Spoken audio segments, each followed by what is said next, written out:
Gentlemen, may I have your attention, please? The show starts in 10, 9, 8, 7, 6, 5, 4, 3, 2, 1, go.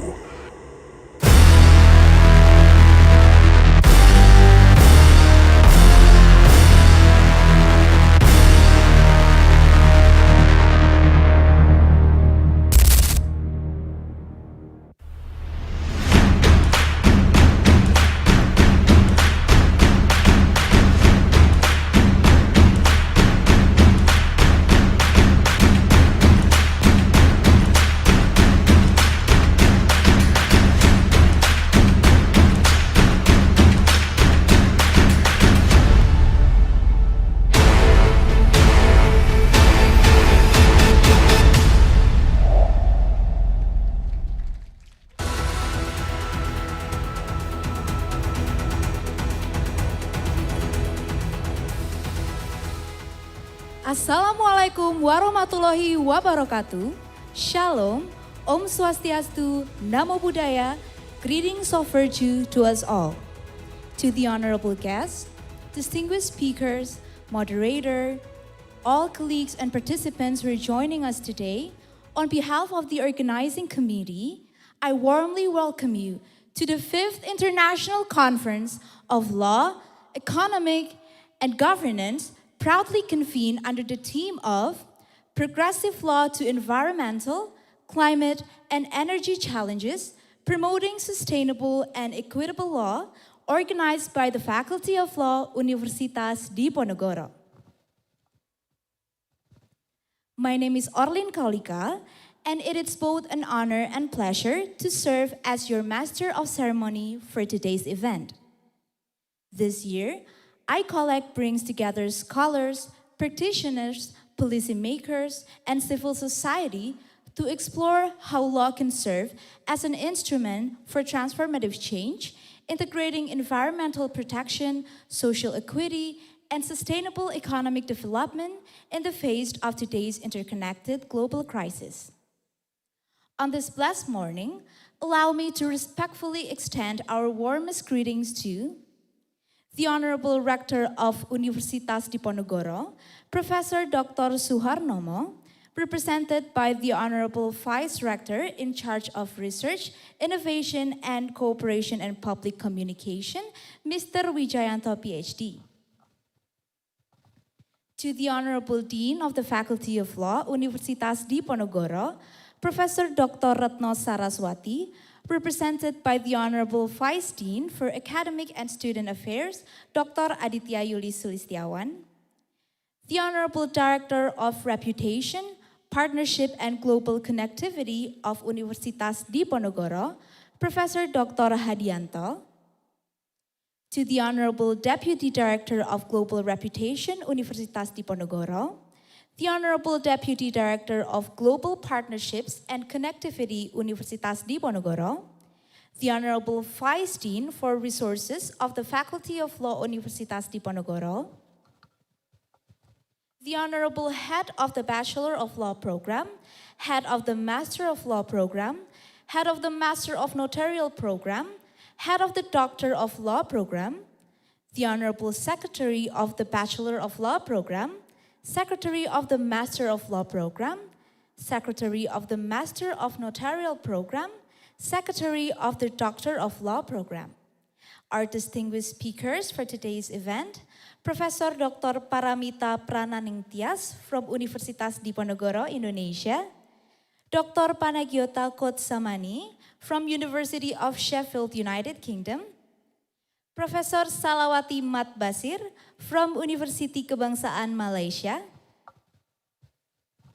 and two speakers who will be joining us today online, Professor Damilola Sande Ulawi from Hamad bin Khalifa University, Qatar, and Dr. Bjorn Oliver Maksik from Victoria University of Wellington, New Zealand. Distinguished presenters and participants, we would like to express our heartfelt gratitude for your presence at this prestigious occasion. It is indeed a joy and privilege to have you all today. Before we proceed, may I kindly invite everyone to rise as we will collectively sing our beloved national anthem Indonesia Raya, which will be led by Satya Dharma Gita.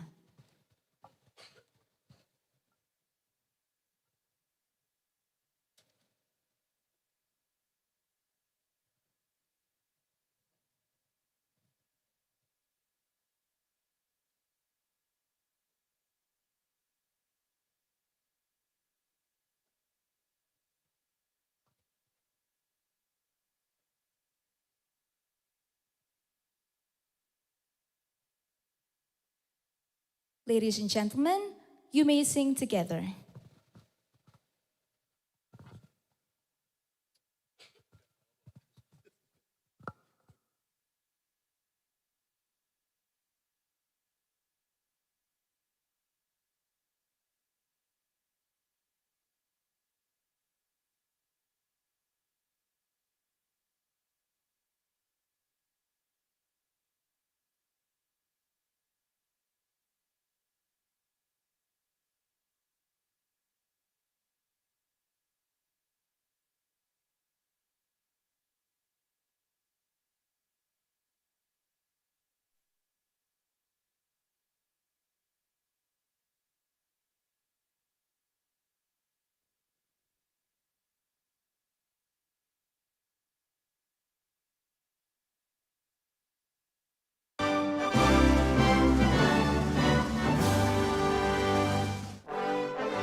All participants may be seated.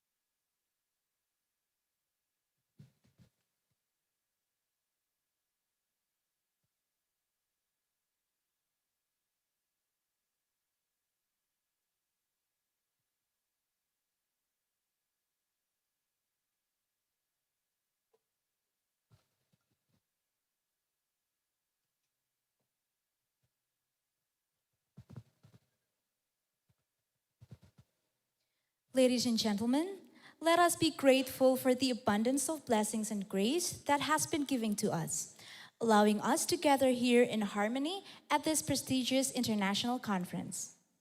As such, we will continue to the prayer session. May I invite Mr. Yogi Arif Susanto to lead us in prayer.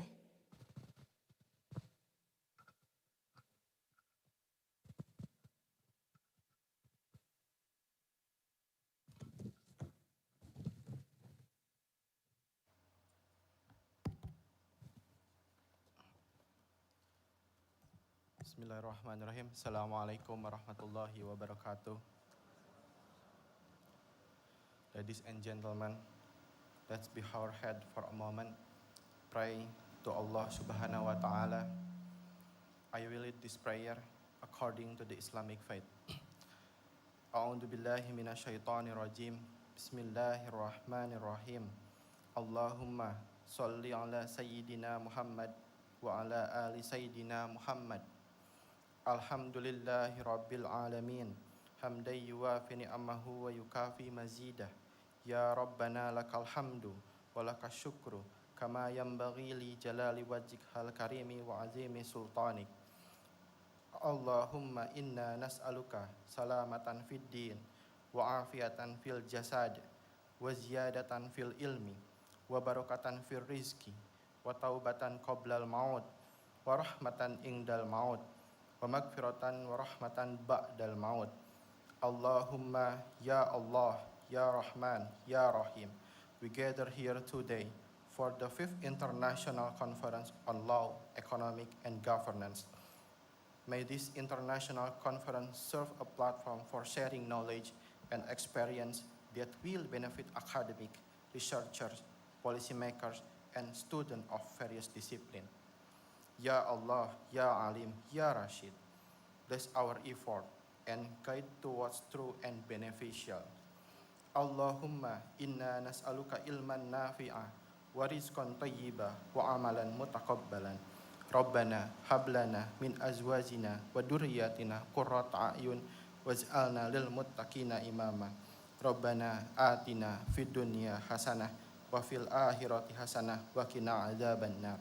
Subhana rabbika rabbil izzati amma yasifun wa salamun alal mursalin walhamdulillahi rabbil alamin.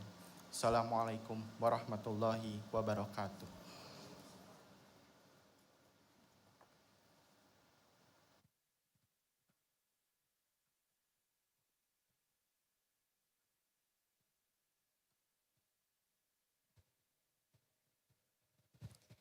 Thank you, Mr. Yogi, for leading us in prayer. We now move to the next agenda, a report from this year's project officer. It is my honor to invite Ms. Willy Naresta Harum. Ms. Willy, the floor is yours.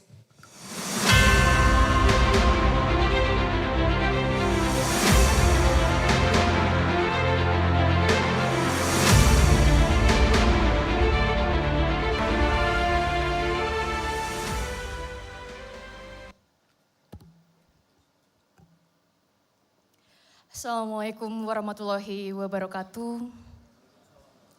A very good morning to everyone.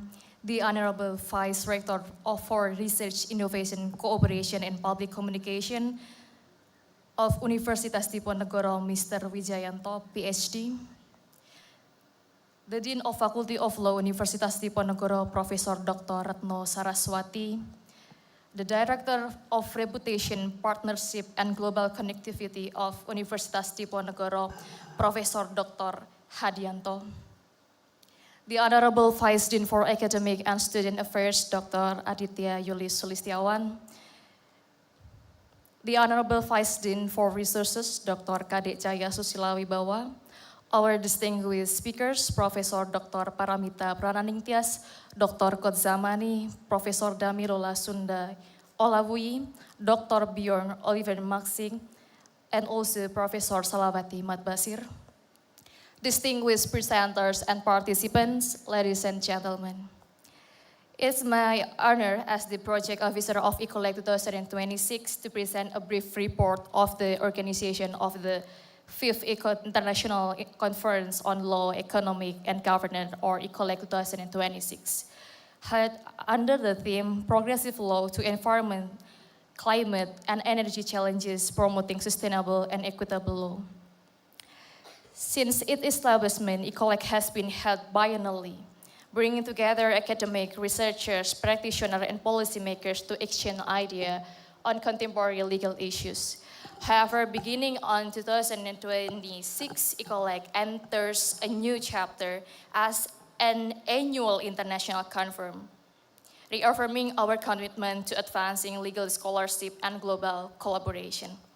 To facilitate focused discussion this year, the conference is organized into 3 parallel tracks. First is climate governance and public policy, second is climate legal enforcement, and third is sustainable energy, economy, and climate justice.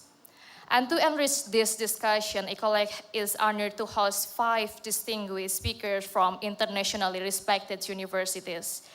Their expertise will provide valuable insight into addressing today's environmental, climate, energy challenges through progressive law. Ladies and gentlemen, Icoleg 2026 received a total 131 paper submissions.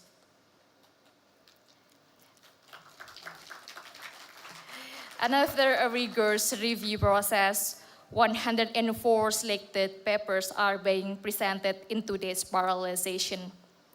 This year's conference brings together authors from 4 continents, Asia, Europe, Africa, and Australia, representing 8 countries: Indonesia, Malaysia, China, Germany, Italy, Poland, Madagascar, and Australia, as well as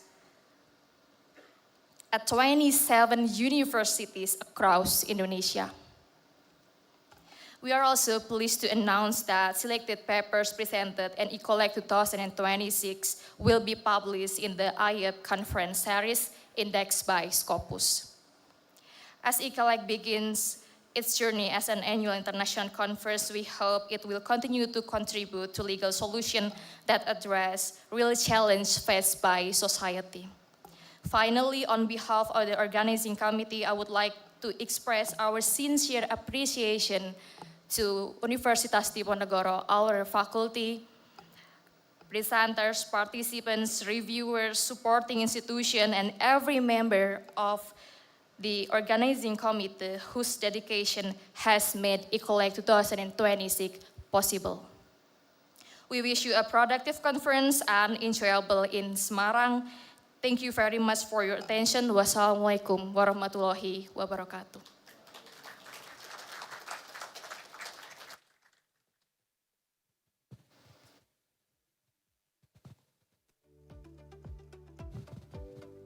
Thank you for Ms. Willina Resta for the inspiring report.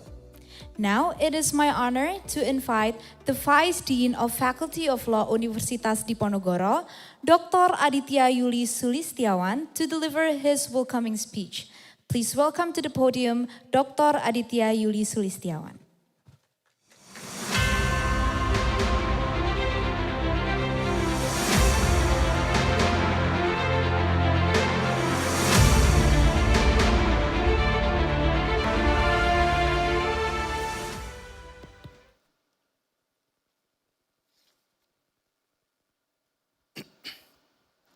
Bismillahirrahmanirrahim.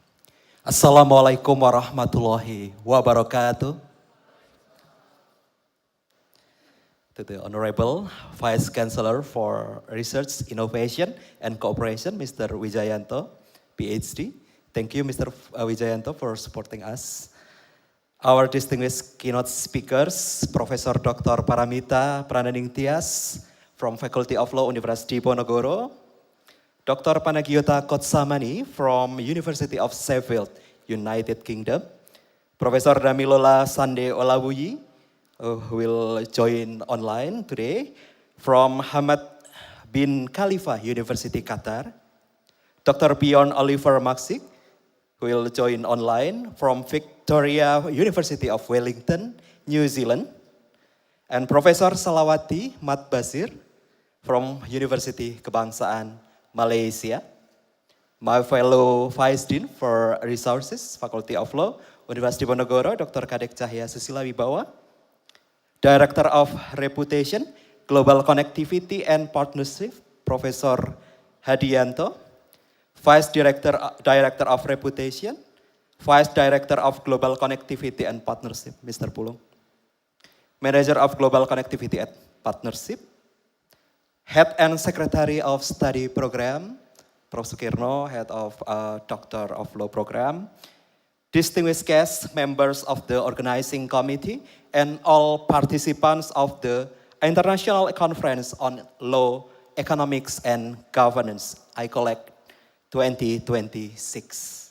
A very good morning for you all. First and foremost, we express our high gratitude to God Almighty. Through His bless, then we are able to gather in this notable and prestigious academic forum. As Vice Dean of Academic and Student Affairs, please allow me to convey the warmest greetings and sincere appreciation from our Dean of the Faculty of Law, University Diponegoro, Professor Retno Saraswati, who deeply apologized being unable to join with us this morning due to an urgent official assignment entrusted by the Attorney General of the Republic Indonesia. She extends her heartfelt appreciation to every distinguished speakers, respected academia, practitioners, researchers, and participants who has traveled from various parts of the world to attending this event. On behalf of the Faculty of Law, University Diponegoro, I am deeply honored to open the International Conference on Law, Economic, and Governance, Icoleg 2026. This conference is not merely an academic event, it is a manifestation of our collective commitment to advancing legal scholarship, fostering international collaboration, and addressing the pressing challenges of law and governance in today's rapidly changing world. This year, we are addressing issues about progressive law to environmental, climate and energy challenges, promoting sustainable and equitable law, reflects our shared responsibility to confront global issues that transcend borders. Environmental degradation, climate change, and energy transitions are not only scientific or economic matters, but fundamentally legal and governance challenges. Through this conference, we aspire to explore how progressive legal frameworks can safeguard sustainability, ensure equity, and promote justice for present and future generation. Reciting Professor Sachipto Raharjo quotes emphasize on law exists for humanity, not humanity for law.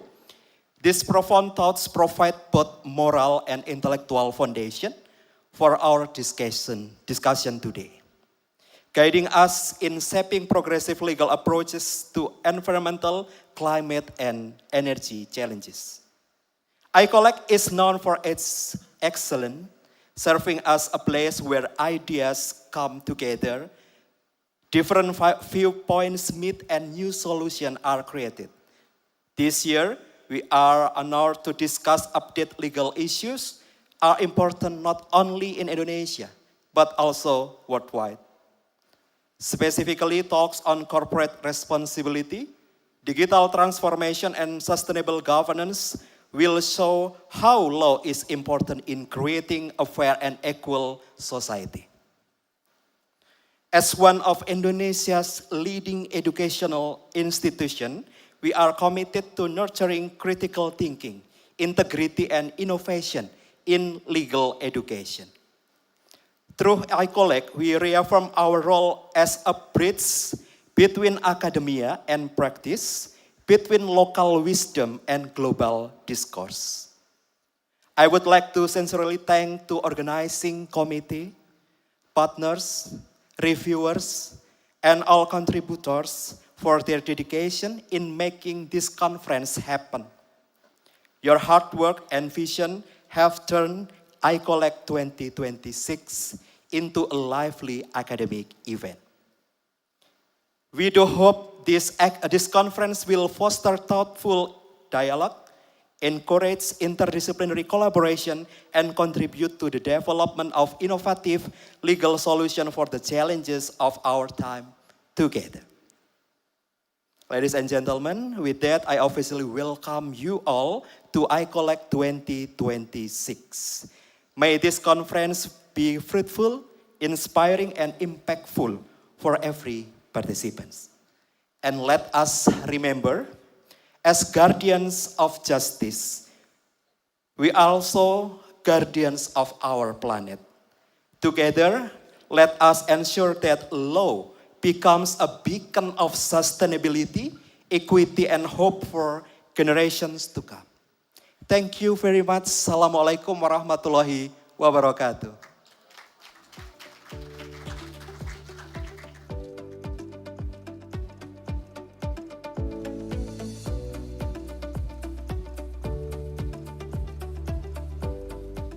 Thank you so much, Dr. Aditya Yuli, for the warm and inspiring warm welcome.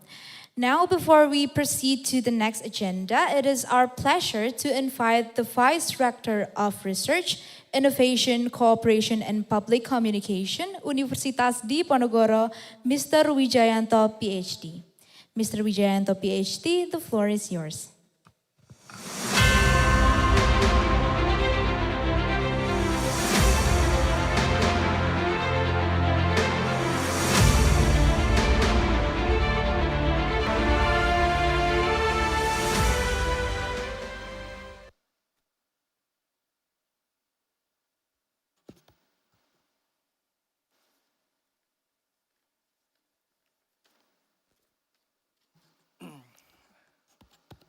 I should be wearing batik as well today because it's Thursday, right?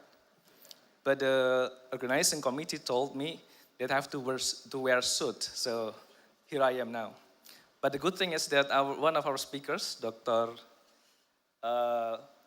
Panagiota, she said that she liked my hat. This is so England, she said. Thank you so much. Bismillahirrahmanirrahim. Assalamualaikum warahmatullahi wabarakatuh.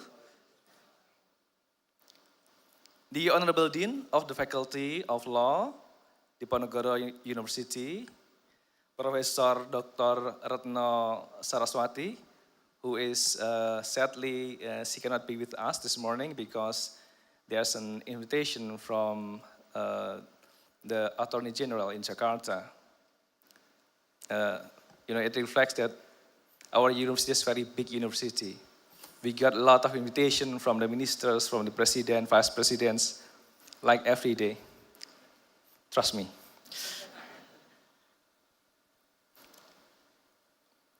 The honorable speakers who have been traveling so far away from abroad, Dr.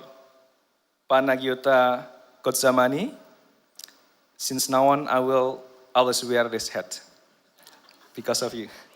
From Sheffield University, thank you for coming.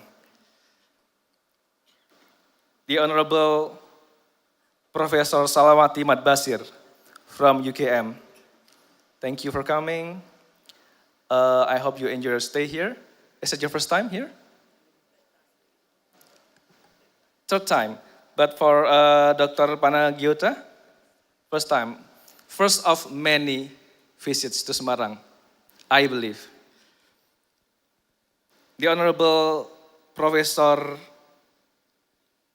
Damilola Sande Olawuyi from Hamad bin Khalifa, Qatar, who is joining us online via Zoom. Where is the camera? The camera for Zoom? Hello. Oh, okay. Professor Dr. Paramita Prananingtyas from Diponegoro University, the one and only. She gives me kiss bye back. The Vice Dean of Faculty of Law, Dr. Aditya Yuli Sulistiawan, Dr. Kadek Cahya Wibawa, also my colleague, the one and only Prof. Hadianto, the Director of Global Connectivity, and the Vice Director, Mr. Pulung Widi Harihananto, who is, I heard, from Faculty of Law as well. only rumor. Mr. Manager, Abdul Rahman. Also, I have to mention the chairperson of the organizing committee, Willy Naresta Hanum. And also, I'm very proud to our MC, Master of Ceremony. The Vice Dean told me that she's one of our bright student, Orling, who spent a month for student exchange in Leiden University. One semester from my alma mater, Leiden University. I took my PhD there. All the chair of department, chair of study program, secretary of study programs, lecturers, participants of a conference from many countries. How many countries in total? 8 countries, I guess, and 100 papers. 139. 31 papers. Okay, applause for the Icoleg. Extraordinary. As the Vice Rector for Research, Innovation, Collaboration, and Public Communication, I'm very proud of the Faculty of Law for all the achievement that it has accomplished. Faculty of Law is right now ranked 250 to 300 in the world by QS World University Ranking.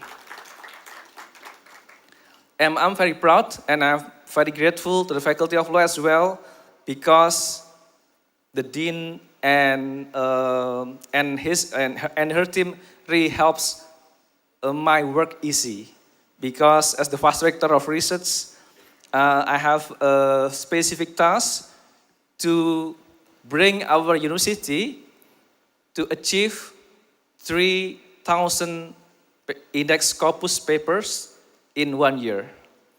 And Faculty of Law is the first contributor among the Faculty of Social Sciences in Diponegoro University. So thank you. And with all the participants who have arrived here today, 131, hopefully there will be more papers, more international publication, but not just that, of course.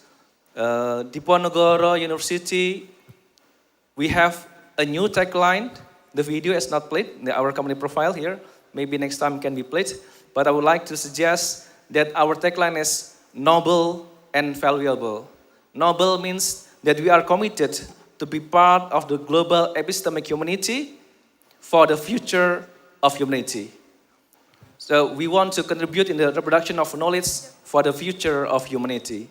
And in this regard, this conference is very relevant, very in line with our tagline, because we are committed to encourage our academics, encourage our students to conduct research with quality, research with, with impact, so we can increase our reputation globally.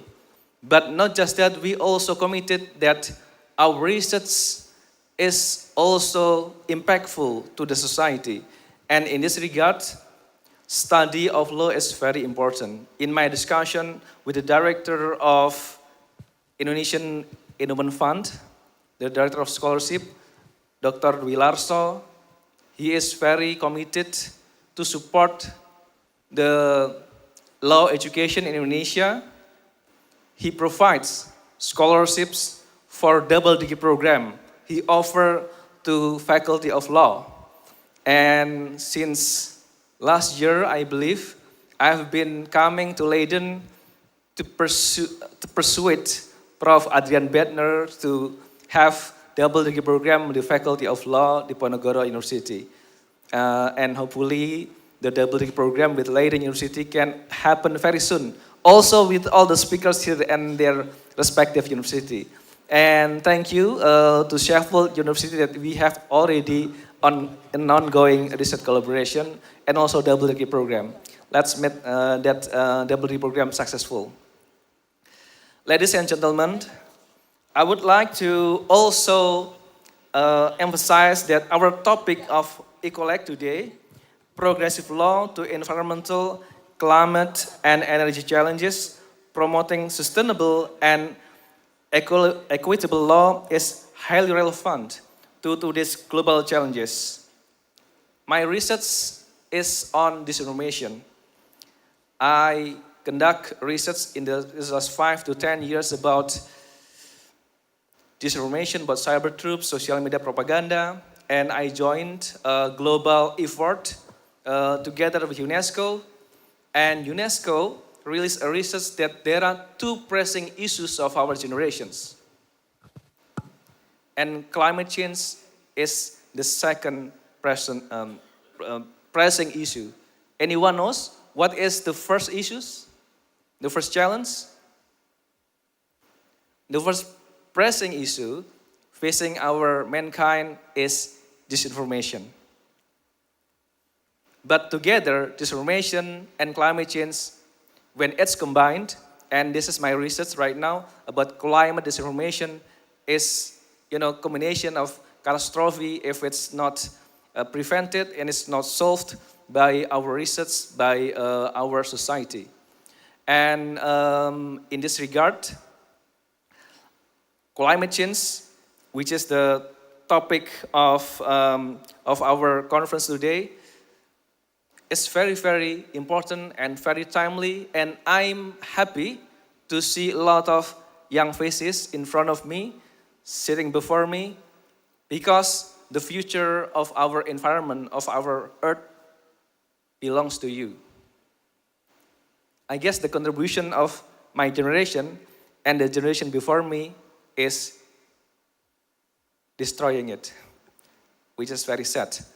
And hopefully in this conference we can contribute a thinking, an idea, and a research on how we can face the challenge together, we can cope with the problems together. And with that, I would like to express my gratitude to all the organizing committee, to all the participants, of course to all the speakers who have been making time, effort, energy to present here. And in this regard, University of Diponegoro is committed to becoming an impactful university, not only excelling in academics, but also remaining relevant in addressing legal and governance issues at the local, national, and global levels. In closing, I hope that our series of events of Icoleg 2026 will run smoothly, the discussion will be productive, and that the network established will continue to grow.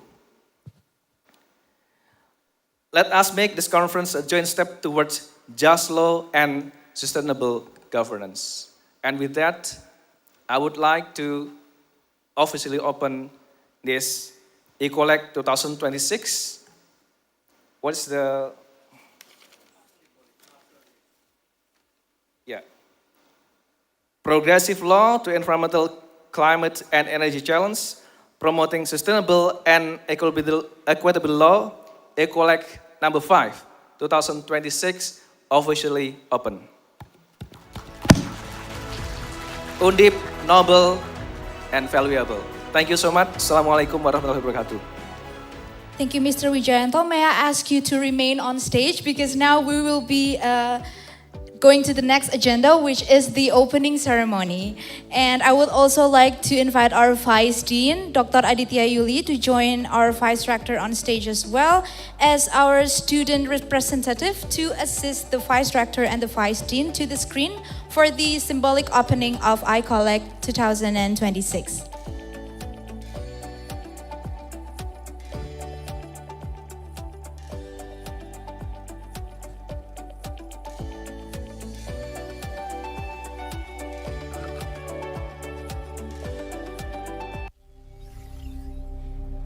Now, on the count of 3, we invite the Vice Rector and the Vice Dean to symbolically open the Icoleg 2026 by touching the screen together. In 3, 2, 1. Access granted. Welcome to Icoleg. The 5th International Conference on Law, Economic and Governance 2026 is officially open.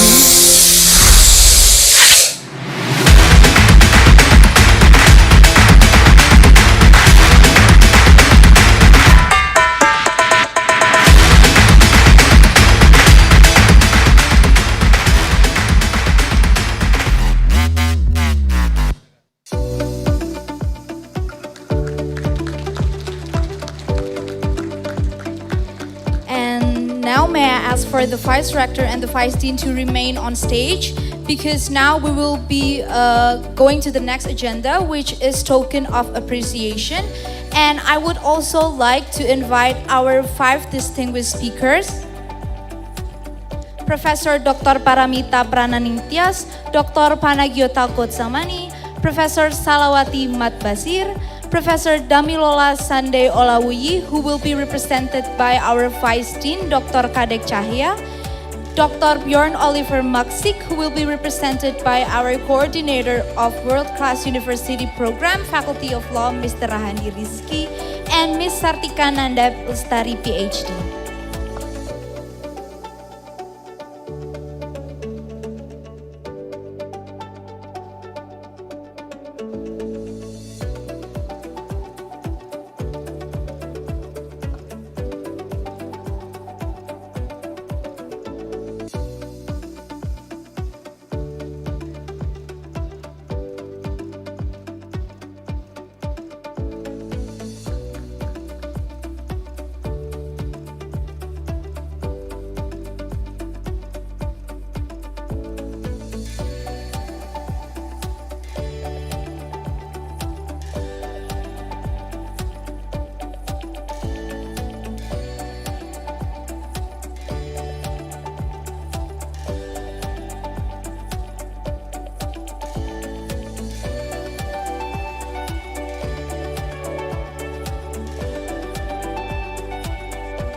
For all distinguished guests and speakers may stay on the stage because we will be moving the photograph session.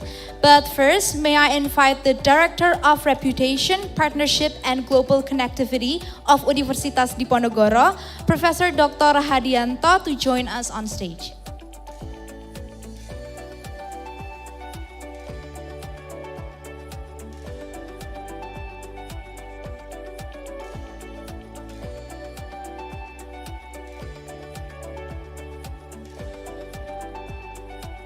The photographer may help to position all distinguished guests.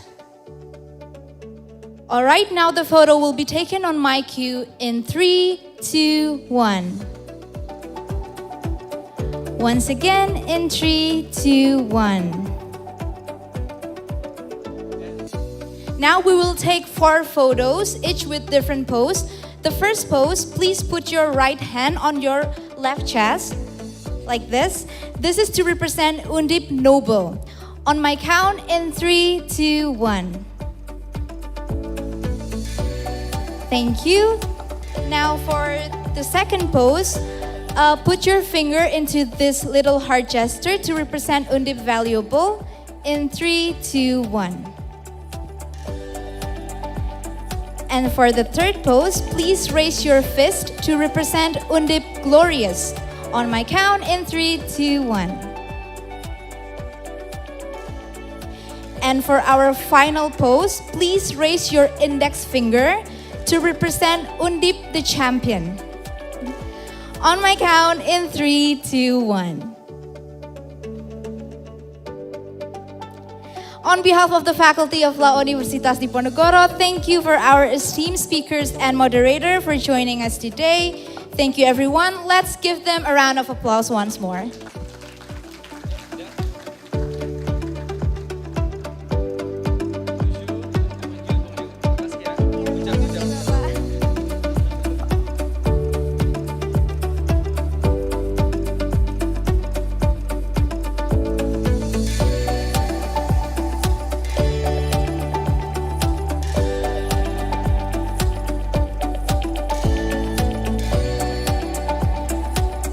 Ladies and gentlemen, now we will be moving to the next agenda.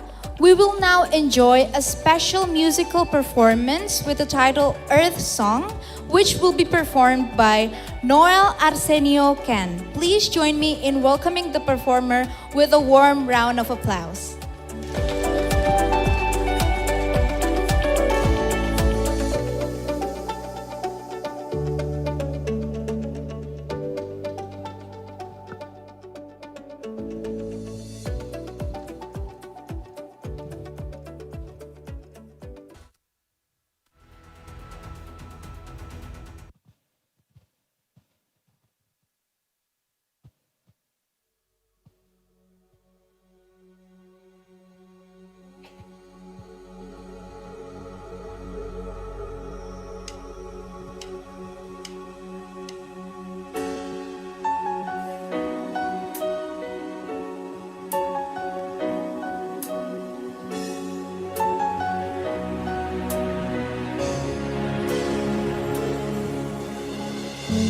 What about sunrise? What about rain? What about all the things that you said your words to gain? What about killing fields? Is there a time?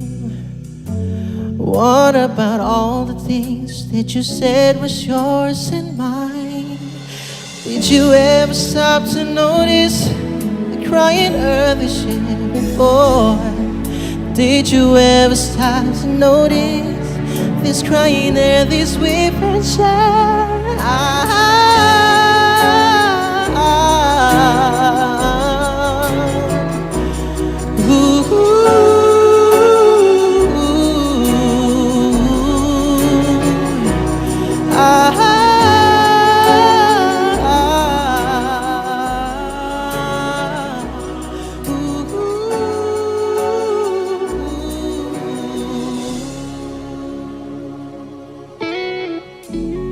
What about creating the world? What have we done?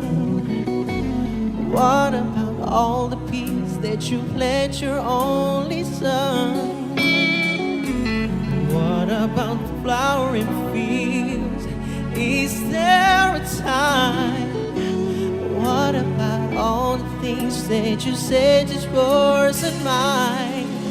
Did you ever stop to notice this crying earth is shed before? Did you ever stop to notice this crying earth is weeping shine?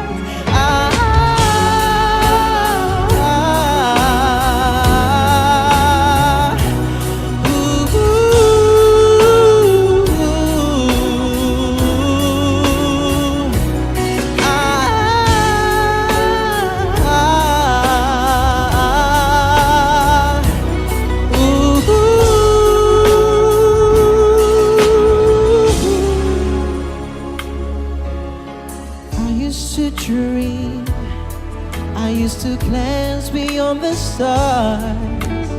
Now I don't know where we are, although I know there'll be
Thank you, Mr. Noel Arsenio Ken, for the amazing performance. Ladies and gentlemen, we have now arrived at the main session of today's conference. To begin this session, we invite everyone to direct your attention to the screen.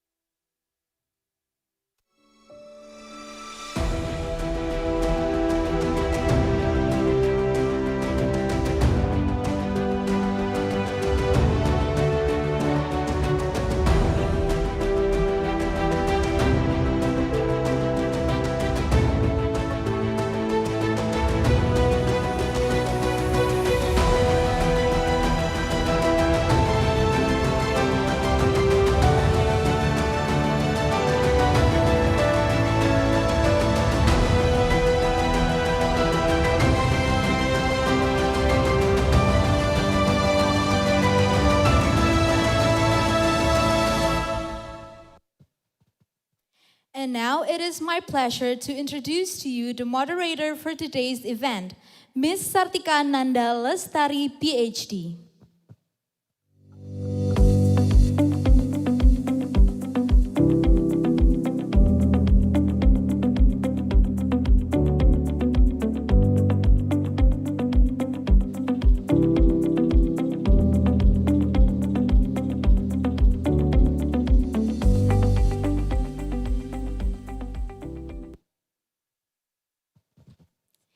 Ladies and gentlemen, please join me in warmly welcoming our moderator, Ms. Sartika Nanda Lestari, PhD.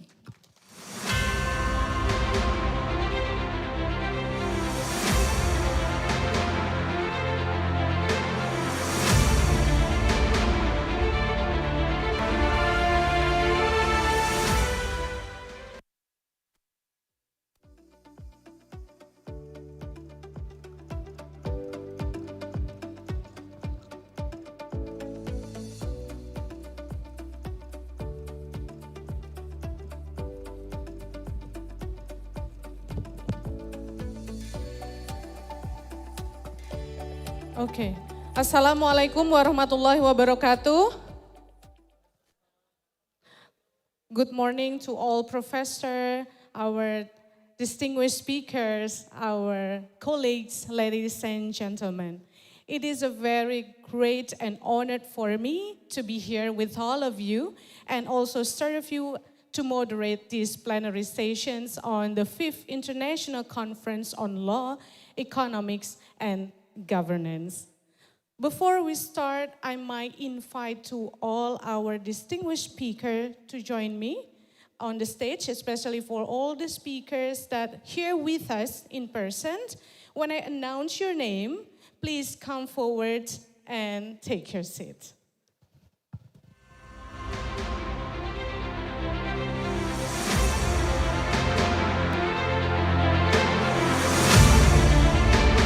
Profesor Paramita Prananing Tias from Universitas Diponegoro.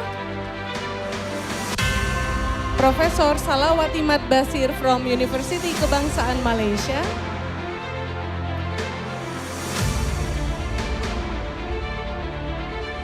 Dr. Panagiota Kotsamani from University of Sheffield, United Kingdom.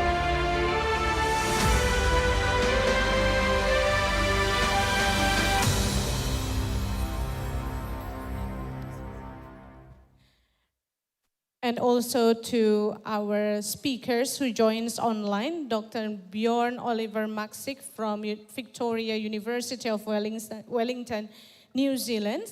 Am I audible, Dr. Bjorn?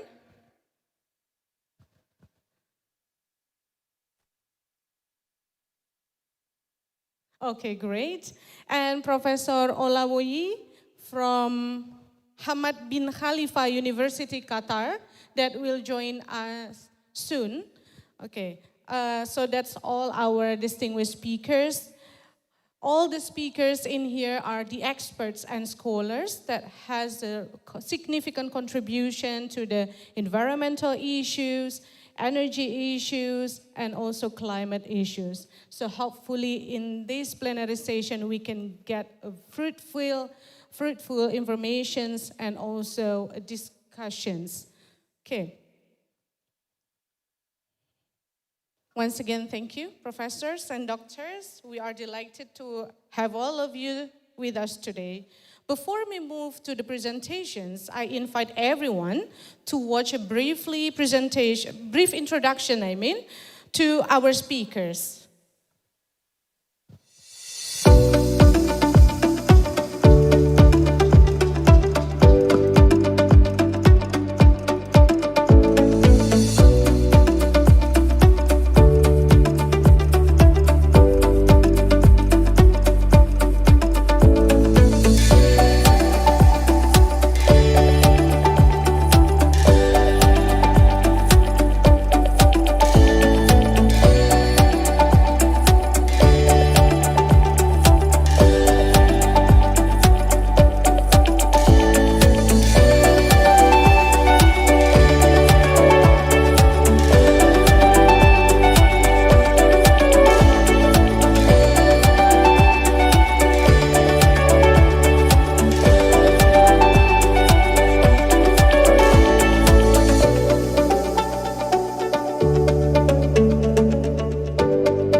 Okay, thank you very much.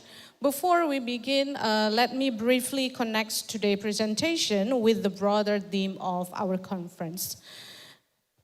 Environmental problems today do not exist in isolations. When we talk about climate change, it's connected to the energy. And when we talk about energy, it's connected to the economic development, and it raises questions about sustainable development, about justice, and also about human rights. And all of these issues depends on how the law responds. So that is why today our plenary sessions is very interesting. That's because our speakers in here approaches from a different sides of law, different areas of law, but they are also will discuss the same challenge. In this session, we will move from the sustainable development issues through the fragmentations of international environmental law, then to the systemic transformations in the climate law, corporate accountability and governance, and finally about the global energy transitions. And so, while we're listening to our speakers, I invite you to keep one question in mind, but just keep in your mind because we will have a discussions after the presentation. The question is, are our existing law enough to deal with today's environmental and climate challenges? Or do we need to rethink about how law works? Okay, maybe that's the brief introductions about today's plenary sessions. With that, let us begin with our first speaker, Professor Paramita Prananingtyas from Universitas Diponegoro. The time for presentation is 25 minutes, Prof. Thank you. Thank you, Dr. Nanda. Good morning, ladies and gentlemen. Dr. Panagiota, Professor Salawat. Very honor for me to have the opportunity to become the presenter in this international conference. We will talk about something quite simple. Don't waste your food. Every time during our childhood, our parents, our grandparents always taught us, don't waste your food unless your chicken will die. We cannot do that to our children anymore. They will ask us, do we have any chicken? No, mom, no chicken. If we live in a city, there is no chicken in our household. But the concept of don't waste your food actually have a lot of meaning. We will talk about that, ladies and gentlemen. We will talk about harnessing the circular economy principle to control food waste in Indonesia.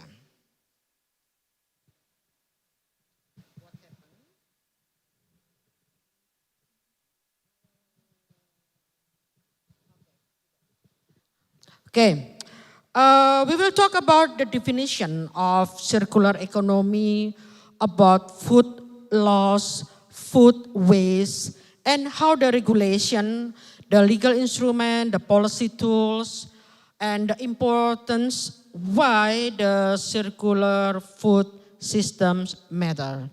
And what is the impact for about Indonesian food waste, scale and consequences, and the conclusion regarding policy direction and implementation pathway. Next. The conceptual foundation. Barang kalau pinjem itu terus nggak bisa pakainya tuh ya gini. Terus terang saya cuma pinjem. Okay, next. The circular economy, the definition and operational meaning. Circular economy is an economic model of production and consumption designed to eliminate waste and pollution by keeping products and materials in use for as long as possible. Unlike the traditional linear economy, which follows a take, make, consume, throw away pattern, a circular system is retroactive and regenerative by design. The operational definition is systemic approach to minimizing resource use, designing products to lease and returning production and consumption residuals back to the value chain.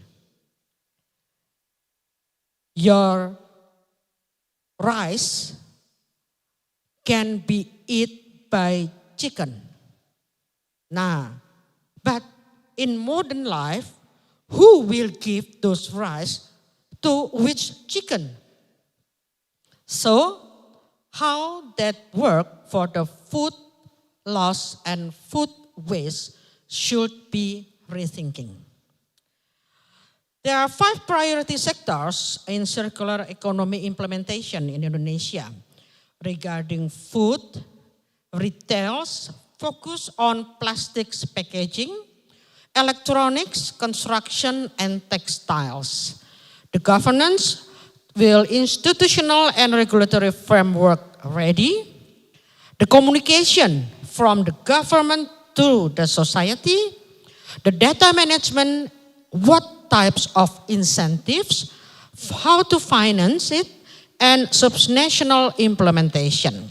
Priority sectors and governance pillars for circular economy implementation in Indonesia is on the matrix. Next. Nanda, bunganya yang mengganggu. Nah, terima kasih. Hah? Tidak usah kelihatan. Terima kasih ya. Nanti pinjam lagi, pinjam kedua judulnya. Core Principle and 9R Roadmap. Luckily, I already can say R. First, eliminate waste and pollution. Sign out activities that harm human health and natural systems. Second, to circulate products and materials. To keep materials at their highest value through reuse, repair, refurbishment, remanufacturing, and recycling. Third, regenerate nature. Return nutrients to soils and shift toward renewable inputs. 9R frameworks across the value chain, refuse, rethink, reduce, reuse, repair, refurbish, remanufacture, repurpose, recycle, and recover. The 9R principles cover productions, distribution, consumption, and end-of-life management. Comprehensive collaborations among government, business communities and consumers is therefore very essential. Next. Food loss and food waste, where they occur. For food loss, it occurs during production, post-harvest, processing, and distributions. It includes agricultural products lost to weather, poor storage, weak cold chains, and inefficient infrastructure. Indonesia, we have very large practice to create food loss. Food waste occurs at retail, food service, and household levels when edible ready-to-eat food is discarded because of over-purchasing, expired shelf life, portion practices, or aesthetic standards. When a wife prepare food for the husband and the husband coming late, what will happen with the food? Diapain? Buang toh? Kan dia ngambek. Throw it away. Food waste. Ketawamu kok paling keras, Nas? Pengalaman ya? Production, post-harvest, processing, distribution, retail, food service, and household. It is the supply chain logic. Early stage loss plus later stage waste is food loss and waste burden. Next. Why food waste demands circular governance? What is the importance and the impact? Next. Why circular food system matters? Because food waste is not only a sanitation issue, it is an economic, climate, food security, and resource efficiency problem. 1/3 up to 40% of food processed globally is waste or loss across supply chain. If you go by the toll throughout Indonesia, sometimes you will see truck with chicken on the truck, duck or pig or cows. Some expert from Germany once said that, look at that. The food loss during the supply is very big in Indonesia. 10% of the livestock is dead during the supply, during the transportation. That is food loss. 10% of global greenhouse gas emissions are associated with food waste. Closed loop prevents waste first, then cycles unavoidable byproducts back at their highest value. A circular food systems shift the dominant model from take, make, dispose towards prevention, redistribution, upcycling, nutrient recovery, and bioenergy. Next. Indonesia's scale and impact of food waste. 23 to 48 million tons estimated food waste generated annually in Indonesia. That is big, ladies and gentlemen, huge amount. 40% of the country's total waste stream in food waste. 213 up to 551 trillion annual economic loss from waste resource. 115 and 300 kilogram per person a year estimated per capita food waste burden. I myself may contribute it into that number. Of course, you also among them. Organic food waste decomposing in landfills emits methane and worsen climate pressures. In Indonesia, it contributes more than 77% of annual greenhouse gas emission. Next. Root cause of food waste occurs across the chain. The consumption. Consumption state is the most critical pace, generating up to 90 million tons annually. For the household accounts for roughly 80% of consumption-related waste, over preparing edible leftovers and expired products.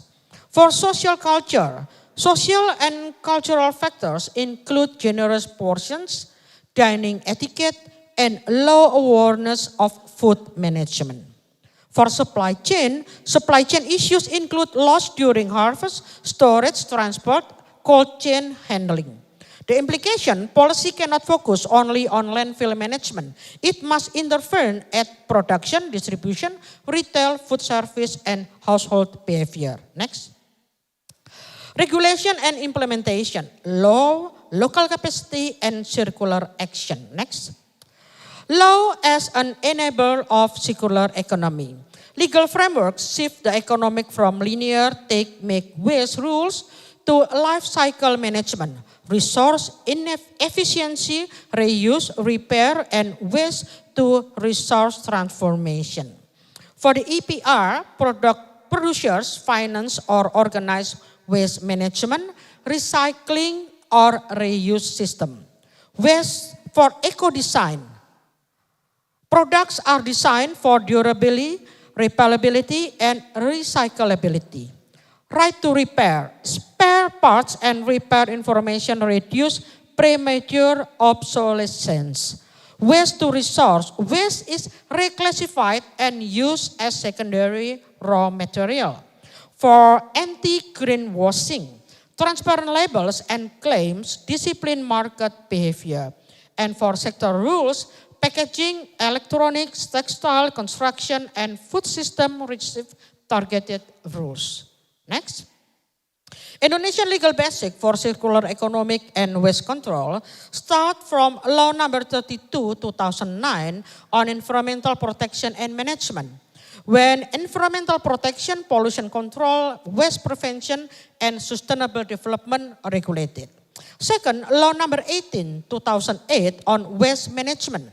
Waste management paradigm based on reduction and handling through 3R principles.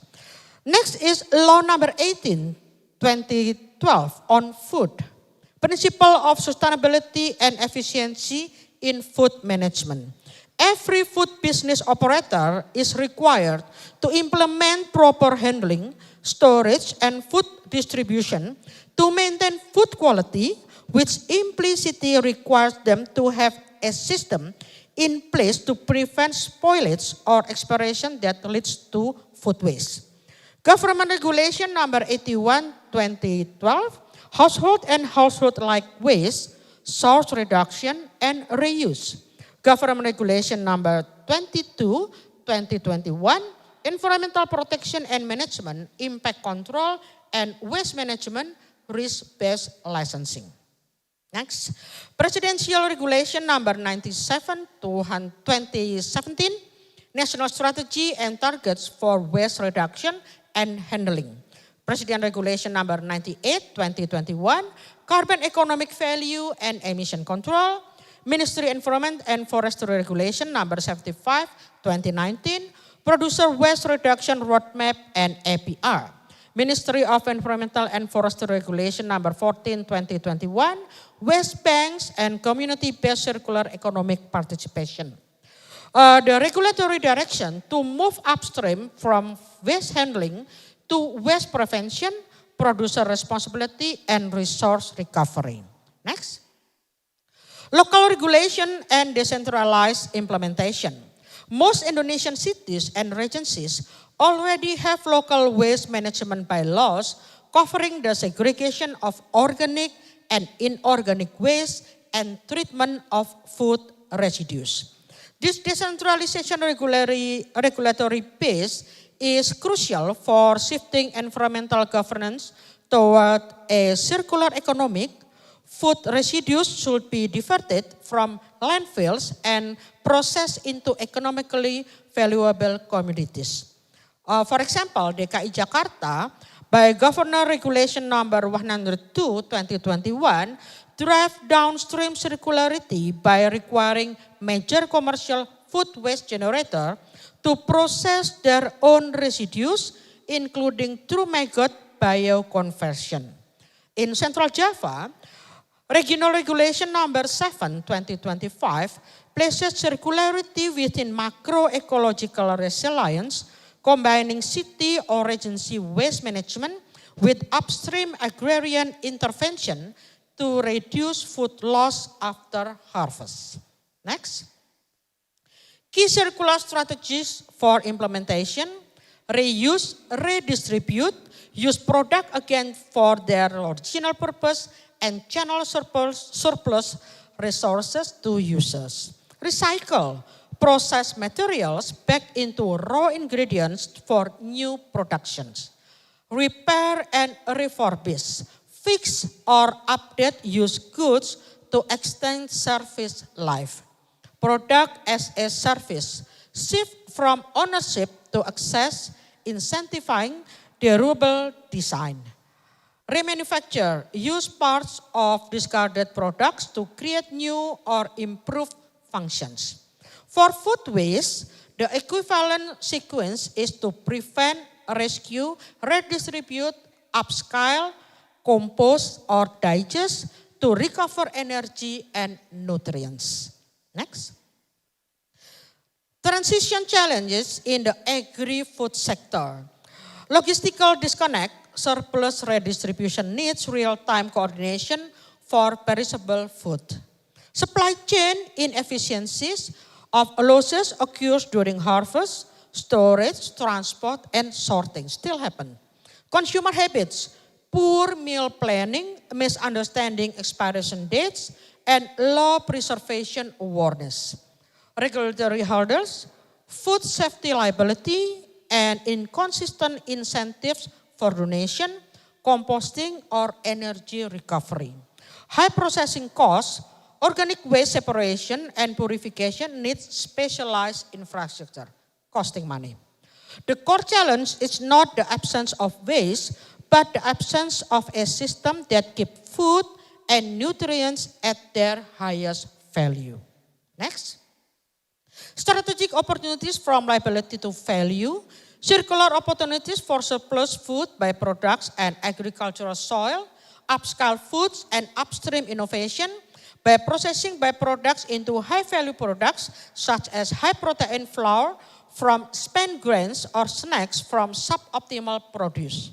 Alternative materials, converting fruit peels and starches into biodegradable packaging to replace single-use plastic. Back to daun pisang. Food rescue and redistribution tech, using platform and organization to link surplus food directly to end user or vulnerable communities. Nutrient recovery and bioenergy, anaerobic digestion, compositing, digestate, and biofertilizer that restore agricultural soils. And next, ongoing solution and actionable steps in Indonesia, black soldier fly, laler Bapak Ibu. By SF technology, black soldier fly larvae rapidly process urban organic waste into fertilizer and animal feed. Campaign and rescue, public campaign, surplus food, donation, and food rescue services help change consumer and business behavior. Now in Indonesia, this campaign go through household by PKK, the power of motherhood. Yeah. Individual actions, plan weekly meals, buy only what is need, store perishable correctly, and compose unavoidable scraps. Community resource mentioned in the supplied material include food banks, food rescue platform, waste management service, and zero waste communities. For the conclusion, controlling food waste through circular economy, Indonesian food waste problem required an upstream, legally enabled, and behaviorally grounded circular economic strategy. Prevent affordable waste through planning, awareness, supply chain efficiency, and better product design. Redistribute edible surplus before it becomes waste. convert unaffordable organic waste into feed, fertilizer, bioenergy, and secondary materials. Strengthen APR waste to rescue rules, data system incentive, and local implementation capacity. Build stakeholder collaboration across government, producer, retailers, communities, and consumers. For the policy direction, make circularly the default logic of food governance, not an after-the-fact waste management option. I think that's all of the presentation. Thank you. Thank you so much, Professor Paramita. That's a very interesting presentations. From the presentation, we also understand about the food waste give a direct impact to our climate. And also, the good side is actually Indonesia already a lot of regulations to respond about the food waste. So maybe next discussion will be how effective and is it the regulations truly respond to the needs to reduce the numbers of food waste. I ever read before, Prof, in some countries for the food waste, there is like some kind like a donations before the expiration date to mitigate the food waste number. Okay, next we will go to the next speaker, Professor Salawati Mad Basir, that will present about the fragmentations of international environmental law in a multipolar world, developed countries versus emerging countries. This presentation also raised important issues, the environmental problems that require the international cooperations, and Professor Salawati will discuss about this. The time is yours, Prof. Thank you. Thank you very much. Assalamualaikum and a very good morning. The organizer always gives me the critical and the controversial topic. This is a very important. When you're talking about the fragmentations of international environmental law in a multipolar world, we're talking about developed countries and emerging countries, which are strong versus weak. So, next slide. This is the reality that we do have. This is the old paradigm institution frictions where the tectonic legal faults line, and if you can see, we always been characterized by the International Law Commission as technical inconvenience arising from overlapping binding treaty regimes. Actually, the multipolar reality, we weaponize architecture. We always talking about specialized regime, trades, finance, climate, and actually, the developing countries are still not get all from this. To make it more disadvantaged, many of the council, whether it's in the trade, finance, and climate change, is always being with the developed countries. If you see the component or the members of the council, is all from the developed countries. It's very rare to see the developing countries member there. So, this is more about the forum shopping by powerful states. This is a normal and common international law. That's why if you don't understand, you don't have an expert, you are being manipulated. And this is also allow evasions of broad equitable obligation through narrow and self-contained sub-regimes, especially when you facing the first world country. Next slide. This is the ideological fractures. We have to see the deconstructing CBDR, which is stand from common but differentiated responsibilities. If you see that developed countries and emerging economies, the crisis framing is, if you see the developed state, you are very uniform, universal emergency requiring identical, symmetrical legal sacrifice from all sovereign states. Normally the sovereign state, the developed country, they always being united to ensure that their interests around the world are being protected. But for the emerging economies, there is a form of eco-imperialism designed to legally restrict industrial modernization and preserve structural global inequality. You see in WTO, in IMF, in World Bank, that always disadvantage many parts regarding to the developing countries.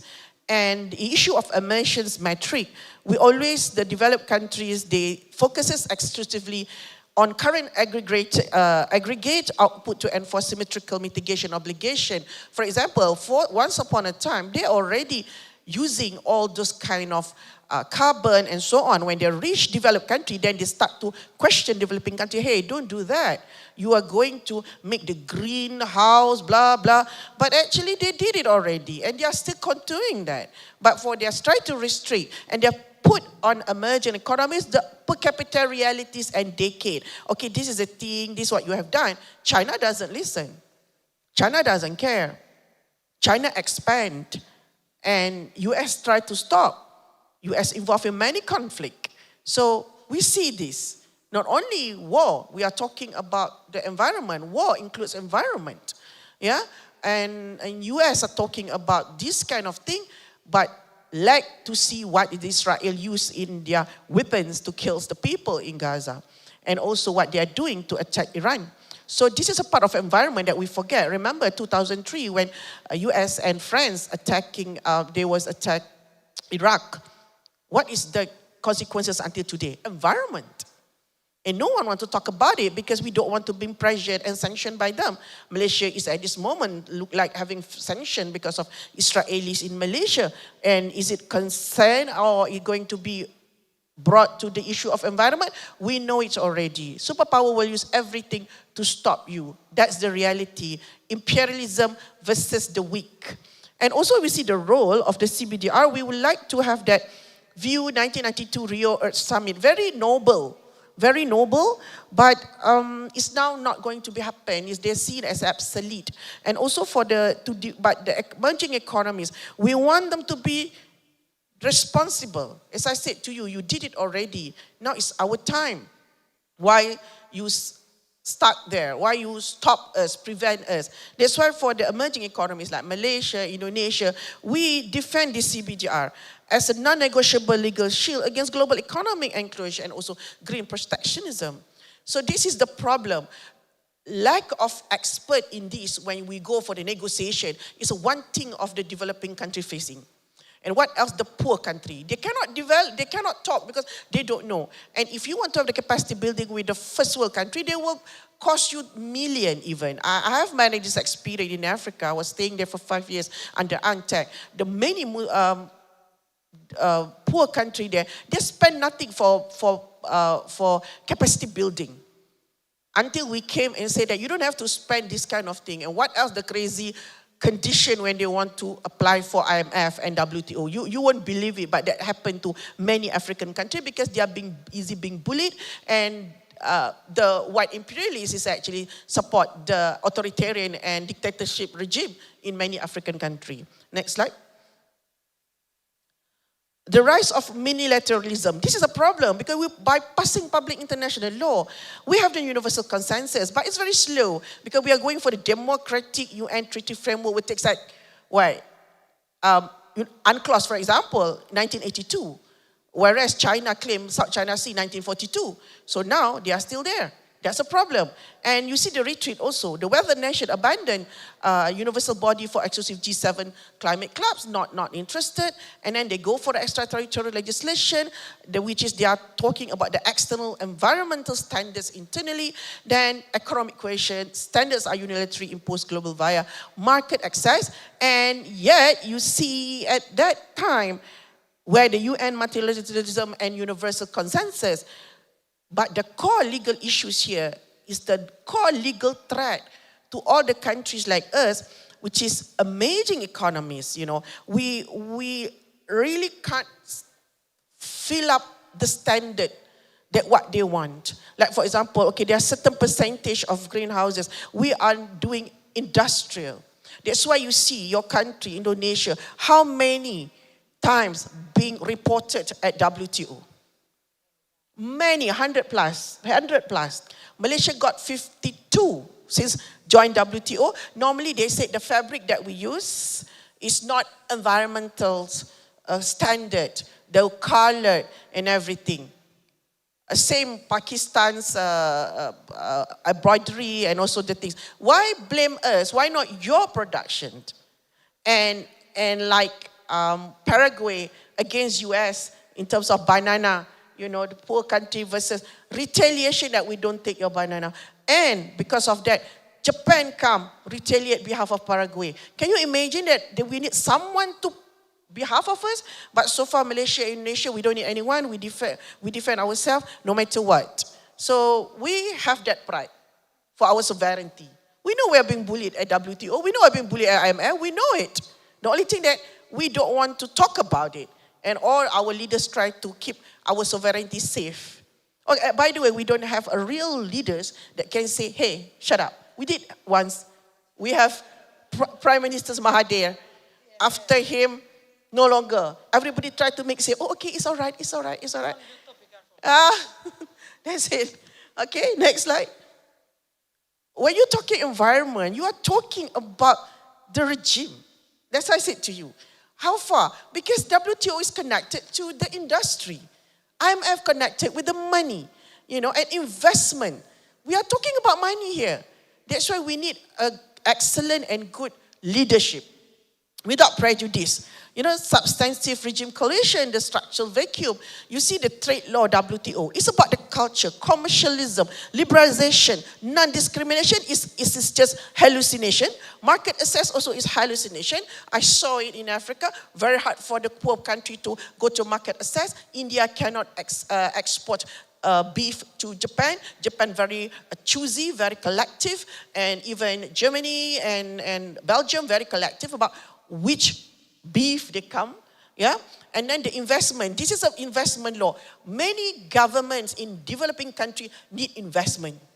Sometimes they are rich, the investment, they accept investment, but then it disadvantage for the local. And it's about the culture, commercial arbitration. China even don't have a uniformity in their arbitration. So every time the China student come to my university, they are always try to do like what they can do to tell the government that like ICSID or other parts of the law that China do not have the local law. So when you don't have the local law, when you go for international, you'll be nowhere. So China is about greedy, take everything, but local law is not ready for it. Right? And I think regarding the private property right also, and also construction enforcement, what else if there is a issue of the regime or changes, and also about the investment. There's many people talking about it. And also the culture. I think environmental law under UNFCCC, we are talking about public interest law, precautionary principle, collective human rights. But I think in industry, we don't care about human rights.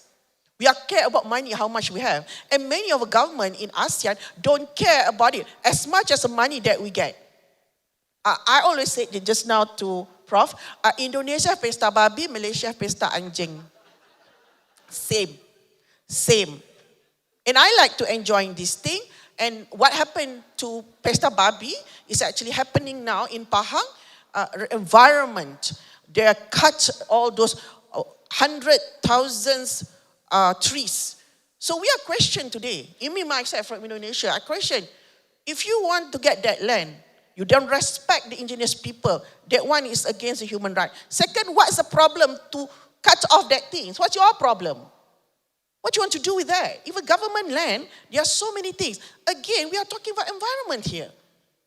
And yet the government who talking about this and that don't do anything.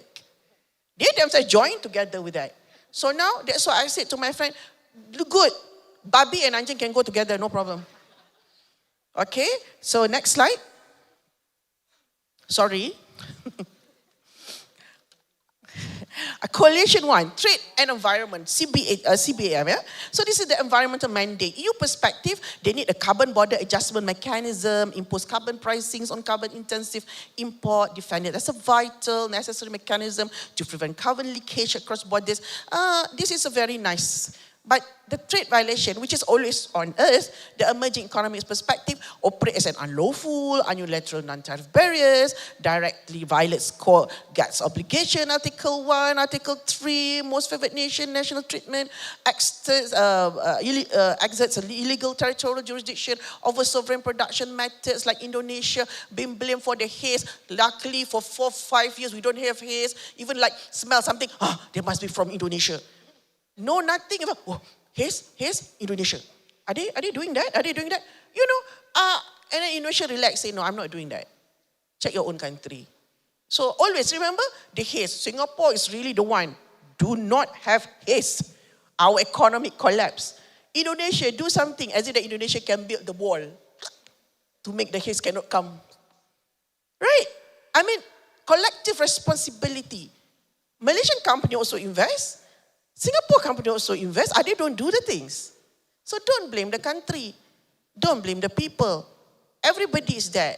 So take responsibility. This is, I said, if you are already in that stage, you always say, hey, you poor, you don't do work. Look at me, I'm rich now. Yeah, because you're already in that level. Look at when you are in that level. You also do the same thing. So this is double standard already in the environmental issues, yeah? And also, I think that you can see also, this is, WTO is also left, adjudicates ecology through a narrow commercial items. As I said to you, batik, fabric, colored, and everything. Okay, next slide. The coalition 2, investment versus environment.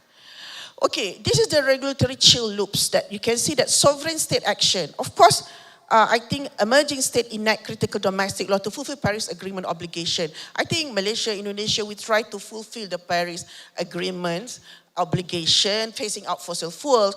We try, but still sometimes the industrial getting hard with it. And investors also retaliation. The foreign corporation utilize the investor-state dispute settlement ISDS, so mechanism under bilateral investment treaties. This is also a problem. So we have to follow the people who's already there and you are not there. So it's quite difficult. And if you see also the number 3 is that arbitral liability.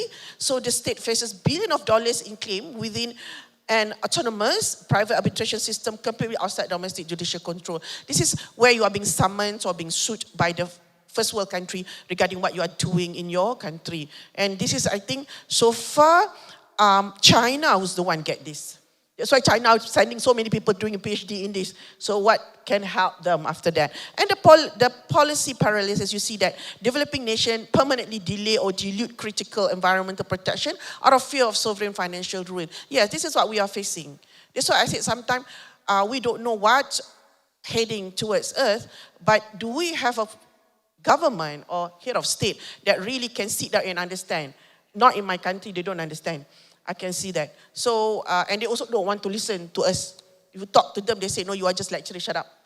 Teaching at the university only. So that is the problem, the dilemma. Hey, what else in Africa? If there is a good people, then they always say that, no, you just there. I know what I'm doing. And they call all those people from the first world country just to pay the capacity building, 3 days, 3 million. Stupid. 3 days, 3 million. I say, what? What the capacity that you do until Antec come and help? Antec not even about 10,000 USD. So this is the take advantage of those people who know nothing, right? Okay, next slide. This is the case study 1, the EU deforestation regulation. How the EU market mandate. This is how this, I put our country, because you remember why? Okay, Brazil is always about the Amazon. But for Malaysia and Indonesia, it's about our kelapa sawit. Right? Our palm oil, always a problem to EU. Because you see the action is like Brussels unilateral private entry of agricultural commodities linked to deforestation into the common market. Let's be clear. How we want to build, how we want to have the plantation without clearing the area.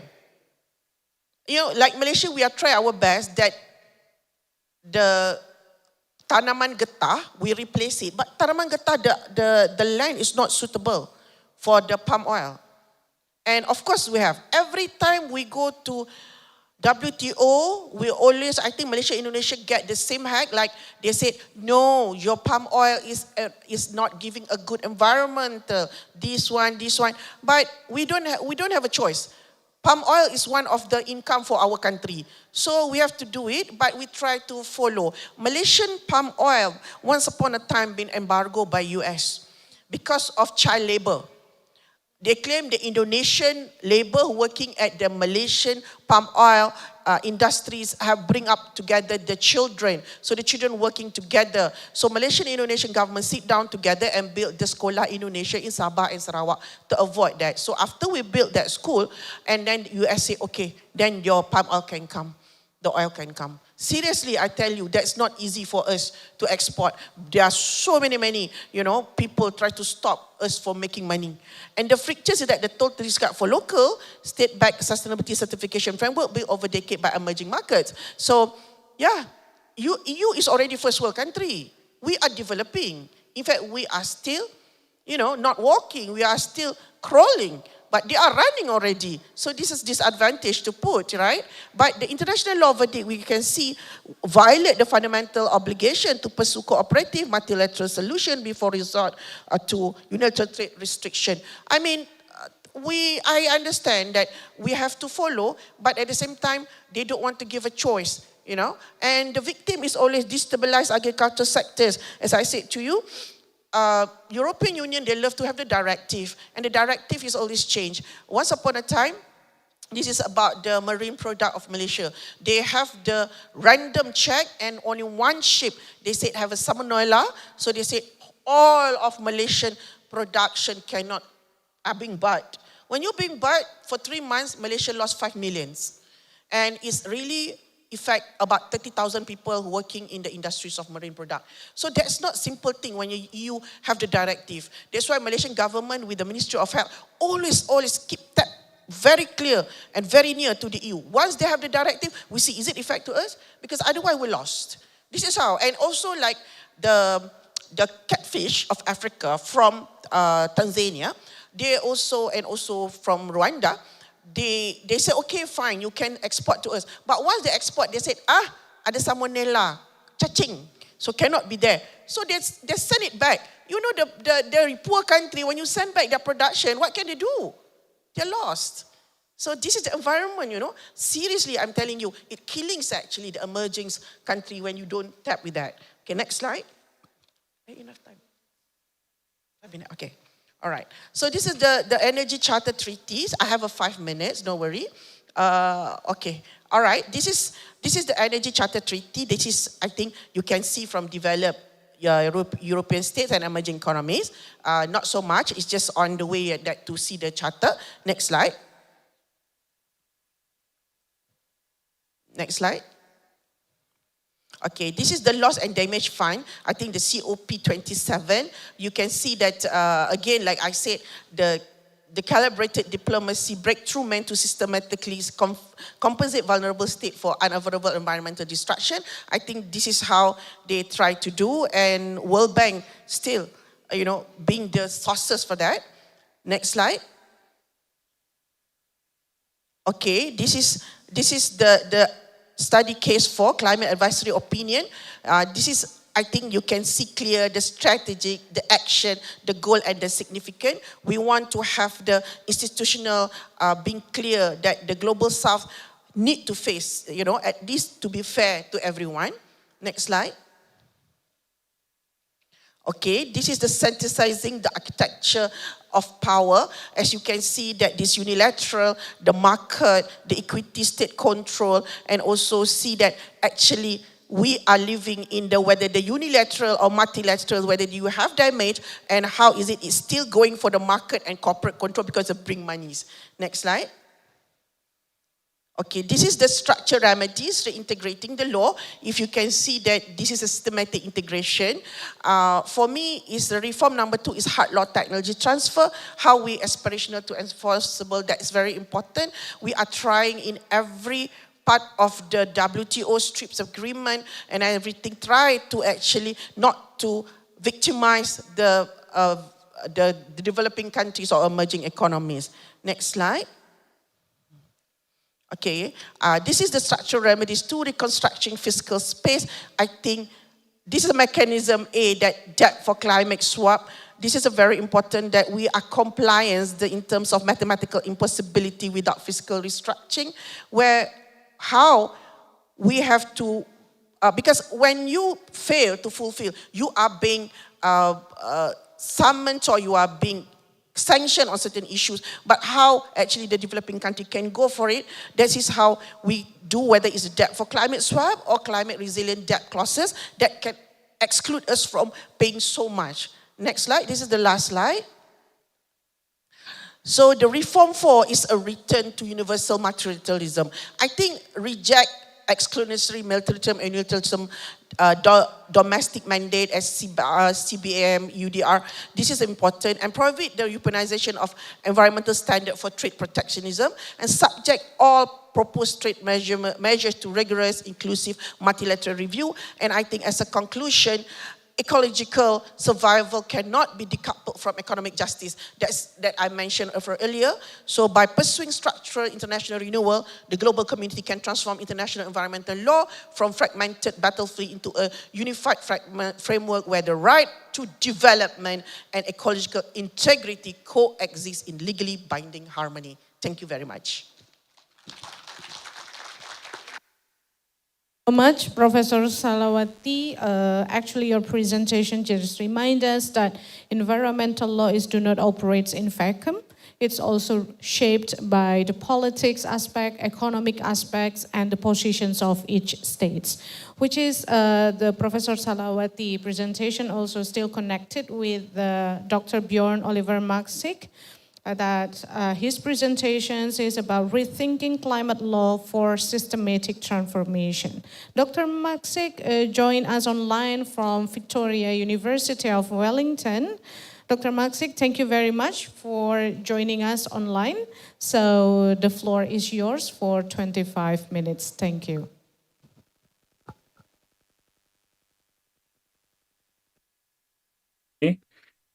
Thank you to the Dean, the Chairperson, you, the Moderator, and the whole Organising Committee for the invitation and for the warmth of the welcome. I join you from Wellington, and like your city, Semarang, a coastal city whose future this century will be decided at the water's edge. And I want to spend our time together on one single question, and I will give you my answer up front so you can spend the rest of the talk testing it. Let me see the next slide. Apologies.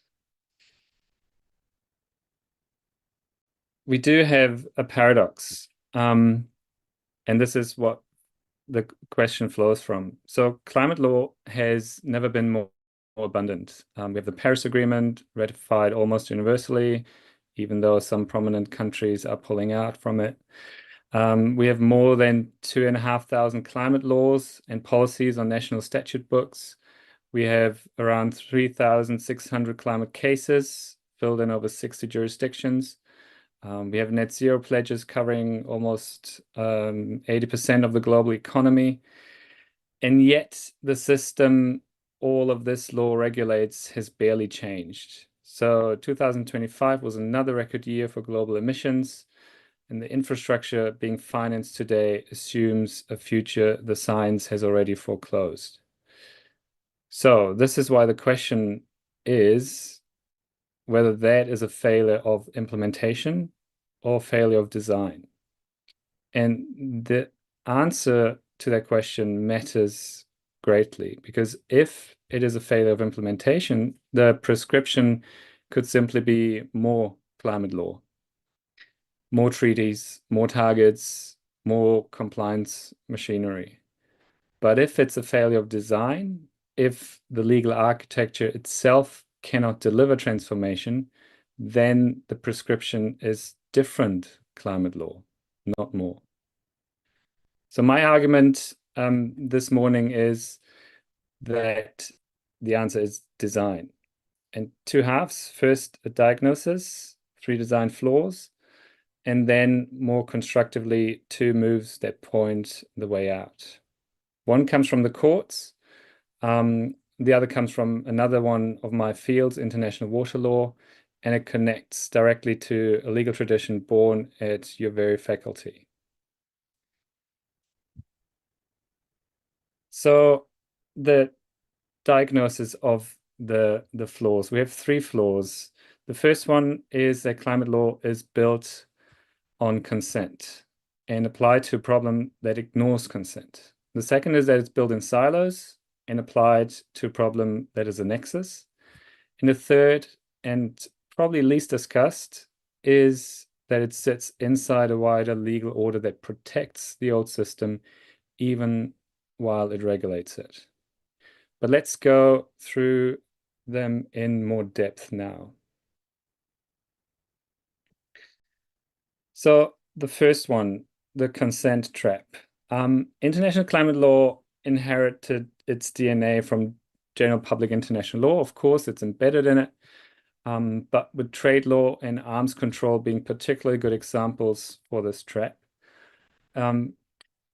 Because the reciprocal bargains between consenting sovereigns, each guarding relative advantages, each free to walk away. So that's the fundamental work of international law.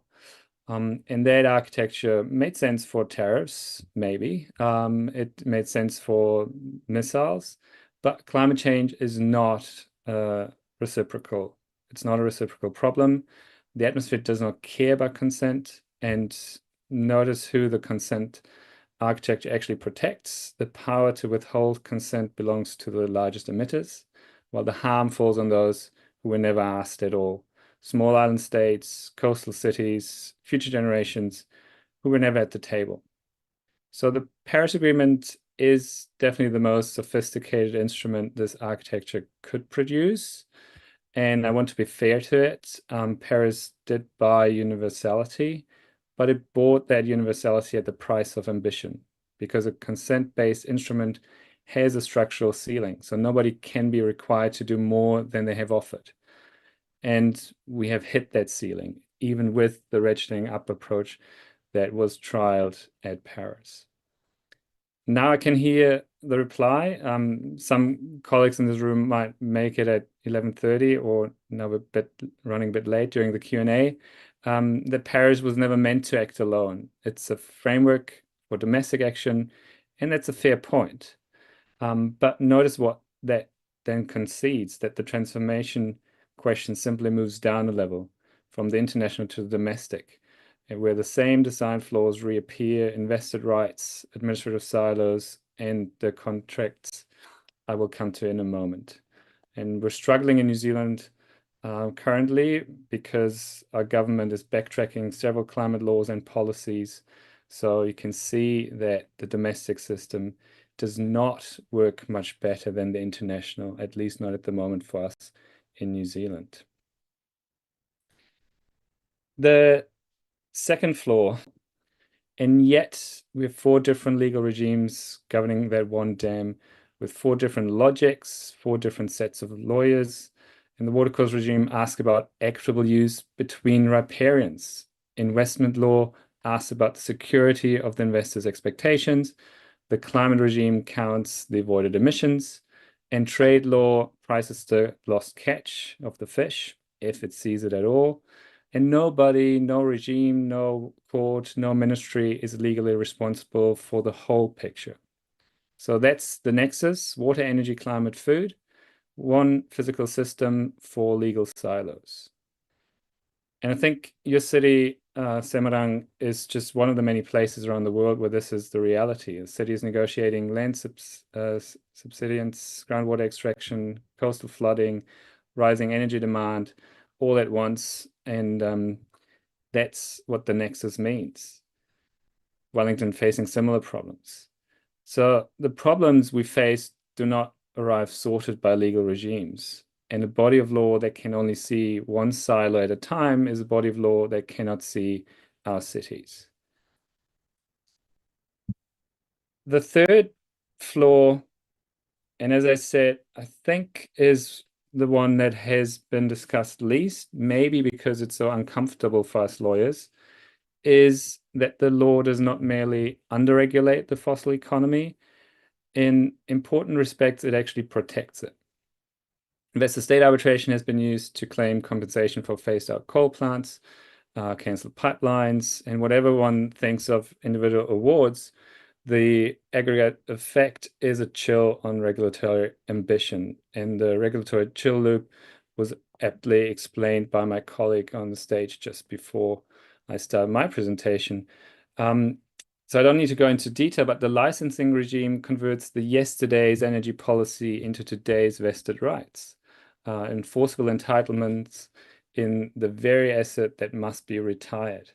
The long-term supply contracts and concessions, they lock in fossil dependence decades past any credible carbon budget. And the point is that transformation is not blocked only by deficit in political will. Very often you hear, well, international law doesn't work because we just need more political will. I don't think that's true. I think it is blocked by legally enforceable entitlements to the status quo. So any honest theory of climate law must account for the law on the other side of the ledger, because that's where the resistance is organized. So that's my diagnosis: consent, silos, and the shield. And if that's right, then rethinking climate law cannot mean adding another instrument to the pile, just making that more of the same kind of law. It means changing what climate law is actually for. And I think it can do that with two moves. The first is already underway in the courts, and the second is older than climate law itself. So the move one, from bargain to obligation. So something I think generally significant has shifted in the last 2 years. So in 2024, the ITLOS, the International Tribunal for the Law of the Sea, confirmed that greenhouse gas emissions constitute pollution of the marine environment, attracting stringent due diligence duties under the Law of the Sea Convention. And duties that exist whatever state's Paris Pledge says. So even if you decide to pull out of Paris, you still have an obligation under UNCLOS if you are a member to that. But then in July last year, the International Court of Justice, the ICJ, went even further, and it said in its advisory opinion that the obligations are grounded in general international law, in the customary duty to prevent significant harm, in human rights law, and in the law of state responsibility. So climate duties, the court told us, in essence, they do not begin and end with what states negotiated at Paris. They exist independent of the bargain, and breach carries legal consequences. And beneath the international level, domestic courts, like in the Netherlands and Germany, across the Pacific, they have been translating this into enforceable duties, or to people, including, remarkably, people not yet born, next generations. So I think this is what climate law escaping the consent trap looks like. So obligation is beginning to replace the bargain as the organizing concept in the field. But yes, I have to add that candor that advisory opinions, they bind no one, at least not directly. I once sit here pretending otherwise, under precisely the structural problem climate law now faces. So absolute sovereignty claims asserted over shared moving life-critical resource. Upstream states insisting they could do as they pleased, and downstream states insisting on the river as it had always flowed. It sounds familiar. Waterloo's answer was not more bargaining, though. Its answer was doctrine, 3 doctrines in particular that climate law still lacks. The first one is the community of interest. As early as in 1929, in the River Oder case, the Permanent Court of International Justice recognized that the shared river is not divisible property to be carved up at the border. It's a common resource in which every riparian holds an interest in the whole. Sovereignty does not end the analysis, it actually begins it. The second one, equitable and reasonable use. Under water law, no entitlement that is absolute. So what you may take from the river is measured against the needs of everyone else who depends on it. Entitlement is relational, a legal concept built from the ground up for sharing a finite resource. And the third, and this is where my own work has focused on for several years, is the emerging idea of water security as a common concern. On the shared watercourse, I think no state is water secure while its neighbors are not. Security is achieved together or not at all. And now take those 3 doctrines and substitute carbon budget for shared watercourse. A finite, common life-critical resource, radically asymmetric power, upstream actors, imposing costs downstream, except that in the climate case, downstream runs through time as well as space. And I think the parallel is not just decorative, it's structural. And so my claim is this, that climate law does not need to invent its transformative doctrines from nothing. It needs to inherit them from outside the climate box. The community of interest gives us a basis for treating the atmosphere as more than the residue of sovereign airspace. Equitable and reasonable use gives us grammar for relational entitlement to the carbon budget. And the Framework Convention itself declares climate change a common concern of humankind, and did so back in the 1990s. But then it let that phrase sit dormant for 30 odd years. Water law, I think, shows us what operationalizing this concept can look like. And here I must pause because I'm conscious of where I'm speaking, or rather where I'm speaking to. And apologies if I mispronounce the name. So Satyupto Rahadjo taught at this faculty, at your faculty, for decades. And this conference theme, progressive law, is his legacy. So in essence, that law exists for humans, humankind, not humans for the law. And that was quoted before in the welcome, in the opening ceremony, that law is a process, never a finished final product. That when the law no longer serves human welfare and justice, it is the law that must move and not the people who must wait. And I want to suggest to you that everything I've argued this morning at the bottom, a Hakum progressive argument, scaled up to the international level. The design flaws I described, consent at the ceiling, silos, the incumbent's shield, these are exactly what was warned against. Law made final, closed, and self-protecting in the face of human need. And the two moves I've described, obligation over bargain, inherited doctrines of communality, that's what it looks like when climate law starts behaving the way more like a Hakum progressive moment. And that's, I think, what we need in climate law right now. So what does it ask of us? And there are like 200 odd people in the room where you're at the moment, and some joining us online like myself. I'm trying to be as concrete as possible because I don't think this audience is just one audience. There are several areas you work with and several things you can contribute to. And I hope that my understanding is that in the next part of this conference, you actually pick this up again, those topics, and work in 3 different chambers this afternoon. So to those of you working on climate governance and public policy, the Chamber 1, design for the nexus, not the silo. When you draft, ask for who is legally responsible for the whole system, not just the sector. Like our city's climate change problems will not be solved by a water regulation or an energy regulation or even a planning regulation if they haven't met, if those regulations aren't looked at in combination. And to the practitioners and judges, so Chamber 2, the obligation turn is a toolbox, and I think it's open now. The ICJ and ITLAWs, the comparative case law from other jurisdictions, these are arguments you can make when you go back into the courts, into your offices on Monday morning. The courts have done the doctrinal heavy lifting. The task now is to carry that into practice carefully, case by case. And to the government offices here, one exercise. So audit your legal frameworks not only for where they regulate emissions, but for where they protect the systems that produce them. The incumbent's shield is invisible until you go looking for it. So please go looking for it. And to the students and the activists, Chamber 3 and the future of all of this, the doctrines I described this morning, they're young. In particular in climate law.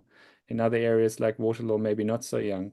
But this relational entitlement to the carbon budget, climate security as common security, these concepts are not finished, which means they're exactly as they should be, and you will be the ones to write them. Let me close where I began. I think climate law has never been more abundant, and abundance has not been enough, because the problem was never the quantity of the law, it was the design, the quality. And transformation will not come from just more climate law, it will come from different climate law. Law organized around obligation rather than bargain, around the nexus rather than silo, and around communality rather than consent. And if you think about it, the map gives our two cities different waters. Wellington faces the Pacific, Semarang the Java Sea, two seas on the map, but one ocean in fact. And this ocean is rising for both of us. One city measuring the rise, the other measurably sinking. Neither can litigate, legislate, or negotiate its way out of this alone. And that's precisely why the legal concepts that matter now are the common ones: common concern, community of interest, and common security. And I think water law learned this a century ago, and the thinking was taught at your faculty, and climate law's task now in this decade is to catch up. Thank you. Thank you so much, Dr. Maksik, for your insightful presentations. So Dr. Maksik highlights about the value of implementations of the climate law, and Dr. Maksik also challenged us to think beyond the graduate legal reform and to consider the need to a systemic transformation. Thank you so much for presentations. Now we move to the Dr. Panagiota Kotsamani from University of Sheffield. She works on business and human rights, corporate accountability, and her perspective adds another important layer to our discussion today. And the floor is yours, Dr. Kotsamani, for 20 minutes. Thank you.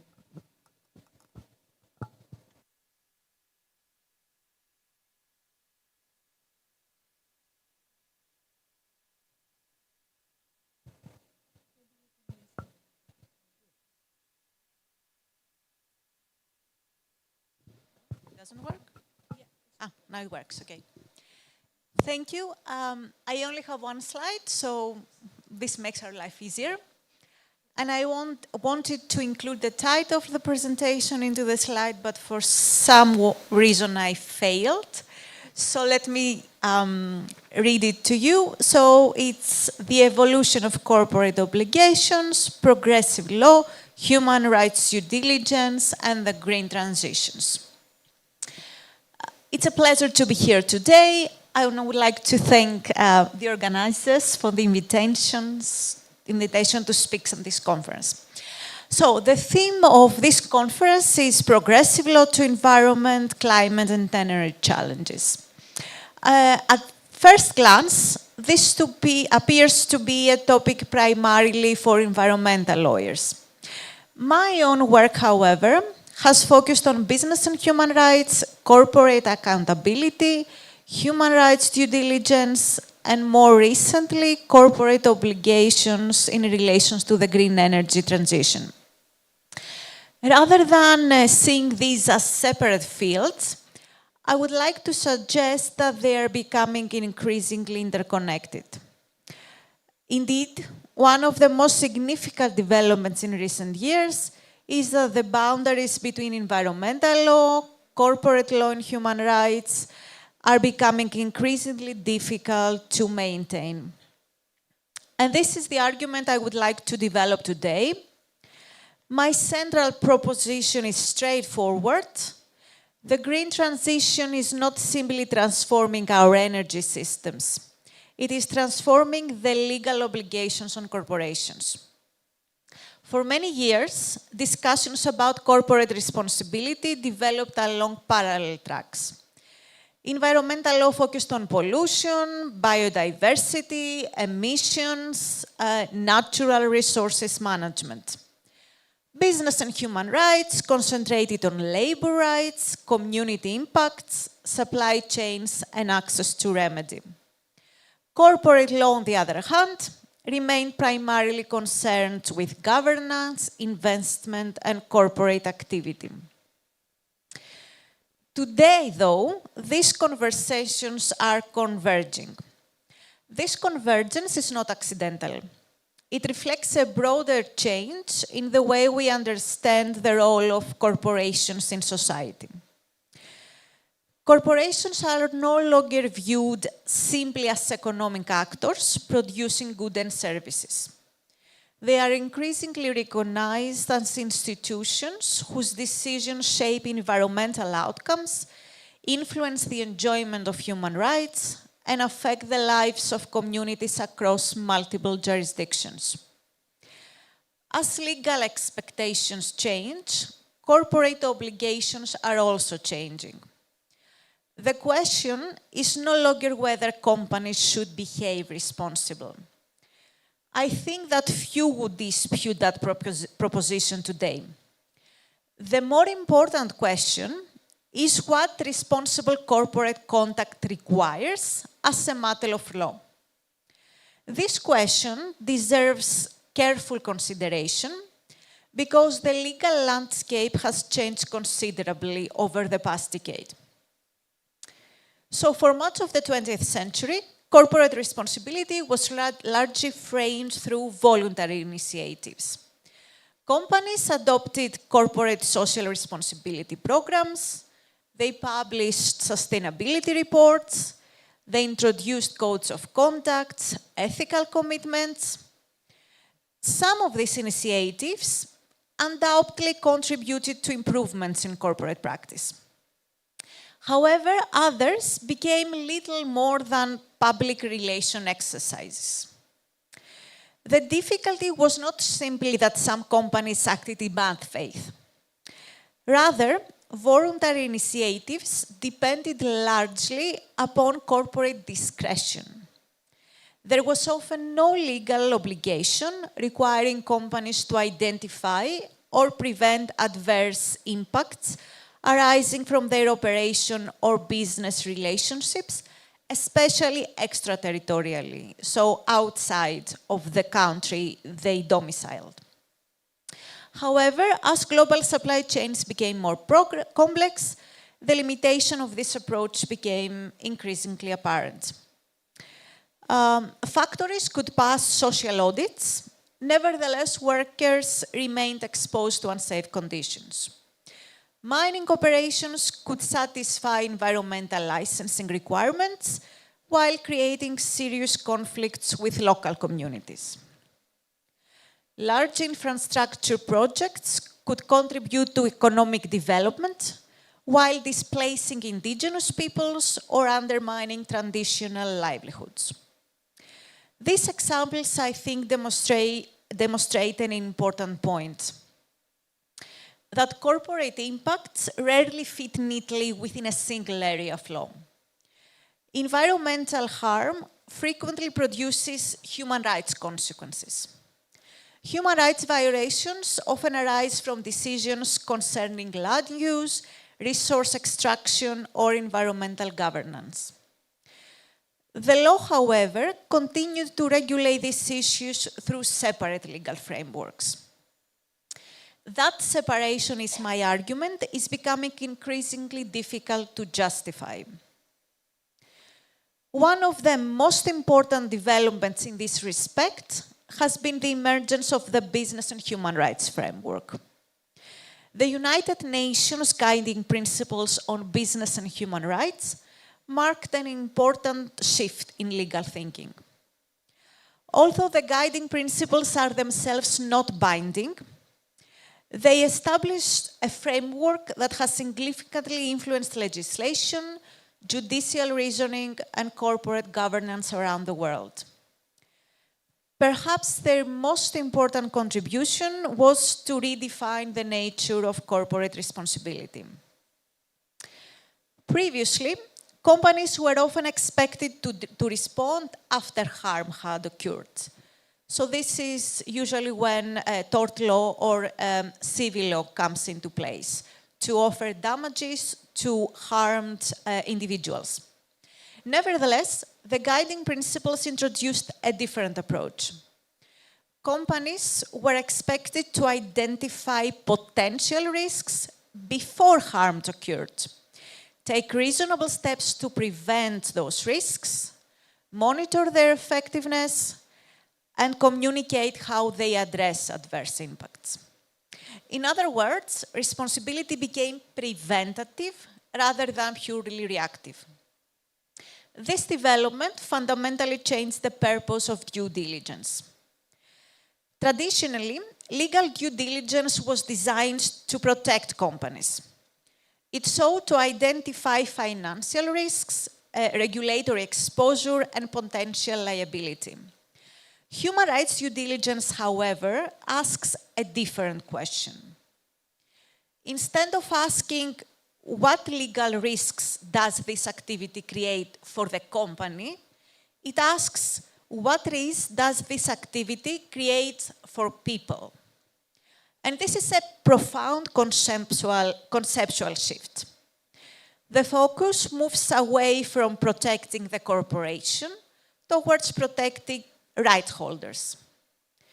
The corporation remains the subject of regulation, but the object of legal concern becomes the individual and the communities affected by corporate activity. Increasingly, legislators have begun translating this expectation into mandatory legal obligations. So in many jurisdictions, in Europe, but also Canada, I think to a certain extent Australia and Latin America, human rights due diligence is no longer simply a matter of voluntary corporate practice.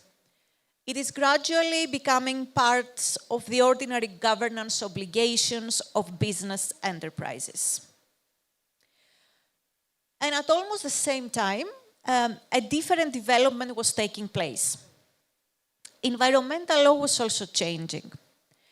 Climate change, biodiversity laws, and the transition towards renewable energy required governments to think beyond traditional pollution control. Environmental governance increasingly came to encompass supply chains, finance, investment, and corporate decision-making. This evolution has given rise to sustainability due diligence. So from human rights due diligence, we now move to sustainability due diligence. Although the terminology may differ across jurisdictions, the underlying idea is similar. Companies are expected to understand how their activities affect both people and the environment, not only within their own operations, this is the most important, but throughout their value chains. This development is significant because it moves beyond treating environmental protection and human rights as separate regulatory projects. Instead, both become part of a broader system of responsible corporate governance. And in my view, this is one of the most important legal developments of the last decade. The evolution of corporate obligations is not longer occurring within separate legal silos. Human rights due diligence and environmental due diligence are increasingly reinforcing one another. And very, very recently, we now have also climate change due diligence. So sustainability due diligence consists of three legal routes: environment, human rights, and climate change. That convergence is perhaps most visible in the green energy transition.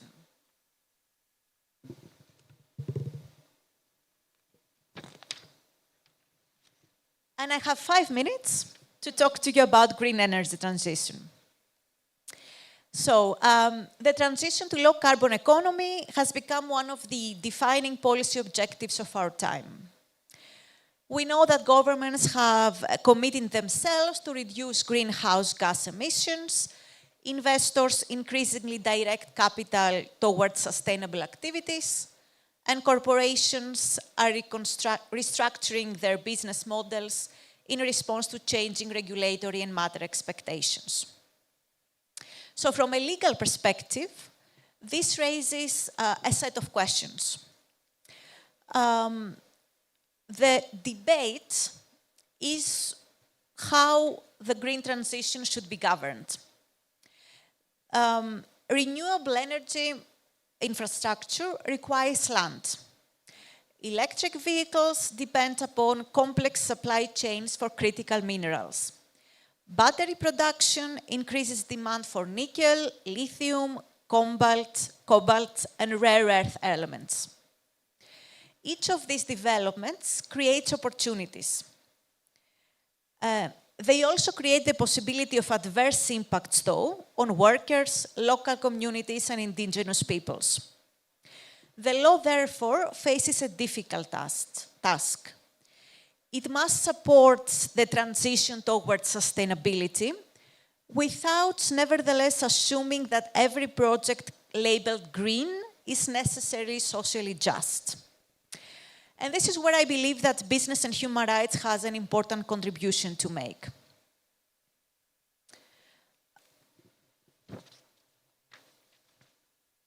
So, we often speak about green growth, green investment, green industries, and this is all very good and they are very useful as economic concepts. Nevertheless, we need to think about the environmental impacts and the human rights violations that they may happen in the green energy transition. And in this case, Indonesia provides an interesting example.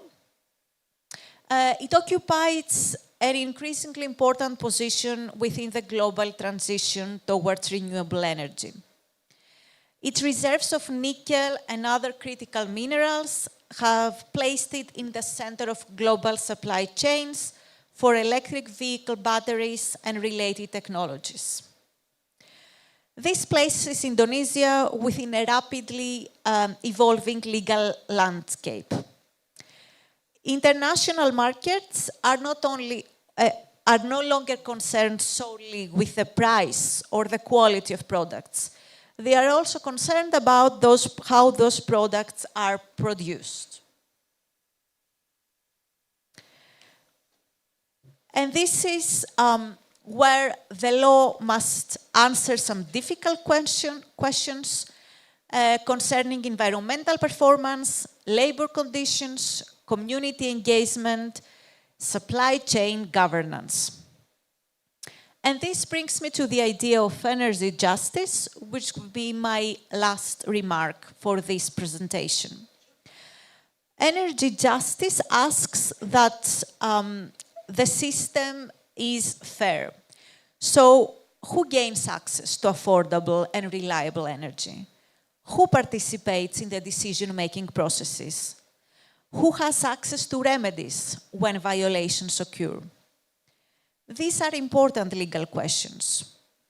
They concern equality before the law. They concern procedural fairness, public participation, accountability. And this is where the business and human rights framework can play an important role. And this is also a progressive role as the aim and the main focus of this conference comes into fore. Because these values are not new.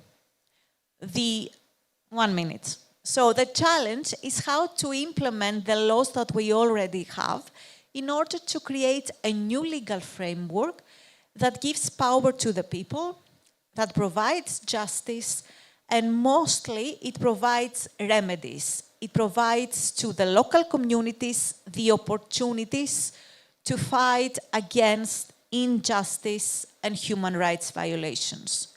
And I think this is a topic that many of the presentations in the conference will touch upon. And I will be very, very interested to listen to your thoughts, to your ideas, and how we can all work together to have a progressive law. Thank you very much for this, and looking forward to the next session.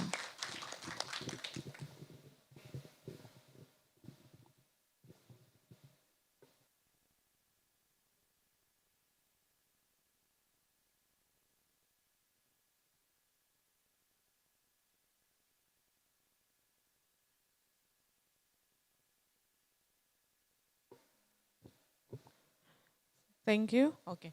Thank you so much, Dr. Kotsamani, for the presentations. And now we move on to our last speakers, Professor Olawoyi. So, Professor Olawoyi, have to join us online. Okay, Professor Olawoyi, am I audible?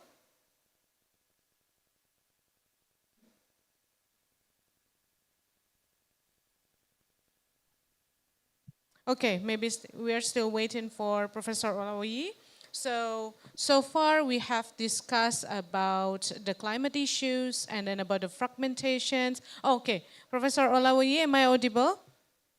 Yes, I can hear you. Okay, thank Can you you so hear me? much. Yes, we can hear you clearly.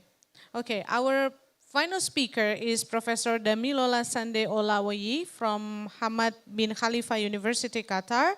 And his presentation is entitled International Energy Law in Advancing Sustainable and Equitable Development. And his presentations is about, describes about the energy trilemma. Okay, the time is yours, Professor, for 15 minutes. Thank you.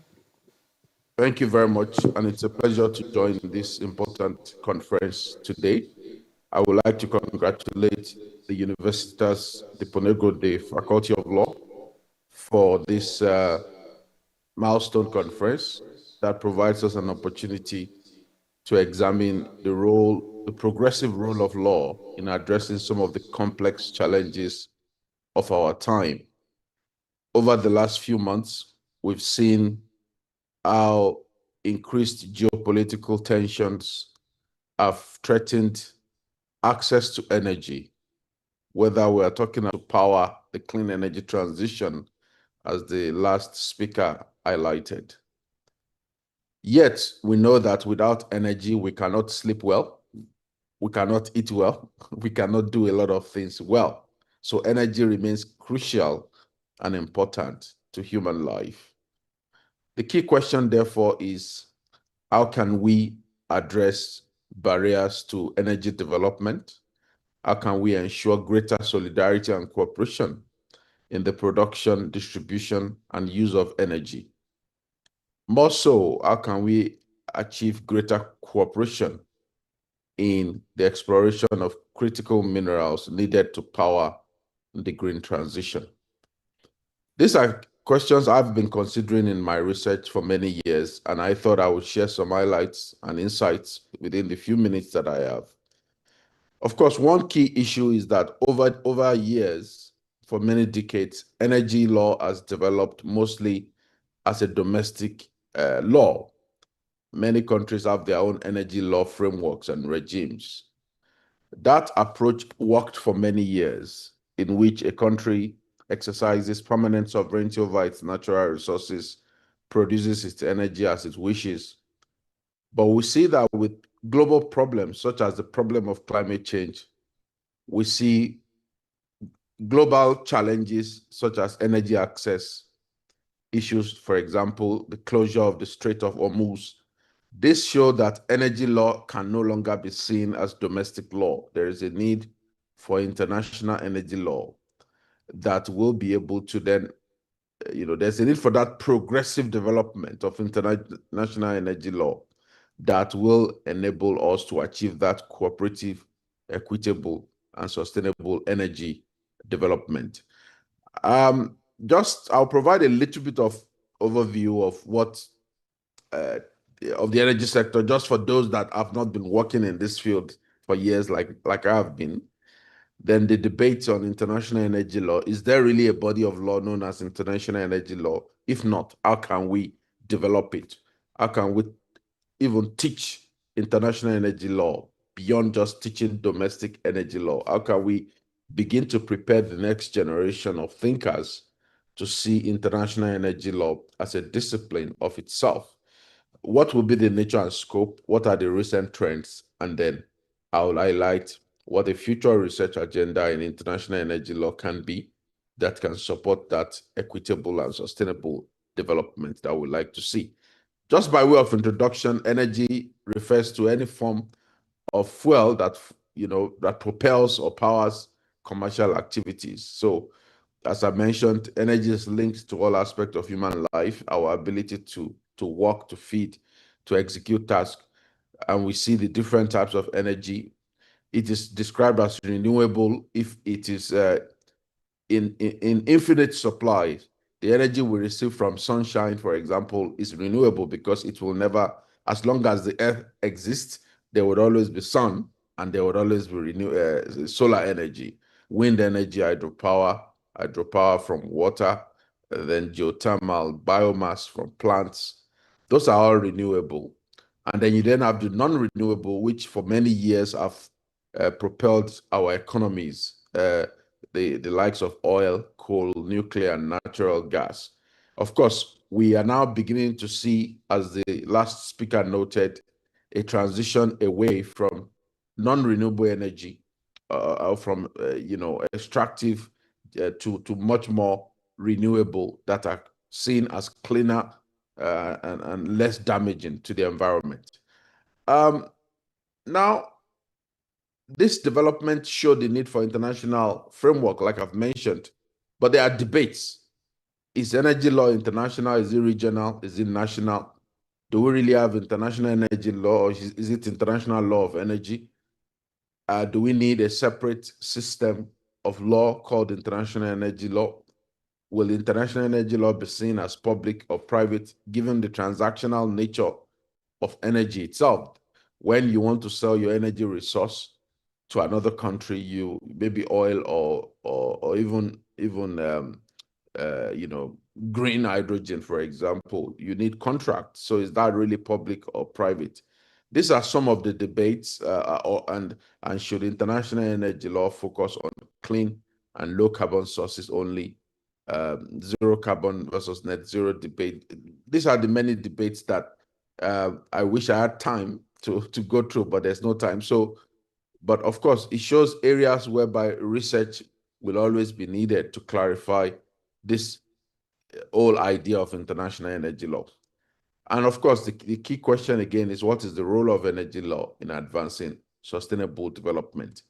I would answer some of them very briefly.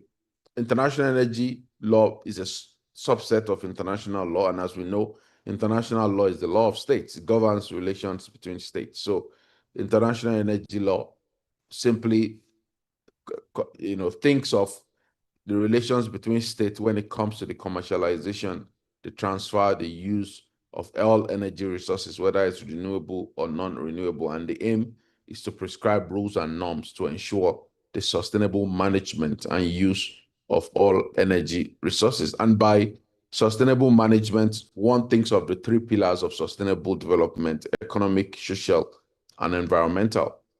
International energy law in the economic aspect will focus on things like energy trade, sustainable energy cooperation, ensuring that we use our energy resources in a way that will lead to,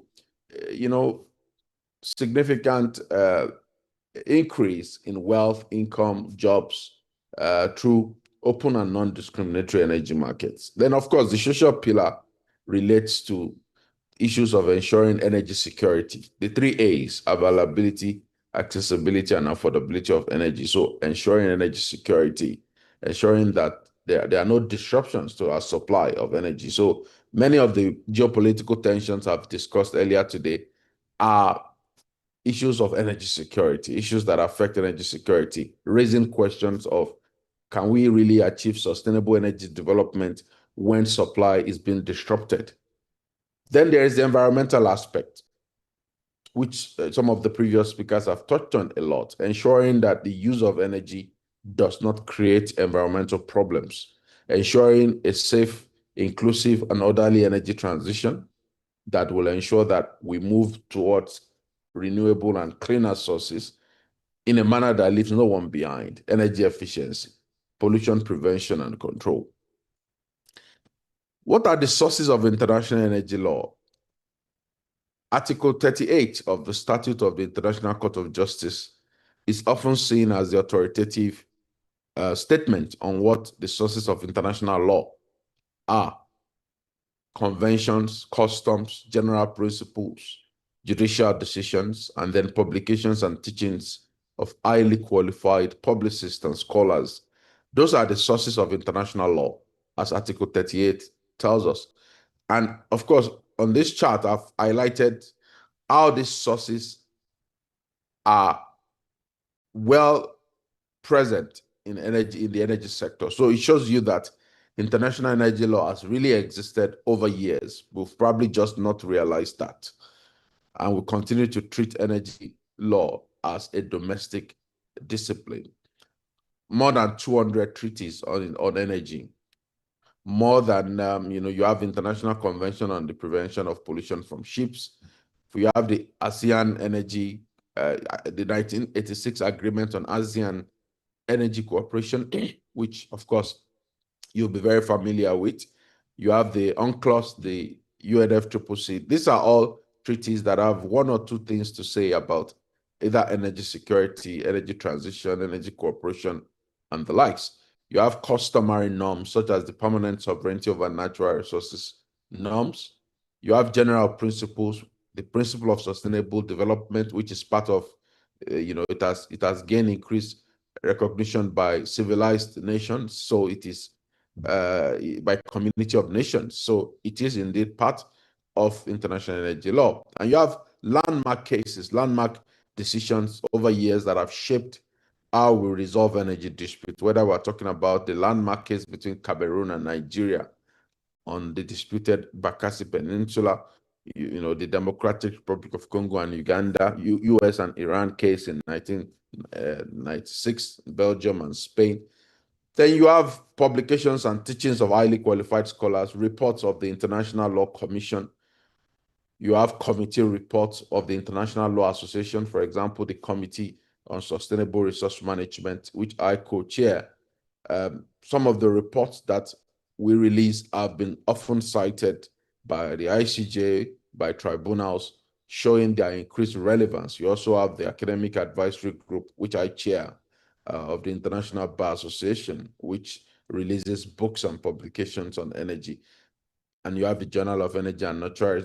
These are resources that could help us understand the place of international energy law.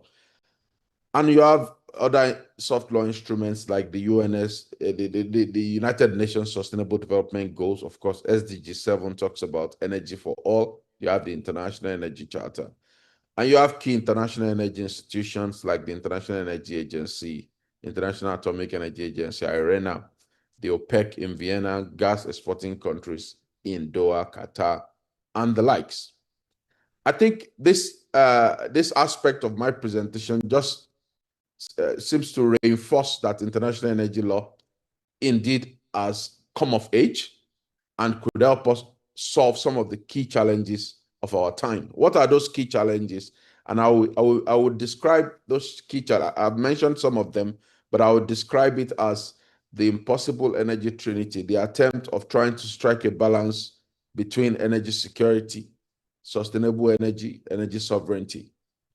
It's seen as impossible because it is indeed complex to achieve these three goals.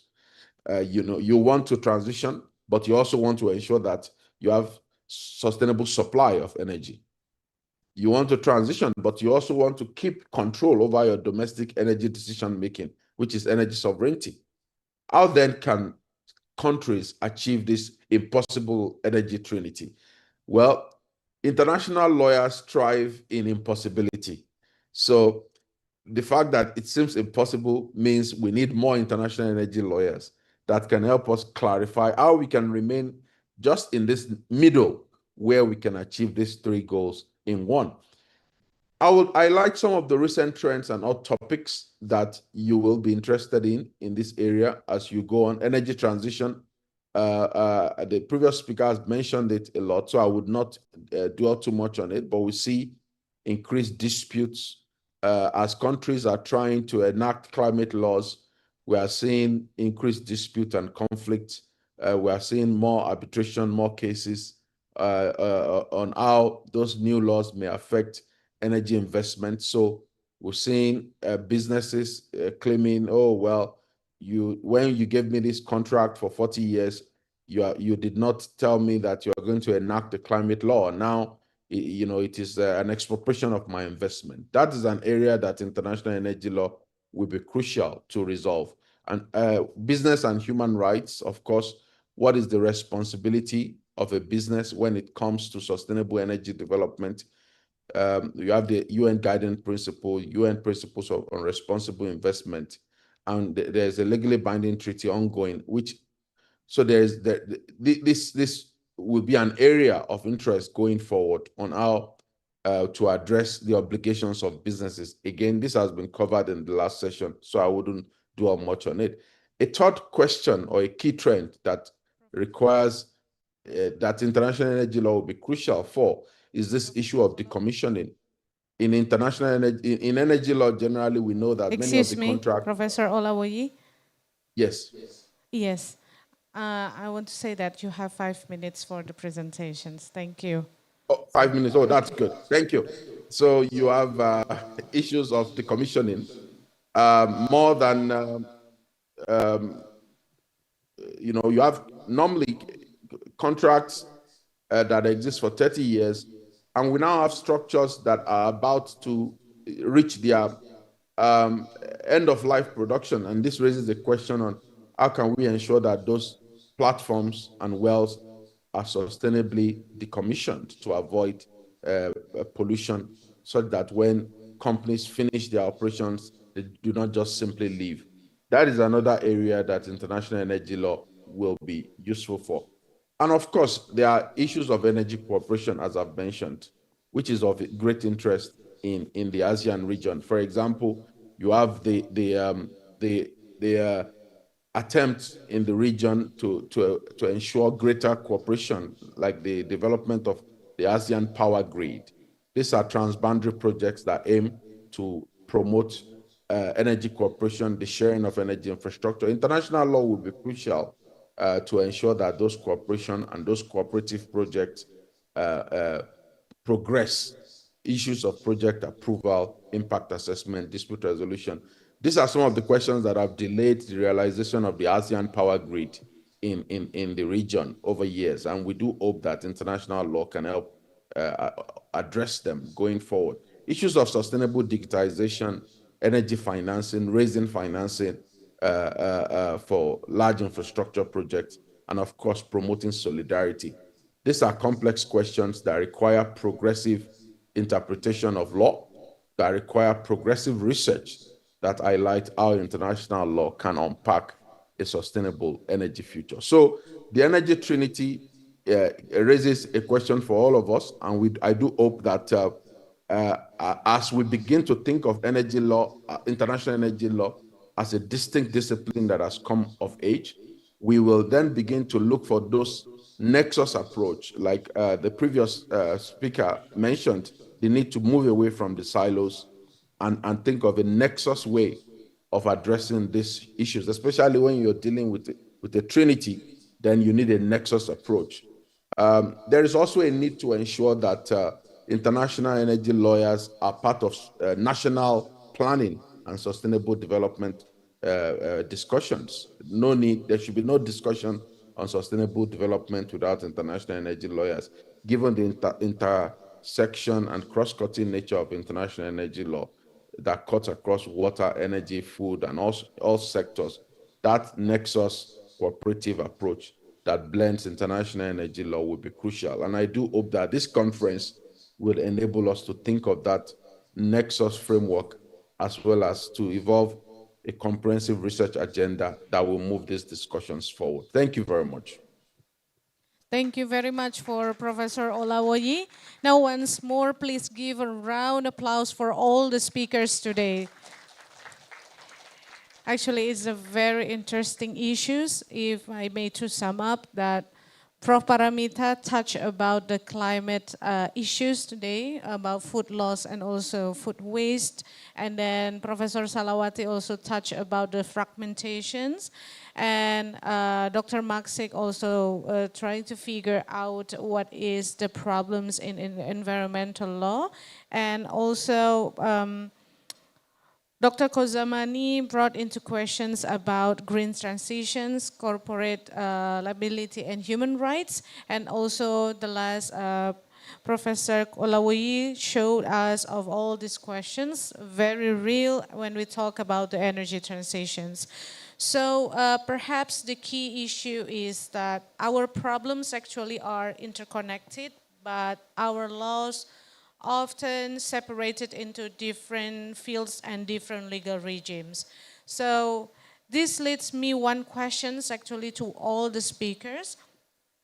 If environmental, climate, corporate, and energy challenges are interconnected, do we still need to address them through the separate legal regimes, or is it a time for a more integrated approach? Maybe I invite each speaker to give a response, start from Professor Paramita and continue in the same order.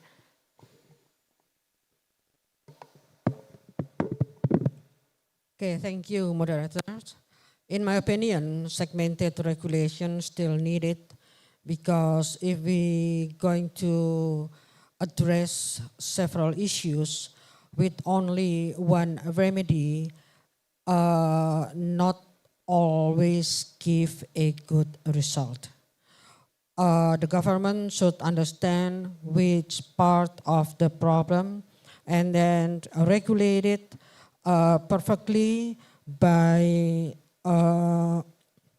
implemented regulation that also applied or ask the social, the stakeholder in the society, the industry, the consumers, and the people who get affected from that regulation. I think that is my opinion. Segmented regulation still needed. Okay, how about Professor Salawati? Okay, for me, there is always disadvantages for the emerging economy. This is a fact. But I do believe that we need to work out on this because no matter what you say, I always see that at international level, we are being pressured. Yeah, so the advantage is always for the first world country, but not the emerging economies or developing countries. And I think that is prologue for so long. So that's why I always urge the government that we need to have an expert on that. And that's why the capacity building is very important, but you have to get the right people to bring the capacity building. Because to understand, for the developing country, to understand the law itself, we don't have so many experts. You know, so despite we're talking about environmental law, look at Malaysia, for example, we are still struggling with the environmental things. So I do believe that, and all, okay, not only that, we are in between economy versus environment. And we choose economy, not environment for the emerging economies because we need money. So that's why I think to integrate is very important, but for the first world country to understand the needs of the developing country, that is very important. Not to pressure us, but work out with us and also have the capacity building with us. Thank you so much, Professor Sarwati. Maybe now Dr. Maksik. And I think we still need very specific niches of law and regulation because the issues we're addressing or we're trying to address, they are very complex and where the nitty-gritty makes a huge difference. So I don't claim to be a trade lawyer. My expertise lies somewhere else, but we need to work together on those issues. And I think what is important though is while we do work on those niche areas, keep an open mind of what can we learn from the other areas. That's what I try to show in my presentation, like this idea of regime interaction. What can climate change law learn from water law? Cross-fertilization goes both ways. Are there concepts we can adapt to a different specific challenge like climate, like energy, that comes from somewhere else? But then linked to my the speaker just before me, we always have to ask, for whom are we doing this? So there's no point in giving a new concept the oxygen it doesn't deserve if it doesn't really change things. If it's just a new lick of paint for doing the same thing over and over again, maybe under the green umbrella or white umbrella, whatever you want to call it, whitewashing, greenwashing. So I think we need to have more interaction between the fields, but keeping the areas alive because they are very complex issues we're trying to address. Thank you. Okay, thank you so much, Dr. Maksik. And what do you think, Dr. Panagyuta?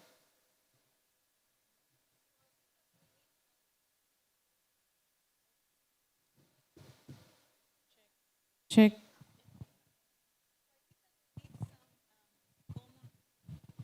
Can you hear me now? Thank you. I think that we need some common points of reference that they cross all fields. And then, of course, each field has its own issues and its own niche topics to develop. But I think it's very important, and this is what I try to highlight in my speech, that many of these issues are interconnected. So speaking from my field on business and human rights, we see how human rights violations can be the outcome of environmental violations or the outcome of the change of the climate. So all of these topics are interconnected. And if we look also like on business laws, we see that there is also this idea of what the corporation should do for society, or if there is no role for corporations in society. So the same issues have been addressed by all these different jurisdictions from their own perspectives. And this is important and this is very useful. But nevertheless, I think that we need to have some basic common understanding of what due diligence means, on what is the role of companies, on how to identify sustainable development, because it may be very different from a government and very different from a local population that see their livelihoods completely changed because of development. So is development always good? Or sometimes we need to just stop and think. And also, as the previous speaker has identified, some perceptions are not similar between developed and developing nations. And we still see this kind of inequality when it comes to the way that there are certain expectations from developing nations and not the same expectations from developed ones. So it has to do with power that still exists. So yeah, I think that there are important niches in all these topics, but of course there are common things, and this is what these conferences are about. Okay, thank you so much, Dr. Panagyuta Kotsamani. And the last for Professor Olawuyi. Thank you very much. Yes. I think one of the key things to address this whole idea of fragmentation and ensure systemic integration is to ensure more integration of institutions. No matter how good the laws are, even if we say they are distinct or together, even if we bring all the laws and put them under one treaty or under one agreement or statute, it is still the institutions that we implement. So that is why we need integration of institutions. We need to leverage technology to promote interoperability, ensuring that, for example, when you deal with issues of business and human rights, at times it is the Ministry of Justice that is in charge of human rights, and at times there is another sector that is in charge of energy, another sector in charge of food, and so the issues are different and the institutions operate differently. So I think that interoperability will be crucial, providing capacity development for institutions. That's why a conference like this is very important, ensuring that institutions now begin to appreciate that nexus thinking, in their work and carrying that forward. I think that would be crucial.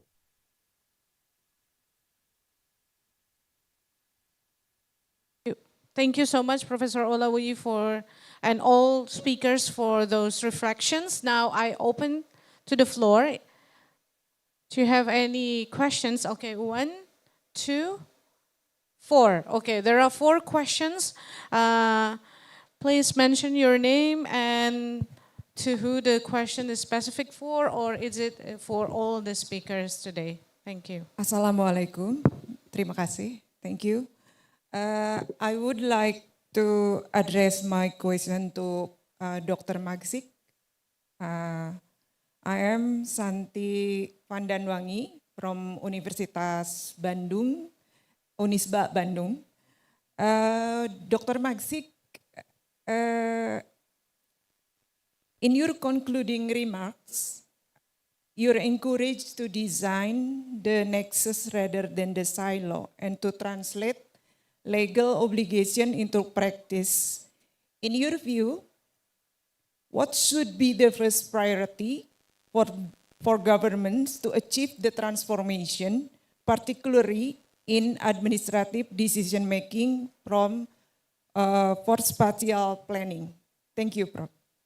Okay, thank you so much, Ibu Santi. Maybe for Dr. Maksik, please keep the questions with you first. We continue with another questions. The second questions from, silakan Bapak. Thank you, Mrs. Moderator. We have been with the law for very long time. Let's take, for example, Muharabi Code, for example. We have already been with the law for maybe about 3,700 years. But we still have problem. Today we are discussing the problem with our environment. The law never solved this problem. It will be continue, maybe for 100 years or until doomsday. We're still struggling with the law.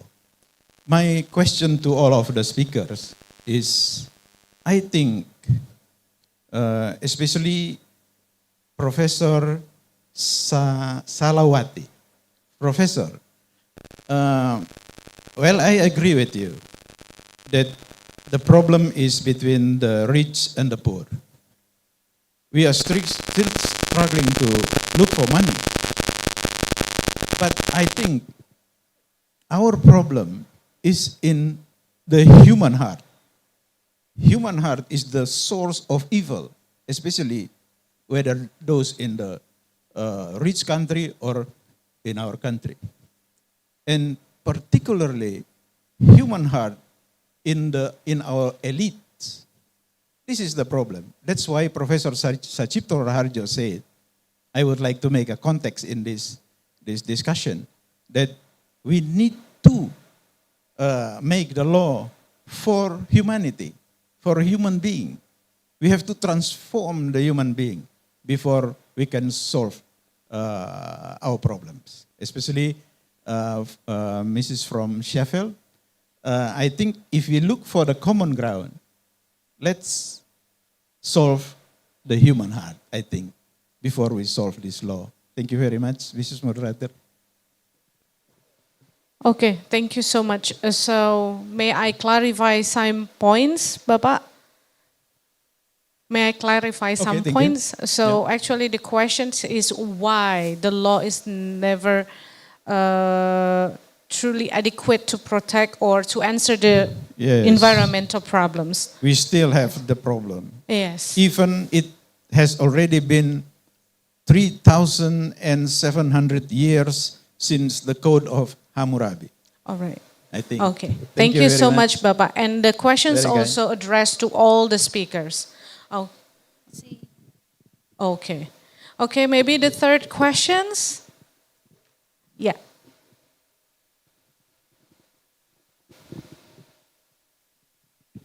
Okay, thank you for the.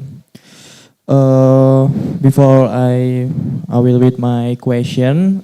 This question is for Dr. Maksik, Dr. Beyond Maksik. My name is Benedictus Bayu Widya Prianta. Usually people call me Bayu. I'm from an undergraduate program of Faculty of Law, Diponegoro University. Okay, so my question is that if a climate change is fundamentally a systemic governance problem rather than solely an environmental issue, how should then climate law be reimagined to transform the economic, political, and maybe social system that drive greenhouse gas emissions while maintaining democratic legitimacy and protecting human rights? Thank you. This question is for Dr. Bjorn Maxik. Thank you. Okay, thank you so much. The last questions? Yeah. Yeah. Thank you for moderator and the speaker. My name is Sandy, and this question addressed to Prof. Damilola and Prof. Salawati.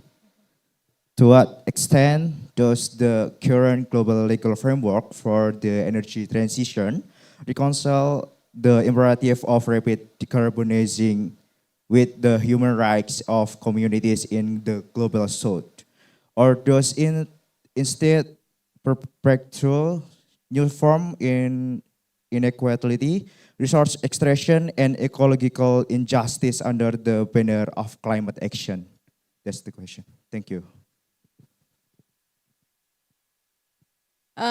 Sorry, maybe to make it clear, can you repeat one more question? Can you repeat the questions?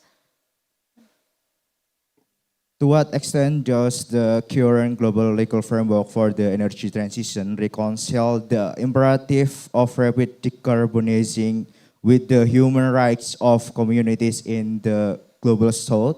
Or does it instead perpetuate to new form of inequality, resource extraction, and ecological injustice under the banner of climate action? All right, thank you so much. And the questions are addressed To Prof. Damilola and Prof. Salawati.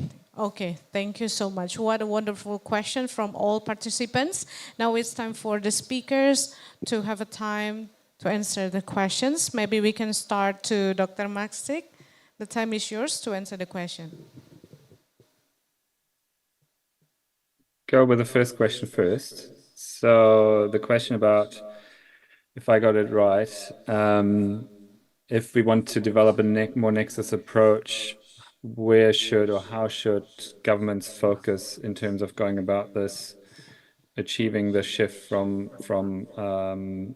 silo thinking to more nexus approach? I mean, I think what might help is the example of New Zealand. We do have a Zero Carbon Act. Its nexus feature is the economy-wide carbon budget, so 5 yearly budgets set on advice of an independent climate change commission, just advisory function, not binding, but they do then bind the whole government. So no ministry owns the budget, every ministry lives inside it, transport, energy, agriculture, waste, the whole economy. And I think this is the nexus prescribed to a legal function. But now the second part of that story is that New Zealand also demonstrates that even though it has prescribed this nexus function, which was a good start, so I think that that would be one of the part of an answer to your question at least, it demonstrated that it still lives in silos. So what it did do is take half of our emissions, agriculture, contributing 50% to our greenhouse gas emissions, almost completely out of the system. So they're not included in any meaningful way in having to limit their lower their emissions. So the budget architecture is systemic. Exemption is again pure silo. So we have a bit of both in New Zealand. So that probably doesn't answer your question completely, but I think it gives you an example of what states can do, and if done well, could improve on. So we've done the first step in New Zealand with our climate legislation, but we haven't done the second part. So we carved out again silos, protectionism, saying that we want to protect our agricultural industry and give them a special status, which goes against the first step, which was a bipartisan project. So that's also important, I think.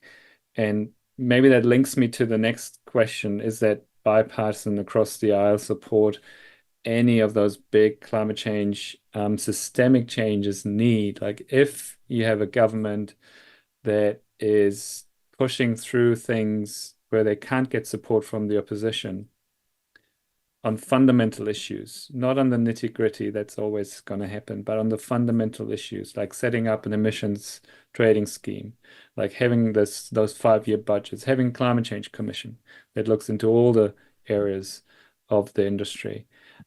If you don't achieve that, then you will lose the buy-in from a considerable part of your population, which in the next election might be the majority. And then what happens is they backtrack the policies, change the laws, and that's part of what we're seeing in New Zealand. So even though this example, what I just told you about, the Zero Carbon Act from 2019, that was a bipartisan project. All but one small party voted in favor of it. What happened now is that the current government is torpedoing it and carving out rights of us, the citizens of New Zealand, for example, to sue companies on tort in the courts. So they're trying to block any action on climate tort for violations of emissions standards set by the international negotiations, for example. So we can't bring any claims against companies in front of the courts anymore if the government has its way. And that's then what undermines democracy. And you give one thing, you take away another, you violate human rights, in this case, my argument, the right to go in front of a court, to be heard in front of a court. That is affecting democracy. So if you want to do it right, I think one of the hints is try and get as many people and political colors on board as possible. You might move more slowly, but I think in the long term, it's more successful. The problem is, of course, that we can't move slowly when it comes to climate change and other challenges as well. We want to move as quickly as possible, but we have to try and pick up everyone on the way to agree that the new social system we're trying to construct with all the different rules is one that survives long term in a couple of election cycles rather than just being overthrown at the next election. So maybe I'll leave it at that and hope I answered part of your questions, both of your questions. Thank you. Thank you so much, Dr. Maksik. And now I give time to Professor Salawati to answer the questions. Okay, I agree that, like the professor said just now, yes, we have an issue of rich and poor, but the problem with poor is we do not have enough capacity and also expertise plus corruption. This is our problem. And I think this is clear cut in many parts of the world. And I think as long that, sometimes we forget to look that whatever happens in international law is more determined by the geopolitics and astropolitics nowadays. It's not international law itself. International law is like somehow not moved, and it's moving by the geopolitics and astropolitics. That's why I do believe in terms of this, we have to be more open-minded and broad-minded and see that what is going on. And again, still, it's back to the system of a country, right? Okay, for the gentleman who asked me about the global framework regarding the energy transitions and also the human rights. Again, who actually determine the politics of a country? People. And what's make people choose is about where you built up with that idea of a politics, right? I can take different situation, Malaysia, Indonesia, very easy. Indonesia, you can go on roads, march, demand, even up to burn. You know, we can see. But in Malaysia, why it's very hard to see people doing that? Because we already have the internal act that prevents us from the British. So every time we want to open the mouth before it obsolete by Datuk Sri Najib in 2010, if you ever against the government, they will put you in that isolation for 60 days, no communication with the lawyers and so on. So it's very intimidated, seriously. And my late father was a special branch on that. So he mentioned everything about it. So for me, this is the things. This is the thing that now you can see slowly Malaysia raise the voice slowly, but not like Indonesia. Indonesia, you just make that point, and I love that you make the point. But for us, still, are we okay to do that? We are still in that. So we love to see the damage happen. So is it a human right, or is the law is wrong? The law is already there, but how you perceive it and how you bring back to the people. That's why I say international law is already there. Don't commend the international law. It's how the people doing. But is it the domestic law? Support the international law. If our domestic law are still here and there, plus corruption, even we have a very good international law, it's not happen.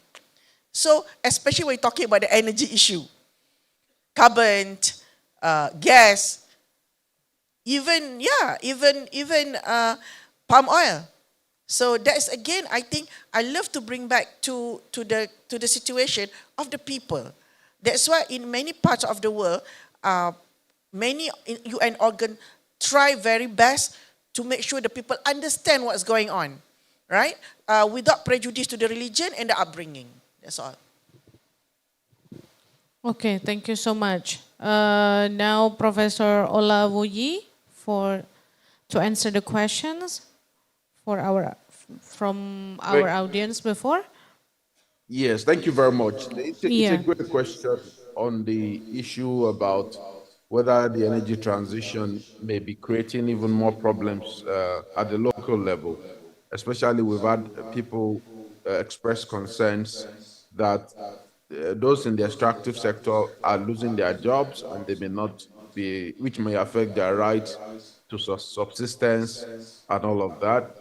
We've had concerns about how there's a lack of equality in even the energy transition decision-making process, in which maybe women, youth, and other typically marginalized groups like indigenous communities may be excluded from the energy transition decision-making. These issues are complex and they require innovative solutions.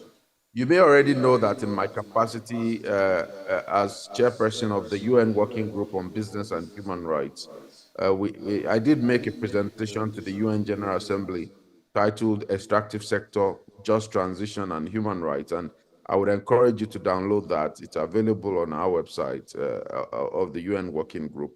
That report provides a framework to address some of these equality issues and justice concerns in the energy transition. There cannot be, we just do not want an energy transition. We want a just and equitable energy transition. And so energy transition must be underpinned by justice, must be underpinned by human rights. If there are people losing their jobs, then entrepreneurship training and funding must be available to them. Before global North countries push developing countries to embrace the transition, then global North countries should also provide funding support. So these are solidarity issues that we need to address. And I hope that when you read that report, you will find some of our recommendations useful in this regard. Thank you.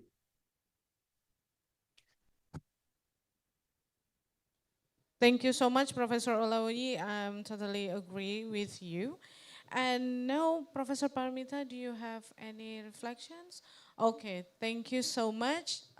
Thank you so much once again to all our distinguished speakers for the provoking presentations and for your sharing of your experience, knowledge related to the climate, energy, and any issues related to that. But unfortunately, we need to end these plenary sessions now. Once again, thank you so much to all the speakers, to all the participants with all the good questions and the good attention to today's plenary sessions. I hope it becomes the fruitful discussion for all of us, and also it will open the new idea for our research and for our academic venue. Okay, thank you so much. That's all from me. And back to the Master of Ceremony.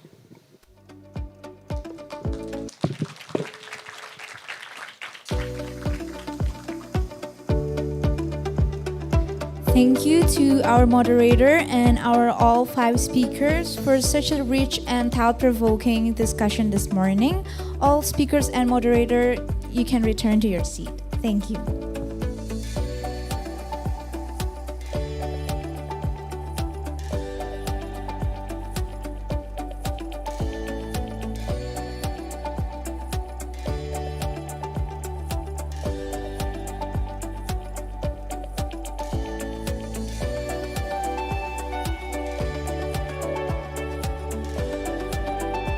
And before we break for lunch, I would like to invite a representative of our organizing committee, Mr. Muhammad Nafi Uzaman, to share a few announcements.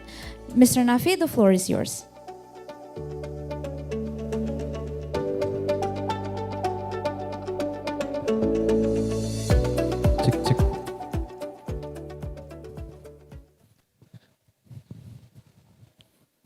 Okay, Assalamualaikum warahmatullahi wabarakatuh. Good afternoon, everyone, distinguished speaker, and also the all presenters and all participants of Icoleg 2026. On behalf of the organizing committee of Icoleg 2026, we would like to inform you about some informations about article publications and article processing charts, or RPC. To committee, you can share my presentation. Okay. Attach the material of the Icoleg 2026. You can scan this barcode first.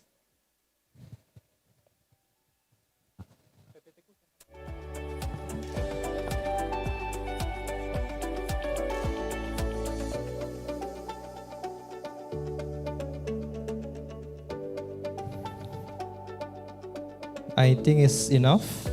Okay.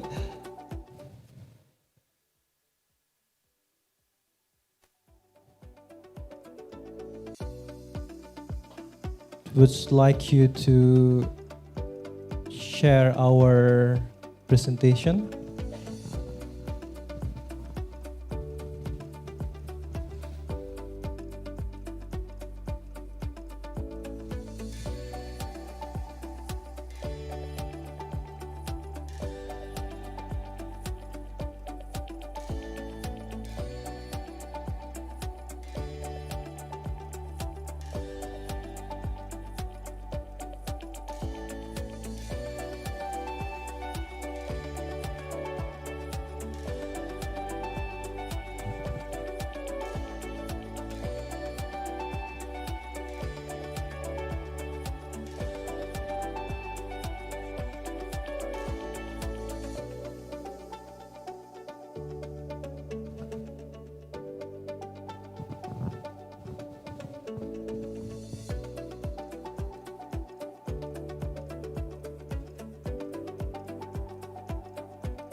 Okay, so this is some informations about the article publication and article processing charts of Icoleg 2026. Next.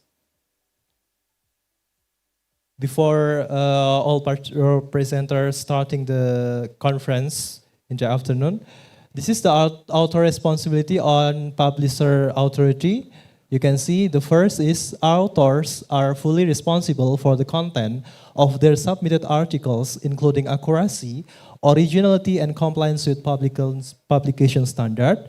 And the second is final article selection and eligibility for publications are solely the authority of the IAP Publishing. So the organizing committee has no influence over publications decisions.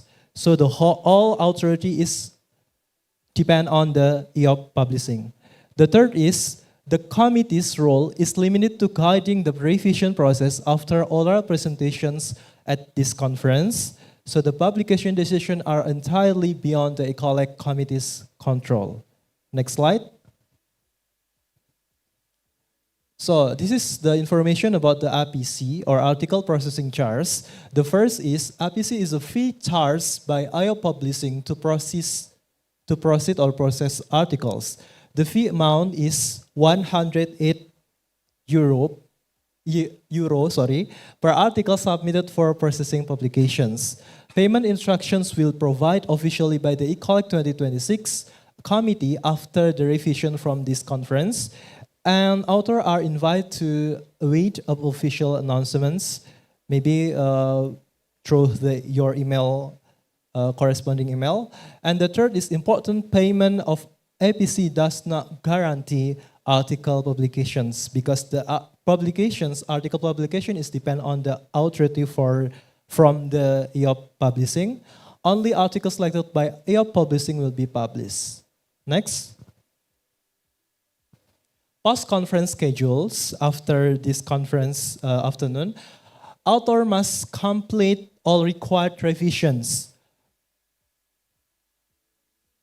thoroughly and carefully addressing feedback received during chamber sessions or editorial notes. And the second is article revision deadline after this conference is July 31, 2026, and submit again on the Moraes year. And the last is revisions must address suggestions from chamber session and editor recommendations. So don't hesitate to contact the organizing committee to make it clearer and whole information about IPC. I think it's enough. Thank you very much. Good afternoon and good luck for the presentations today. Wassalamualaikum warahmatullahi wabarakatuh.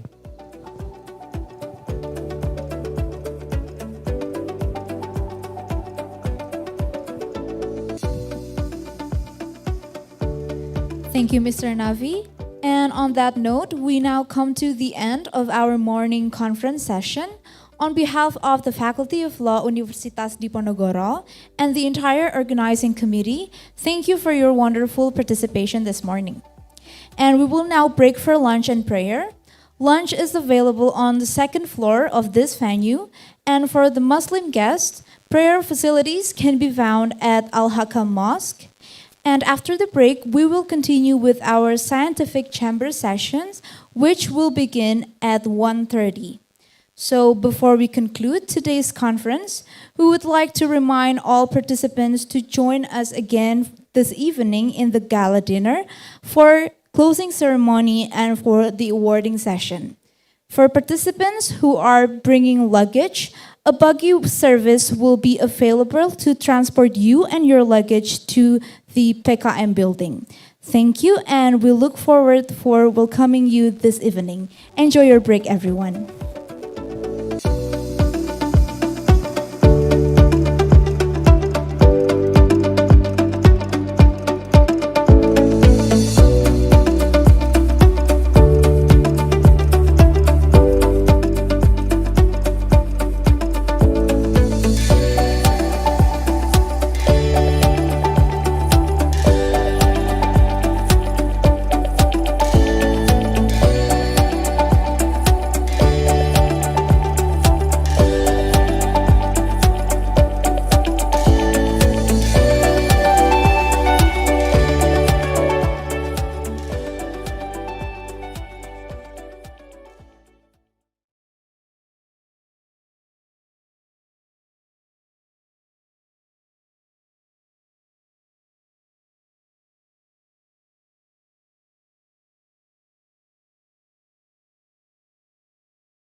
All right, good afternoon, distinguished presenters, respected scholars, colleagues, and participants.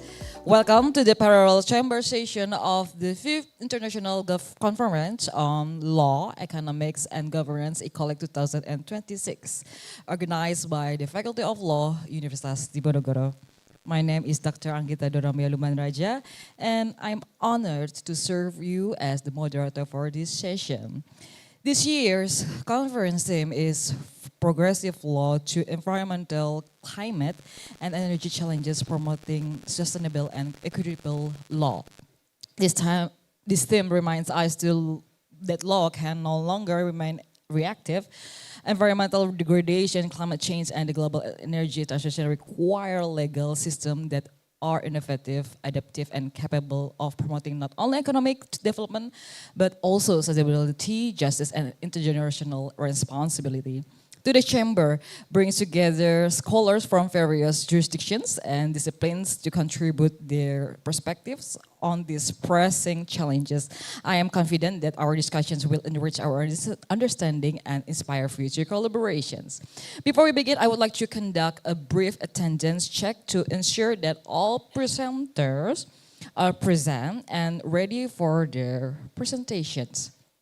May I kindly ask each presenter to respond when I call your name. To make the process more efficient, please also raise your hand or wave briefly when your name is called so I can easily identify you. First, Bulan Prabawani. Bulan Prabawani with the article Institutional Paradox. Nah. Second, Rengga Kusuma Putra and teams. Okay, presence. Miss Widya Sriati Saragi and teams, okay. Muji Edianto and teams, okay. No presence. Muhammad Sofwa Kibran, present. Rika Anggreni and teams, Retna Hanani and teams, Rosalina Woro Subekti and teams, Anjani Trifataharani and teams, and Nashiwa Alia and teams. Teresa Uli Ivana, Dwi Sudaryati and teams. Thank you. Irfan Murtado, thank you. Bilkis Rudia Najala and teams. And also Hobi Nasandrata.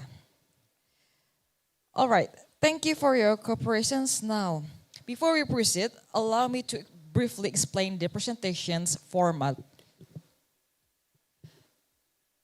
According to the Icoleg 2026 technical guidelines, each presenter is allocated a total of 10 minutes. This consists of 1 minute for preparations, 6 minutes for presentations, and 3 minutes for Q&A session.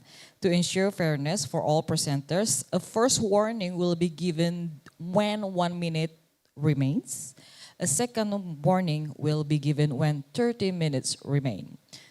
Please note that if a presentation exceeds the allocated time, I am required to stop the presentations and proceed to the next presenter. For the discussion session, participants may raise questions directly or submit written questions through the questions sheets provided by the organizing committee.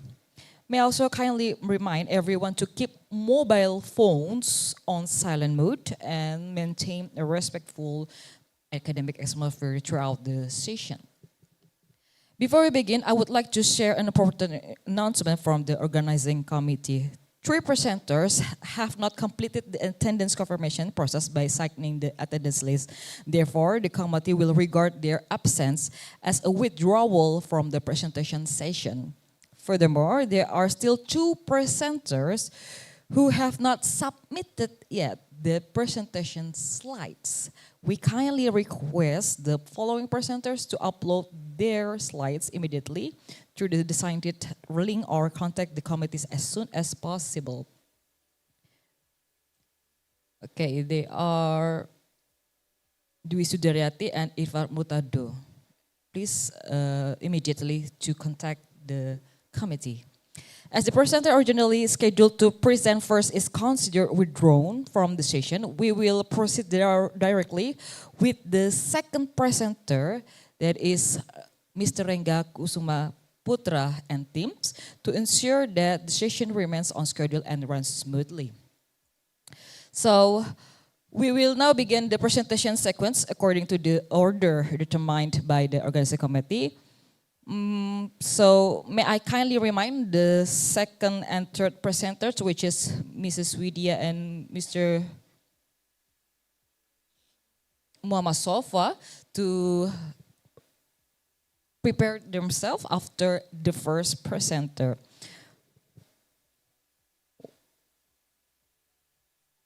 Okay, without further ado, may I now invite our first presenter, Mr. Rengga Kusuma Putra and colleagues, with the title Governing Energy Transition to Enhance States Compliance and Accountability, a Comparative Study in Indonesia and Poland. Give applause for Mr. Rengga Kusuma Putra and teams. Welcome to the stage.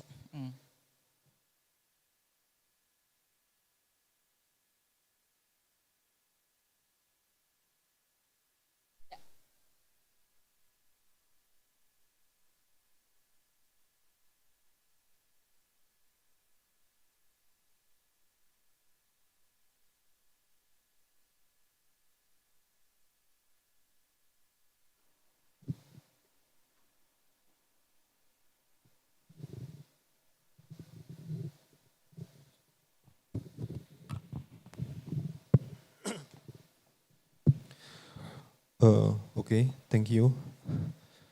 Honorable session chairs, distinguished panelists and fellow esteemed researchers, good afternoon.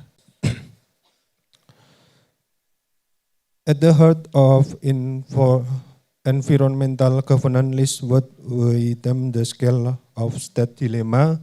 States are caught in a fundamental tension. On one scale, the urgent imperative for economic development, energy security and poverty alleviation. On the other scale, international obligation toward decarbonization, climate action, and legal equity. Both Indonesia and Poland serve as compelling comparative case. Both nations heavily rely on coal for energy sovereignty, yet both face pressing commitment. Indonesia with its NDC and Just Energy Transition Partnership, and Poland with the European Union's Green Deal and climate directives. The core problem examined is how can progressive law resolve this systemic policy dilemma without compromising state stability or legal justice. Slide selanjutnya. Turning first to Indonesia, the legal framework governing energy transition rests on Article 33 of the 1945 Constitution, which mandates state control over natural resources for the maximum prosperity of the people. Next. While Indonesia has introduced Presidential Regulation number 112/2022 on renewable energy development, the legal reality remains constrained by long-term power purchase agreement (PPAS) with coal-fired power plants and substantial legal subsidies. The Indonesia state faces a legal economic dilemma, acceleration-based outreach legal disputes and financial liabilities, while slow action threatens long-term environmental sustainability and climate commitment under the Paris Agreement. Next. In contrast, Poland operates with a supranational regulatory ecosystem under the European Union framework, historically dependent on domestic coal for energy independence. Poland must comply with EU climate target package, such Fit for 55 and the emission trading system. Polandia dilemma manifests as a conflict between national sovereignty in energy mix determination, guarantee under EU treaties and binding regional decarbonization mandates, while EU funding mechanism like the Just Transition Fund offer financial support. Social friction in coal-dependent region creates legal and political hesitation. Comparing both jurisdiction, comparing both jurisdiction through the lens of progressive law, pioneered by Professor Sachipto Raharjo, we observe that traditional strictly positive legal frameworks fail to resolve environmental dilemma. Law must not operate as a right obstacle, but as a human-centric tool designed to serve societal welfare and ecological justice. In both Indonesia and Polandia, statutory law frequently prioritizes contractual certainty for fossil fuel industry over public welfare and climate rights. A progressive law perspective demands that the legal system adaptive flexibility, integrating 1 minute environmental left. justice, intergenerational equality, and adaptive economic safeguard into the state policy.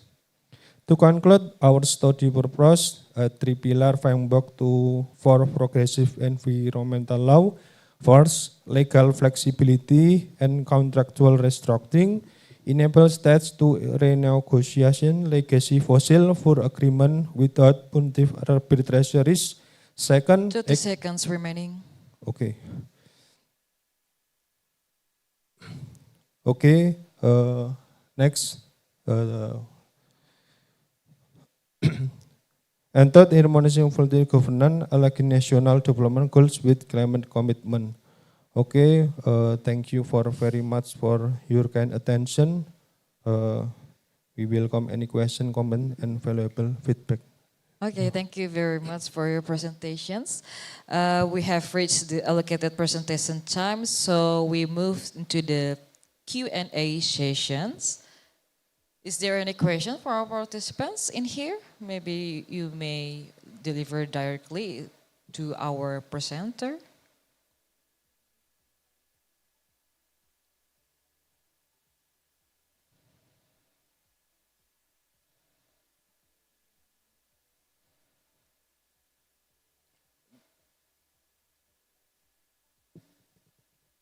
There is no questions? Okay, if there's no questions, I will give questions for the presenter. Thank you very much for your presentations. So I curious about why your teams choose the Poland as the comparative, as the benchmarking to compare between Indonesia with Poland. What kind of uniqueness or the same character between our countries with the Polands that you consider it very suitable to compare with us and we can adopt easily? Okay, thank you for this important question. I agree that Indonesia and Polandia have substantial difference in their political, institutional, and socio-legal context. However, Poland was selected not because it representative legal system that Indonesia should directly replicate, but because it provides a meaningful case of functional comparison. There are at least three reasons for selecting Poland. First, both Indonesia and Polandia share a civil law tradition and constitutionally recognized environmental protection and the state's responsibility for sustainable development. Second, both countries have historically faced a significant structural dependence on coal, which creates a comparable challenge in reconciliation, energy security, economy, interest, and climate commitment. Third, and most importantly, their institutional difference provide analytical value. Poland operates with the European Union's multi-level regulatory framework, which provides stronger mechanism for emission reporting, monitoring, compliance, and external oversight. Indonesia, by contrast, relies predominantly on national and sectoral administrative mechanism. Therefore, Poland serves as a comparative reference point for identifying how institutionalized accountability mechanism can strengthen the implementation of constitutional environmental commitment rather than as a model to be transplanted directly into Indonesia. We know that recap adaptation, our proposed framework is based on functional adaptation rather than legal transplantation. Indonesia does not need to reproduce the European Union's supranational structure. Instead, the underlying accountability function can be contextual with Indonesia's own constitutional and administrative system. Therefore, the main lesson from Poland is not that Indonesia should copy its institutional architecture, but that constitutional environmental commitment require operational mechanism of monitoring, reporting, compliance, and review. The specific institutional design must remain sensitive to Indonesian decentralized government structure, regulatory framework, social economic condition, and local socio-legal context. In this sense, the comparison intend to identify transferable principle and function, while their institutional implementation must be specifically designed for the Indonesian context. All right, thank you. Thank you very much for the great explanations from Mr. Aziz and representing the governing energy transition to enhance state compliance and accountability. You may come back to your seat. Thank you very much. Give applause to Mr. Rengga Kusuma Putra and teams. We move into the next presenter. Ms. Widya Seriati Saragi and teams with the title The Policy Implications of Marine and Fisheries Resource Management on the Well-being of Coastal Communities. We invite you to the stage.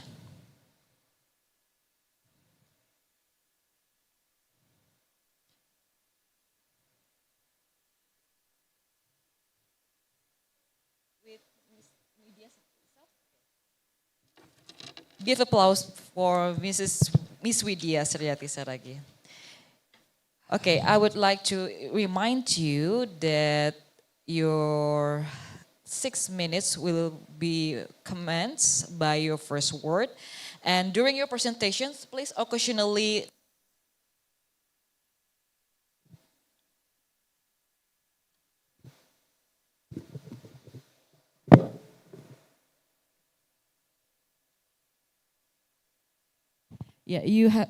please occasionally check the screens and please make sure that is the screen already display the right slides that you are presenting during these times.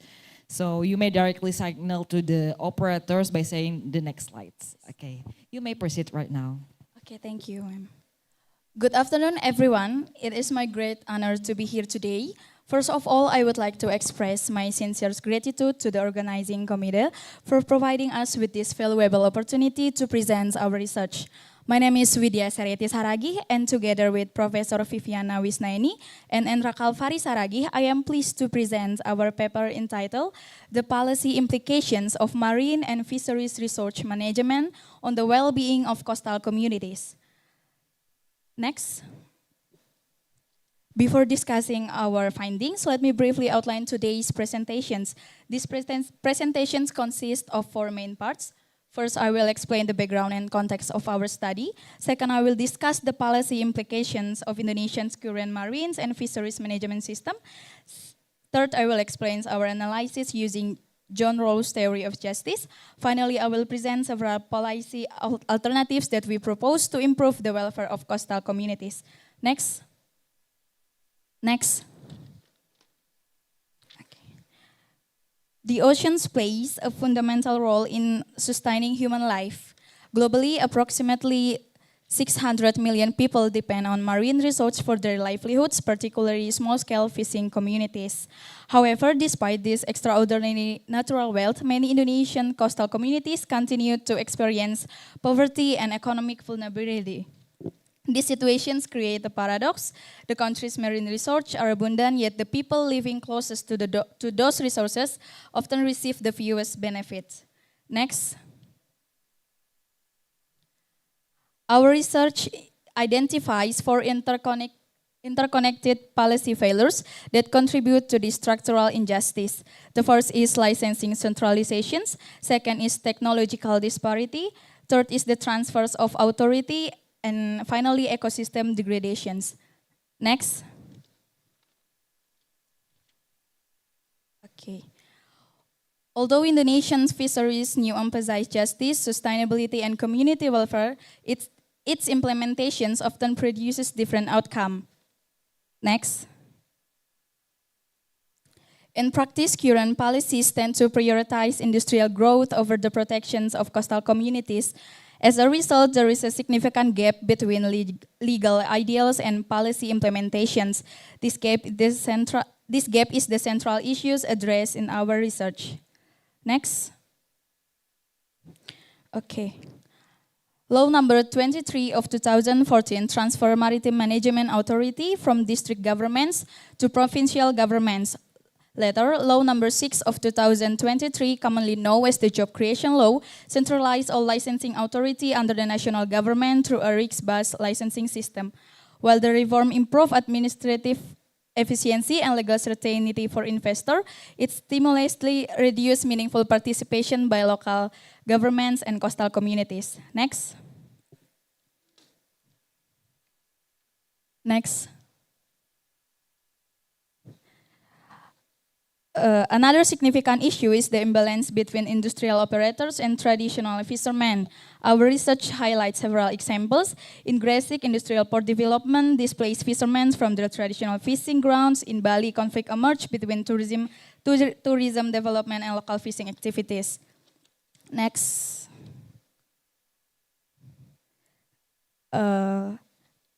Next. Next. Next. Okay, thank you. To evaluate this issue, our study applied John Rawls' theory of justice as a fairness. Rawls proposes that justice should ensure both liberty and equality. Three principles are particularly relevant. The first is the principle of liberty, which states that freedom should only be restricted to protect equal freedom for everyone. The second is the difference principle, which argues that inequality is acceptable only if it benefits the least advantaged member of society. The third is equal opportunity, meaning that social and economic opportunity should not depend on wealth or social background. Next.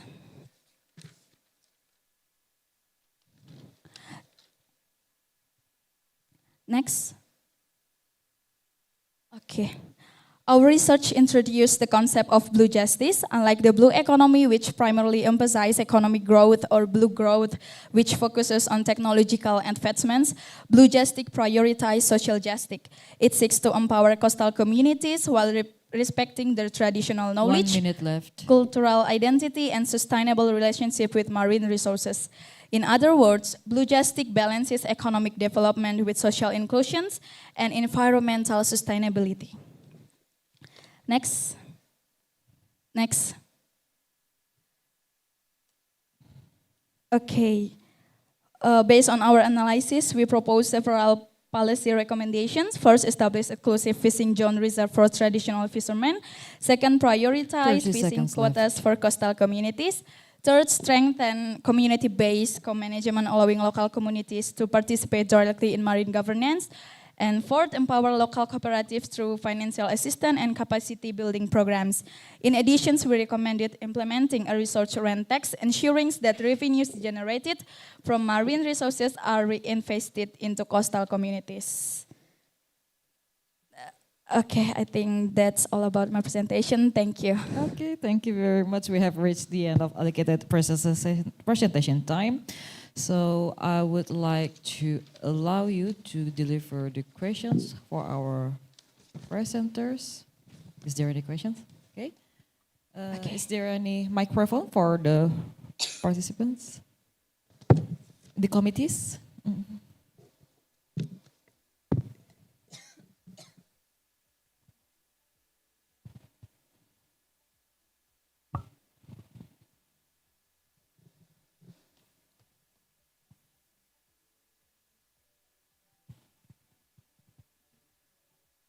Check. Okay, thank you, Ms. Widya, for your presentation. I would like to ask questions. Why did you choose Rawls' theory of justice on your paper? Okay, thank you. Thank you for the questions. We choose Rawls' theory of justice because it places primary emphasis on improving the welfare of the least advantaged members of society. Therefore, the theory aligns with our objective of formulating policies. And we wanted to position the welfare issues of coastal communities within a broader global context, making our research more relevant for international forums. Thank you. Okay. Do you have any questions? Yeah, that's enough. Okay, thank you very much. So yeah, because we still have more time. Okay. Only short questions for me. So you already proposed John Rawls and also the Blue Justice in the same framework. So I just want to ask about how can policymakers to balance two these sides, utopian sides from John Rawls, the theory of justice, between the economic efficiency to discourage the sustainable investment in different sectors.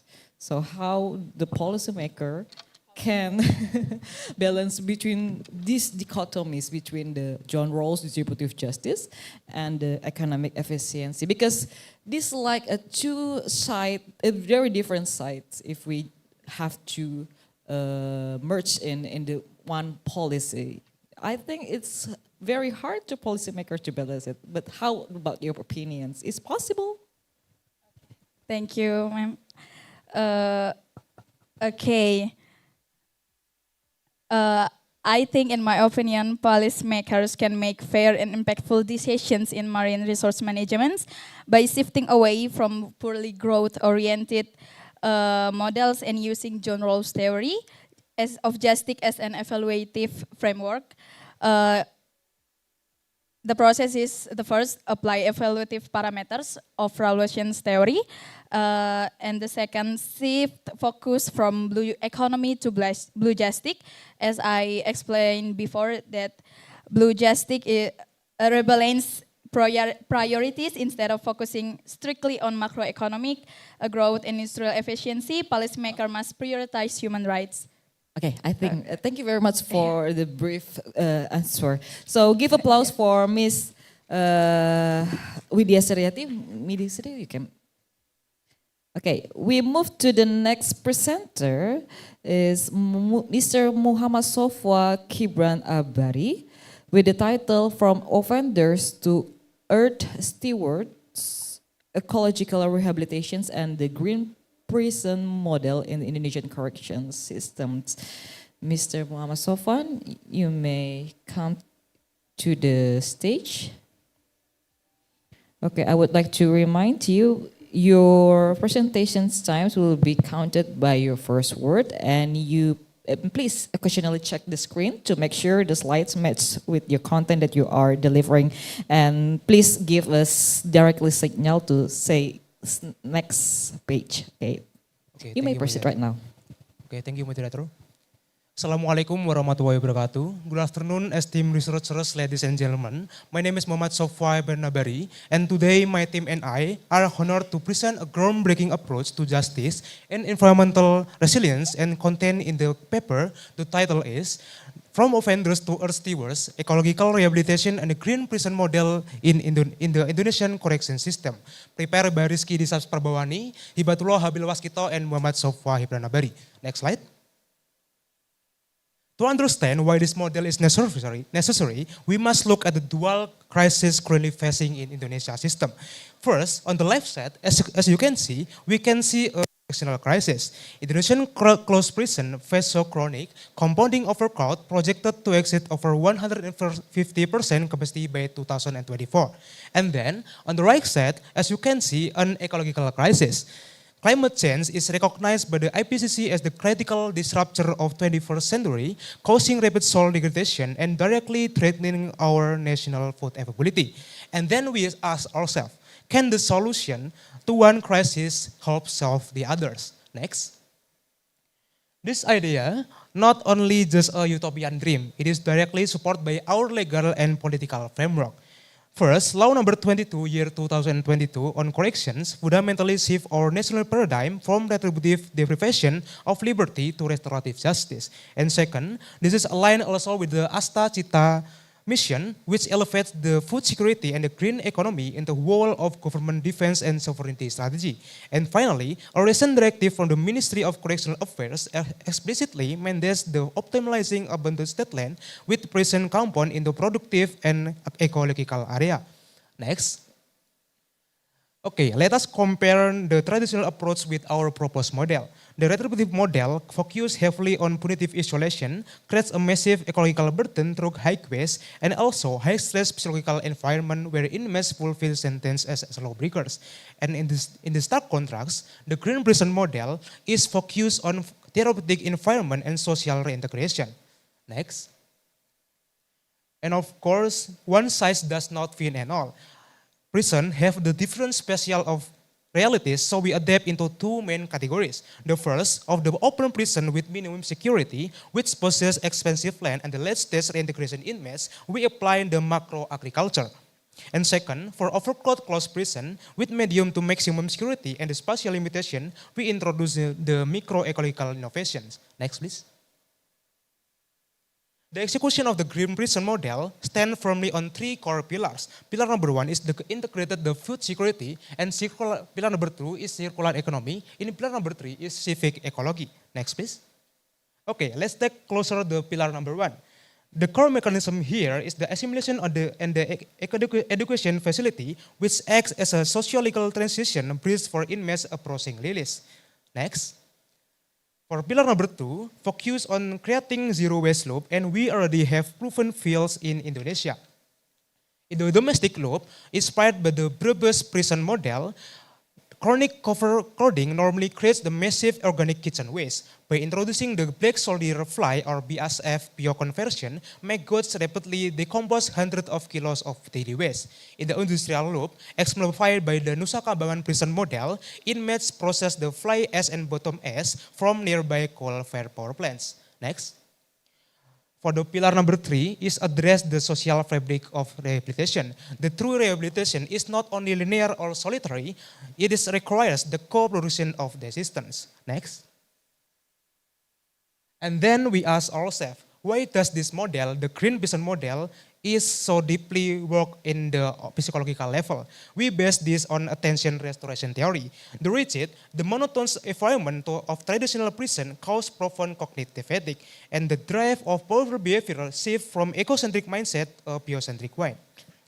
Next. And however, we must bridge a critical gap between the reality or dasein and the ideal or dasolen. Currently, agricultural programs in prison are often treated merely as a bureaucratic obligation or tools to meet financial target.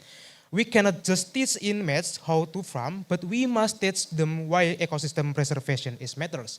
Next. Okay, we can look at the successful global precedent for this framework.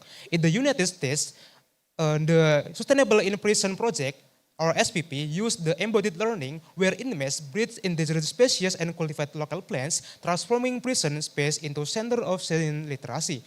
And even more, striking the human ecological prison model at Bastøy prison in 1 Norway. minute left. Okay, inmates independently manage an organic farm to supply all internal food needs. Next, please. And the study make the three main contribution. First, from a theoretical perspective, the study argues that rehabilitation should also cultivate environment responsibility. And second, from policy perspective, the proposed model has this demonstrate how correctional institution can contribute to 30 the seconds national left. resilience. And the third, from the practical perspective, it recommends the integrating of environment ethic into correctional education. Next. For the last, as a conclusion, we present a three-step action plan for the future of Indonesian correction. Step number 1 is the standardize the national curriculum. Number 2 is align the green competency, and step number 3 is expand the Kriya Apribaya. I think that's all from me. Thank you for your attention, and I'm open to your question. Wassalamualaikum warahmatullahi wabarakatuh. Waalaikumsalam warahmatullahi wabarakatuh. Thank you very much for the presentations for Mr. Sofwa. So I would like to turn the question to the presenters. The first one is from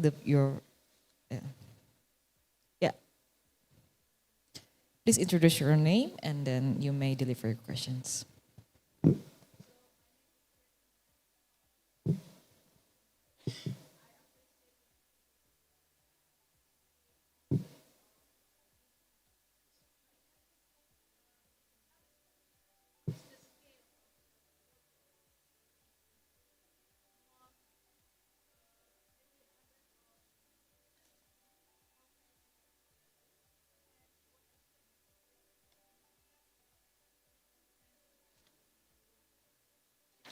Thank you for the question. Okay, let me answer. The conventional, the green prison in my paper is the power of the green prison is primarily focused on the vocational skills and also the behavioral correction. And also, our green prison model goes beyond that by integrating environment ethics, food security, circular economy, and the psychological restoration and social reintegration into unified correctional frameworks. It creates, I think, all of Indonesian prison is provide the green model, this model. Okay, move to the next questions.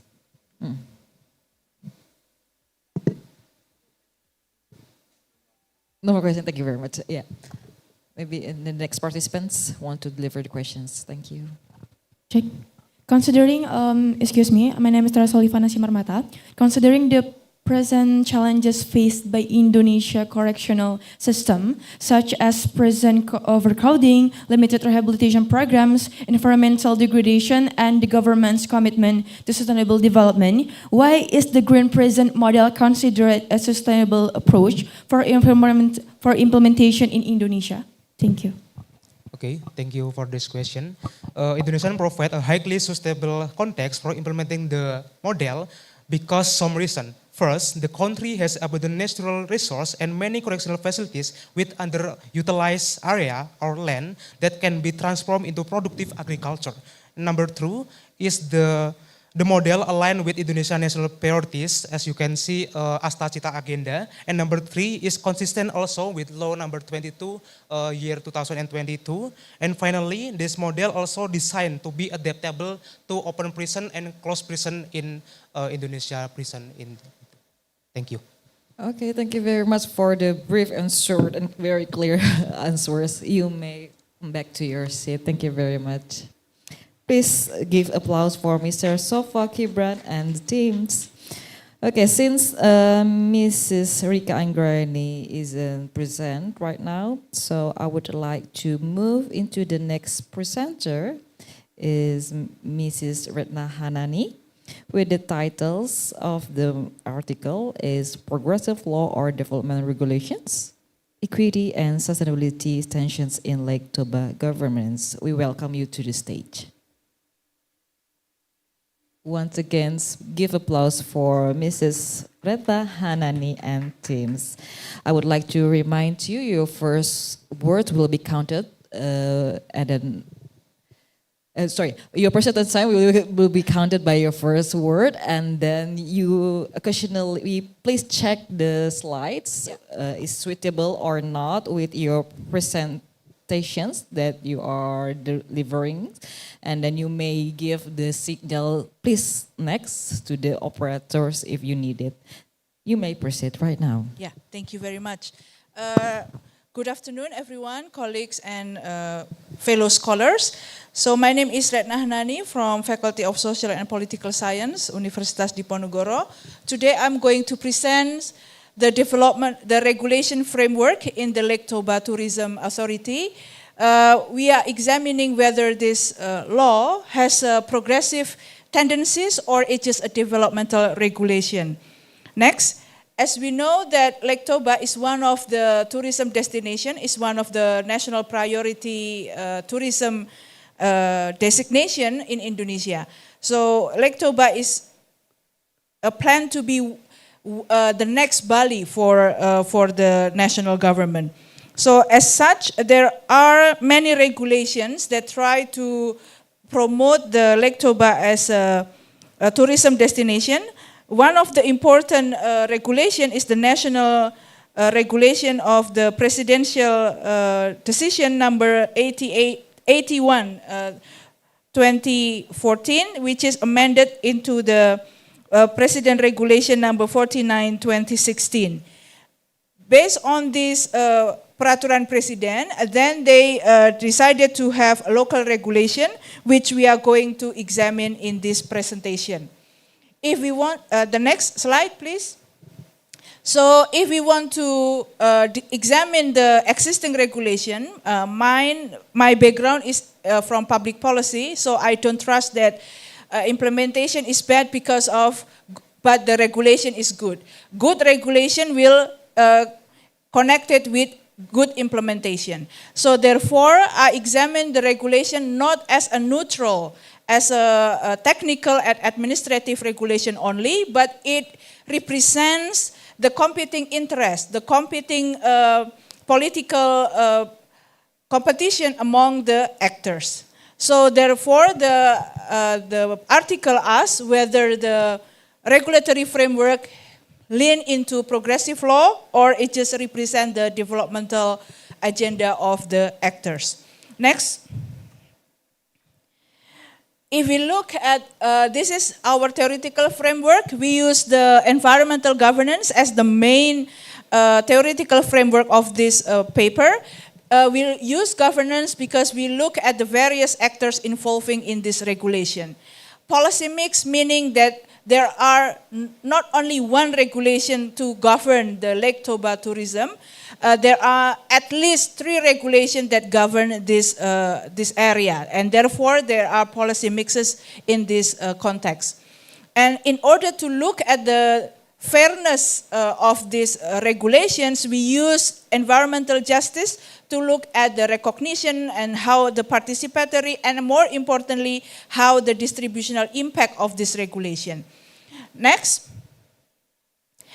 So this is our method. We use the thematic qualitative content analysis. So we compare articles in these 3 regulations and we look at the trend and the tendencies of each articles. The next one. So this is basically the finding of this paper.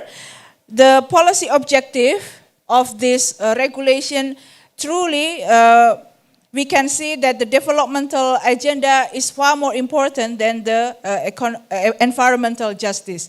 If we look at the distributional impact of this regulation, there are no mechanism in this regulation that shows how the benefit of the Lake Toba tourism will be shared among the beneficiaries, especially the local people.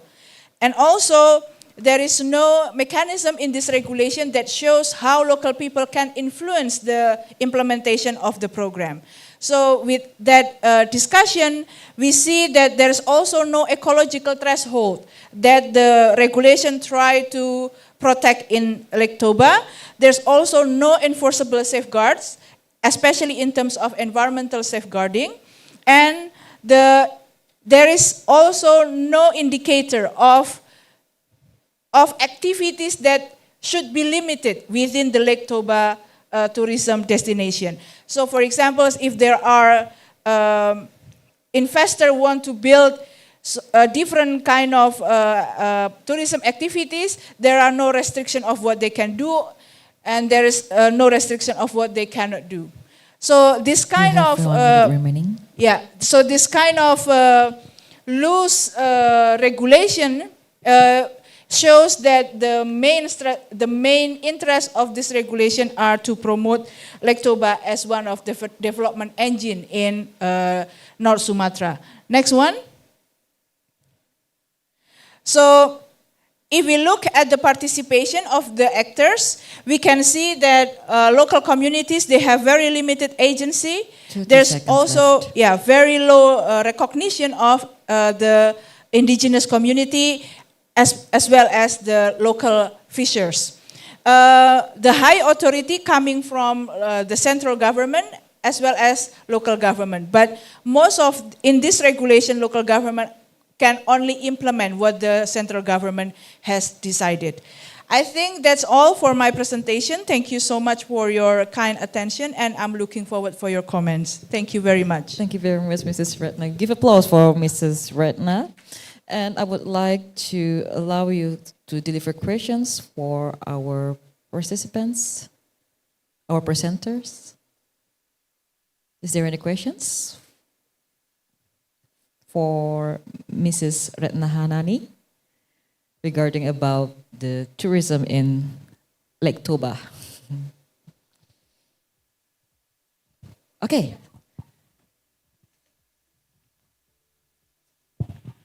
Okay, thank you very much for your opportunity and nice presentation, Mr. Retna Hanani. So I would like to ask you some questions. So based on your finding, is there any penalty?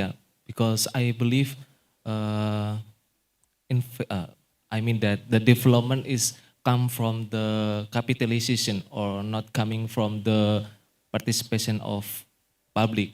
So is there any penalties if they are something like the development still run, but is there no permits published by governments? Thank you. Thank you for the question. That's the most interesting thing about the governance of Lake Toba tourism, is that the Lake Toba Tourism Authority is based in Jakarta. It's called Badan Pelaksana Otorita Danau Toba. And the role of this Badan Otorita is very strong, even they can encompass the role of the local government.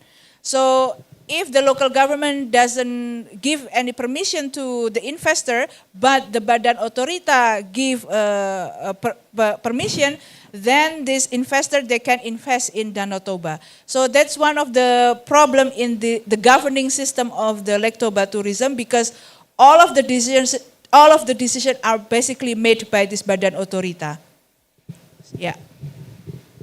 Okay, this is not. Okay, Mrs. Retna, I want to ask you questions about your findings. Say that community welfare and also the local wisdoms has to be take a place and be prioritized by the regulations. But in implementations, we see that tourism's development is still being top development priorities from the government. So, how about your opinions to make a balance between these things? Because as we know that the economic interest is more important than the local itself. Thank you. That's also my finding in this research, is that basically the local wisdom and the local community are not safeguarded in the regulation. So in that sense, your question is really about there is no political will from the policymakers to incorporate the existing values and norms that have been existing in Lake Toba. So my suggestion is people in Lake Toba and the local authority need to push more, need to have a more influence to the central government, because otherwise their need will be neglected. Thank you very much, Mrs. Retna. Give applause for Mrs. Retna. Mrs. Retna, you can return to your seat. Thank you very much. We move to the next presenter, Mrs. Rosalina Woro Subekti, with the title Climate-Oriented Environmental Policy, Stakeholders Analysis of Fishery Waste Management in Rembang Regency, Indonesia. Rosalina Woro Subekti? Okay. Your presentation will be counted by your first word, and please make sure the slide in the display TV suitable with the page that you are presenting during this time. You may proceed right now. Assalamualaikum warahmatullahi wabarakatuh. Waalaikumsalam. Good afternoon, ladies and gentlemen. Now I'm excited and very happy I can share our paper research with all people in here. Sorry, my PPT not.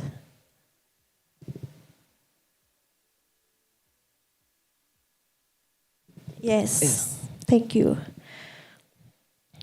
My name is Tuti Wulandari from Department of Public Administration, Universitas Diponegoro. Today, I will present our study title about climate-oriented environmental policy, stakeholders analysis of fishery waste management in Rembang Regency, Indonesia. Next slide. Let us look at the background. Rembang Regency has high fishery production reaching over 76,000 tons in 2024. However, high production generates a lot of waste. Organic fishery which created greenhouse gas like methane, CH4, and carbon dioxide, CO2. And in Rembang, this is cause key issue about the first, unpleasant odors and black seawater. The two, hotel and tourism income dropped by 60%. And third, health complaints from the community. And the main problem is that current policy response are fragmented across different agendas. And please, next slide. And the objective of this research is to analyze stakeholders' roles and identify governance constraints in fishery waste management. And then for the methodology, we use a qualitative case study in fish processing areas in Rembang. Data was collected through interview, field observation, and document analysis, and the last, then we analyze the data. Next slide, please. And now, let us finding and discuss. As you can see on the screen, stakeholder implementation is reactive and poorly coordinated. Governance office, like the Environmental Office and Fisheries Office, have high power but limited waste coordination. Business actor prioritize production and cost efficiency over the environment. And meanwhile, affected communities bear the ecological cost but have low formal power. And next. From our analysis, we identified 5 key obstacles in governance. The first about fragmented authority.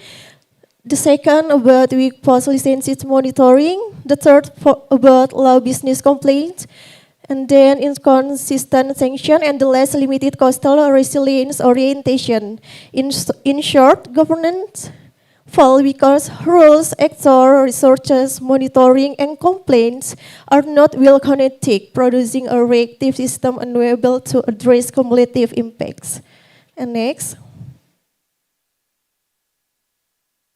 And to solve this, Rembang must move to an integrated, preventive, and climate resilient approach before action. And the first, this is about synchronized stakeholder interest. The second about institutionalized community participation. The third about strengthen monitoring system, and the last about environmental accountability. And ladies and gentlemen, fishery weight is not just distilled water or bed smell. It is about the future of our coastal communities and our climate. And by moving from fragmented action to collaborative governance, we can turn words weight into sustainability. Thank you very much for your attention.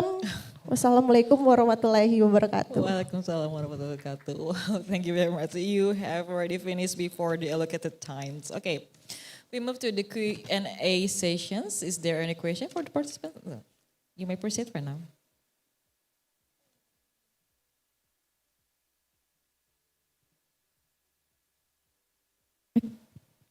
Okay, I'm Tara Solifana Simarmata. My question is, digital tracking sounds like a great recommendation. How will it help fix the weak monitoring system? And why is the community participation so important in your recommendation? Thank you. Thank you for your ask.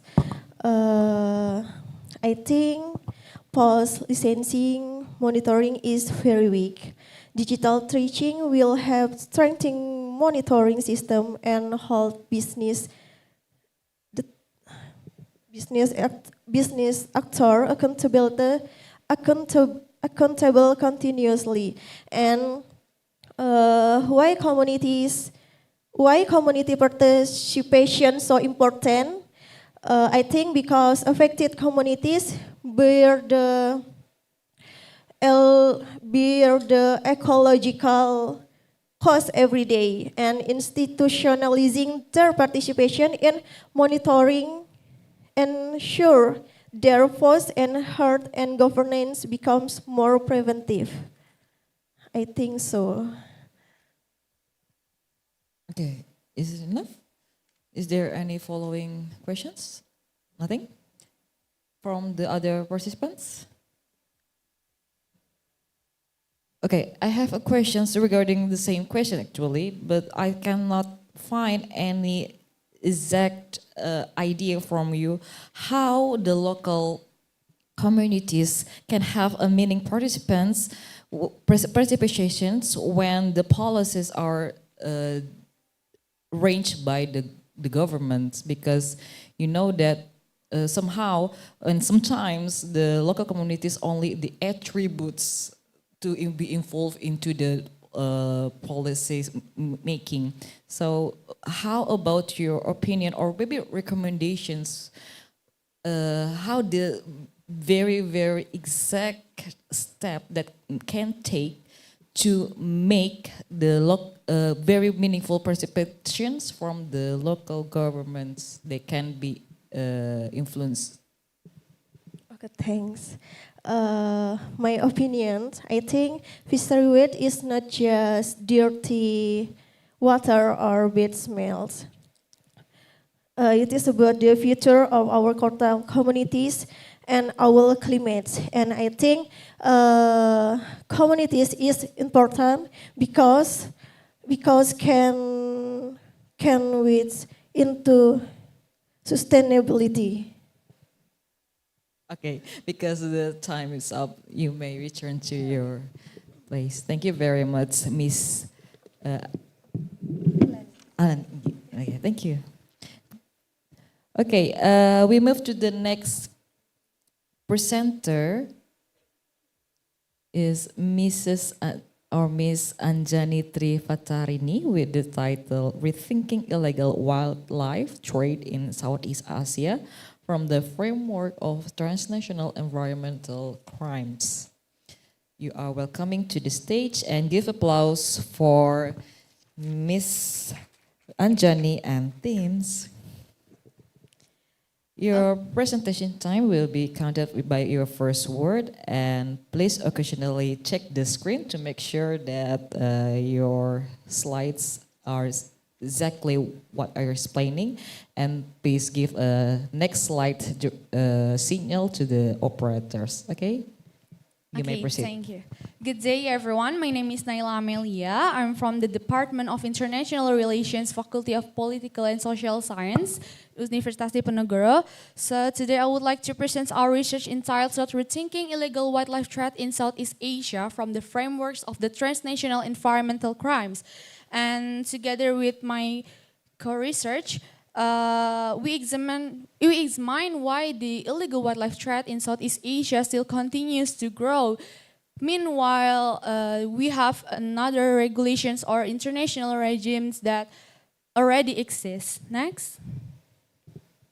So for the backgrounds and research context, that illegal wildlife trade or IWT is illegal harvesting, trading, smuggling, possessions, and consumption of the protected wildlife species, and then today it's considered one of the largest transnational organized crime that causes loses $20 billion in every year. And so why it matters? Because Southeast Asia is a critical hotspot of the IWT, and Southeast Asia is represent 20% of global cases. Not only that, the previous research mostly discussed about how the IWT part of the organized crime and how the part of the supply chain network or the critical environment justice. But our research over different perspective that we viewing through the framework transnational environmental crime that is rarely discussed.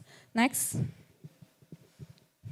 In this research, we use the conceptual framework from TEC or Transnational Environment Crimes from Lorraine Elliott and Scales that Lorraine and Scales saw that IWT is environmental crime that across the border nations and violate both international regulations and do the domestic laws. And Lorraine and Scales so that there's two factors, important things, that the supply and demand dynamics made an uncritical market, and the globalizations make more the criminal networks or the criminal activities much more easier to doing their actions to sell the products of IWT. Next. So our methodologically is we use qualitative methods based on case study approach and the secondary data and qualitative documents. And for the data validation, we use triangulation process. Next. So our first key finding that we saw that Southeast Asia has already many international regimes and cooperation. For the example, for our international regime that is CITES, the Convention of International Trade in Endangered Species of Wild Fauna and Flora, that we know all countries in Southeast Asia have ratified CITES. And another important framework, international regional cooperation is UNCOC, UNCAC, and regional cooperation under ASEANs like ASEAN-WAN or ASEAN-POL, AEPA, MLAT. This shows that all this regime, all this international regional cooperation strengthen the cooperations, sharing informations, and then combating the illegal wildlife trade. But all despite these efforts, the IWT is still increased. Next. And for the second key finding that we saw the IWT strongly driven by uncritical market. Meanwhile, on the demand side, we know that consumer of the IWT is demand for exotic animals. They just want to have a social status symbol, or they used to traditional medicine or food, cosmetics, and luxury goods. Meanwhile, the supply side, we know that Southeast Asia has some richest biodiversity in the world, and source of the IWT commodities is the main exporter to the consumer in East Asia. And beside that, the diverse demand of high possible profit with the low high risk of consequence. And that show that criminal activities or the criminal network is more so these such an opportunities to their expanding their actions. Next. And the last key finding that we saw IWT is facilitated by globalization. Why? Because globalizations make the intensifications and expansion of the global interconnectedness and the global connectivity. So we saw the movement of people, distribution of goods and needs, the smuggling technique, like they bribe, they fake the permits, they smuggling, they just make in a small amount, such as jewelry and other things, and they use large ports and airports as a transport strategic hubs, and they use digital platforms such as social media and e-commerce sites, use like Facebook, Lazada, and they use some coded for disguised languages to prohibit connections. And next. And for the conclusions, therefore, globalization not only support economic development, but also create new opportunities to the environmental crimes. To conclude, our research shows that illegal wildlife not concede just the environmental issues, but it should be viewed as a transnational environmental crime. And Okay, time is up. I think that's all from my presentation. I look forward to your question. Thank you. Thank you very much. Miss Anjani? Miss Anjani is not here, so I just represented. I'm the second author. Second author. Your name is? Naila Amelia. Naila, okay. Okay, thank you very much, Miss Naila. So we move to the Q&A session. Is there any questions for Miss Naila?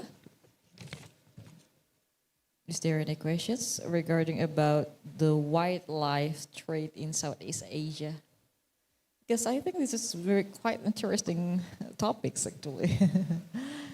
Is there any questions?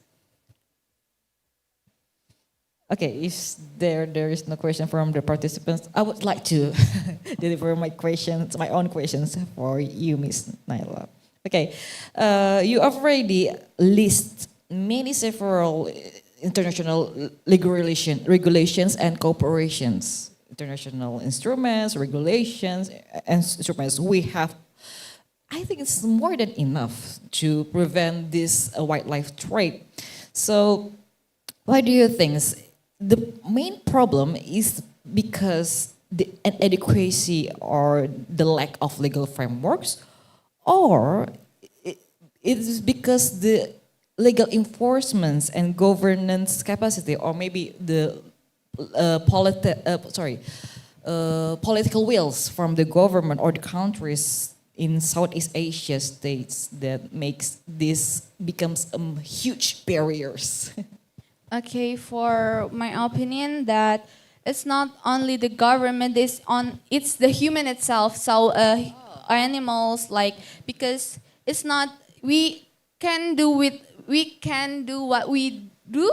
So it's just like not only we have enough for international regime corporations, but we need to strengthen the law enforcement itself in the domestic, because we know the CITES and the Asians have for the country that ratified Asians is we can bother do another domestic politics in another country, so it's really hard to make cooperations because a country has regulations by itself. G2G. The country, yeah, G2G. And then we need to educations people who live in the beside the forest, I guess. And we need to, I think more educations to the society, not only the governments, and we need to strengthen the law enforcement on the country itself. So we have to shift our perspective from the anthropocentrisms, where seeing human as the central, into the ecopocentrisms, where the nature and the flora and fauna is equal with the human. Thank you very much for your interesting presentation, Ms. Naila, and I would like to Okay, thank you so much. allow you to come back to your seat. Thank you very much. Give applause for Ms. Naila. It's very interesting topics. Okay, we move to the next presenter. The next presenter is Ms. Nasiwa Alia Hasrasani with the title Strengthening Climate Governance and Public Policy Through Climate-Focused Sustainability Reporting, a Progressive Legal Pathway for Indonesia. So, Ms. Nasiwa, yourself? Yeah, you understand this word yourself. Okay. Your time will be counted by your first word, and please make sure that the slides are matched with the content that you are explaining during this time. Okay, you may proceed right now. All right. Good afternoon, ladies and gentlemen. My name is Nashwa Ali Karsani from Binus Business School with my co-author. And this is the research title that we're going to propose right now. Basically, we're comparing sustainability reporting regulations in Indonesia and Australia. Next slide, please. Now, each country actually adopts sustainability reporting in a lot of different approaches, such as like a system and also climate focus. At the same time, sustainability reporting is a very important instrument of climate governance. Two countries that actually represent a very contrast approach is Indonesia and Australia. Hence, there's a need to know the characteristic to determine which one is better and how can Indonesia improve from that. Next. Now, we use normative or doctrinal legal research with comparative approaches from the secondary data. Next. So first, we're going to see the characteristic. In conclusion, Indonesia actually presents a broader regulation compared to Australia and have a weak legal basis because in Australia, they have something called regulatory guide, which further explains the need for sustainability reporting. Next. Next. Next. Now, I have mentioned that Indonesia is actually lacked, meaning that they have a more general sustainability reporting framework. And another thing that I want to actually point it out is that they are very administrative based. Why? Because there is no financial sanctions for the companies who does not comply with sustainability reporting. In contrast, in Australia, they have a more climate focus with the material and also supervision by ASIC. Next. Now, we need to actually reform to more a climate focus, focusing on the progressive law theory by Prof. Dr. Sajipto Raharjo, which seems that this pathway is an evolving process and responsive to practical needs of sustainable disclosure and also a liberation from the status quo. Next. Now, actually, there are lots of ways to do the legal pathway. But one thing that I really want to actually point it out, there has to be a phases. They cannot change this regulation all of the sudden. There has to be a phases in educating all the regulation supervision and also create a very solid foundation. Next. Next. Next. Now, to conclude my presentation, this study actually encouraged Indonesia to shift to a more sustainability-focused regulation by focusing on the phases implementation and also strengthening the legal basis. Thank you so much.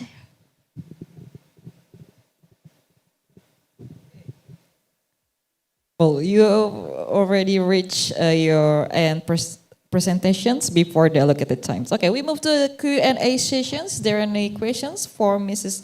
Nashiwa regarding her presentations about the climate change?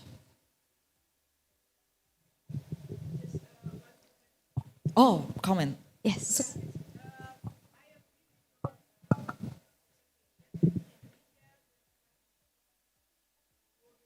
Yes. Yes.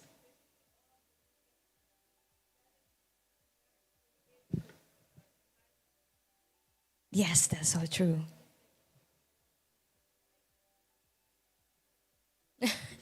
Thank you so much for the input.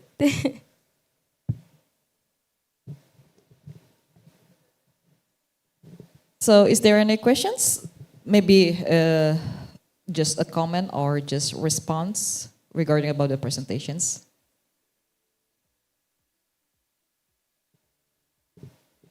Okay, regarding about your presentations and the findings, we know that if we have to balance with the business and effective to prevent the climate change, we need advance and more capitals. We need more resources. But in reality, not all companies has the same resources, has the same capitals to provide these things. So, is there any suggestions for you, maybe for the stakeholders, companies, or governance to give maybe some plans or just strategies regarding about this? Okay, I do strongly believe that this is rooted to the political will of the government.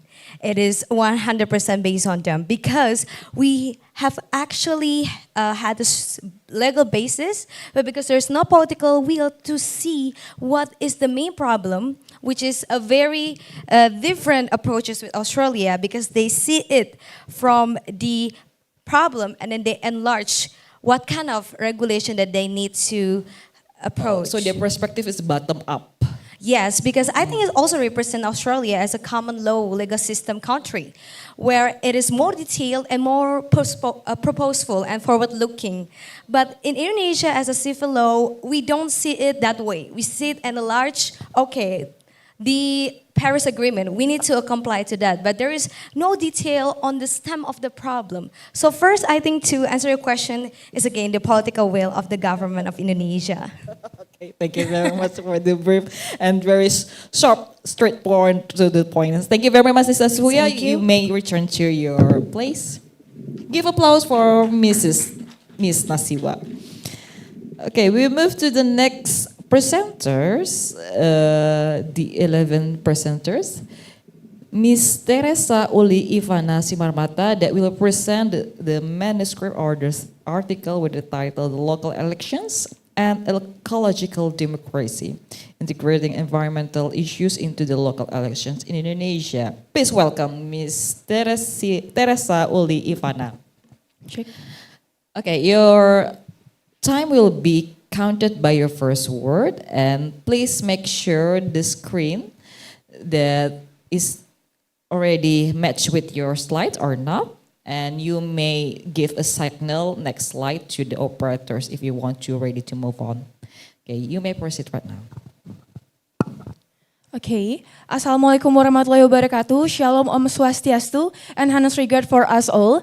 Good afternoon, distinguished guests and fellow researchers. I'm Teresa Ulivana Simarmata from Faculty of Law Universitas Diponegoro, and I will be presenting our paper titled The Local Election and Ecological Democracy, Integrating Environmental Issues into the Local Election in Indonesia. Next, please. Let me begin with the discussion, start with why election need an ecological lens.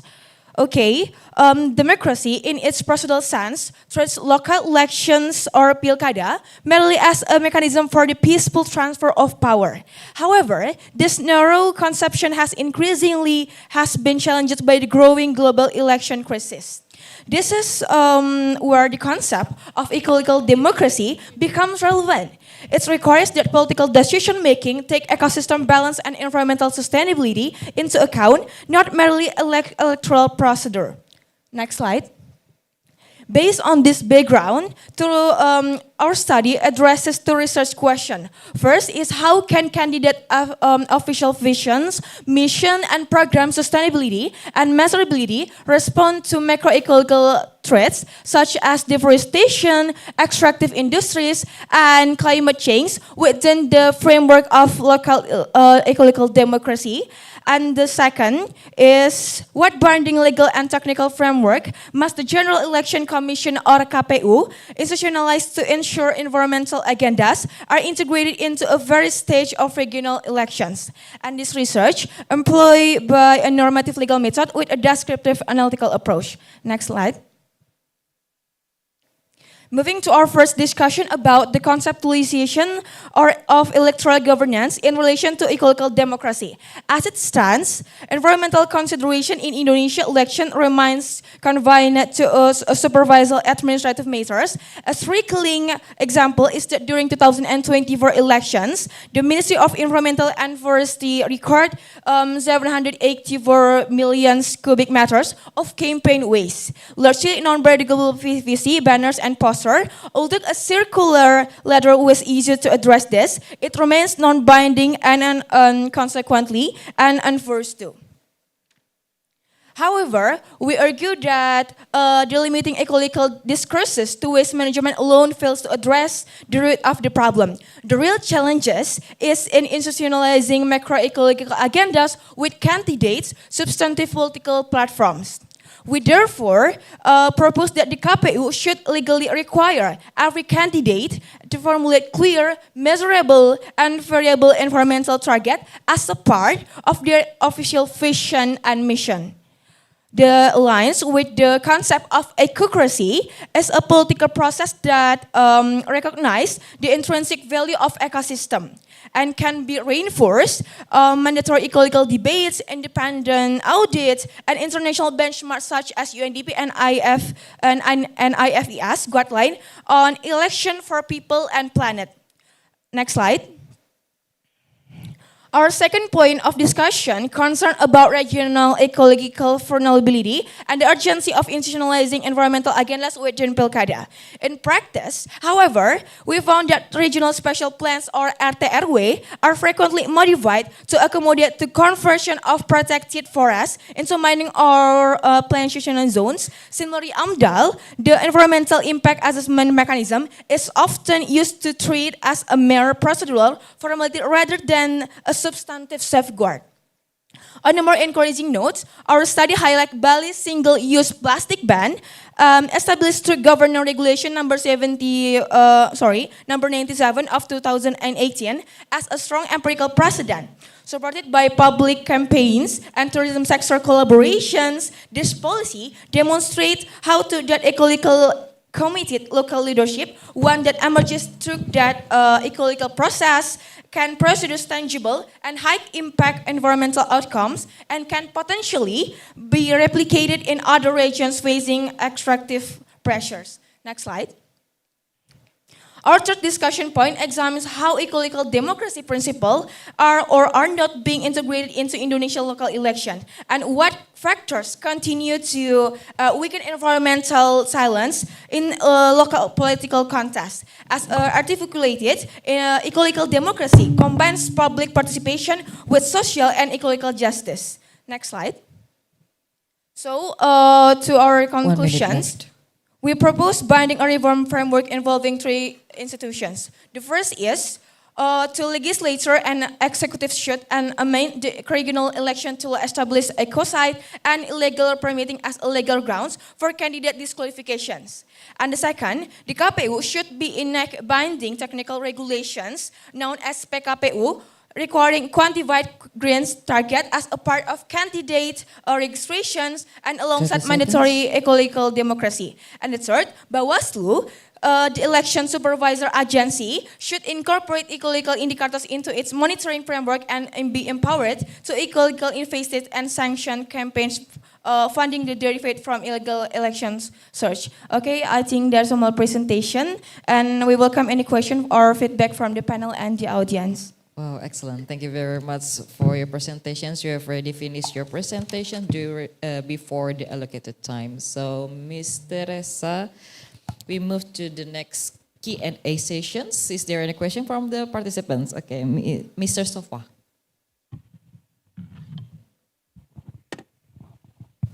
Okay, thank you, Mr. Teresa, for this presentation. My name is Muhammad Sofa from Faculty of Law, Diponegoro University. Let me ask two questions for Mrs. Teresa.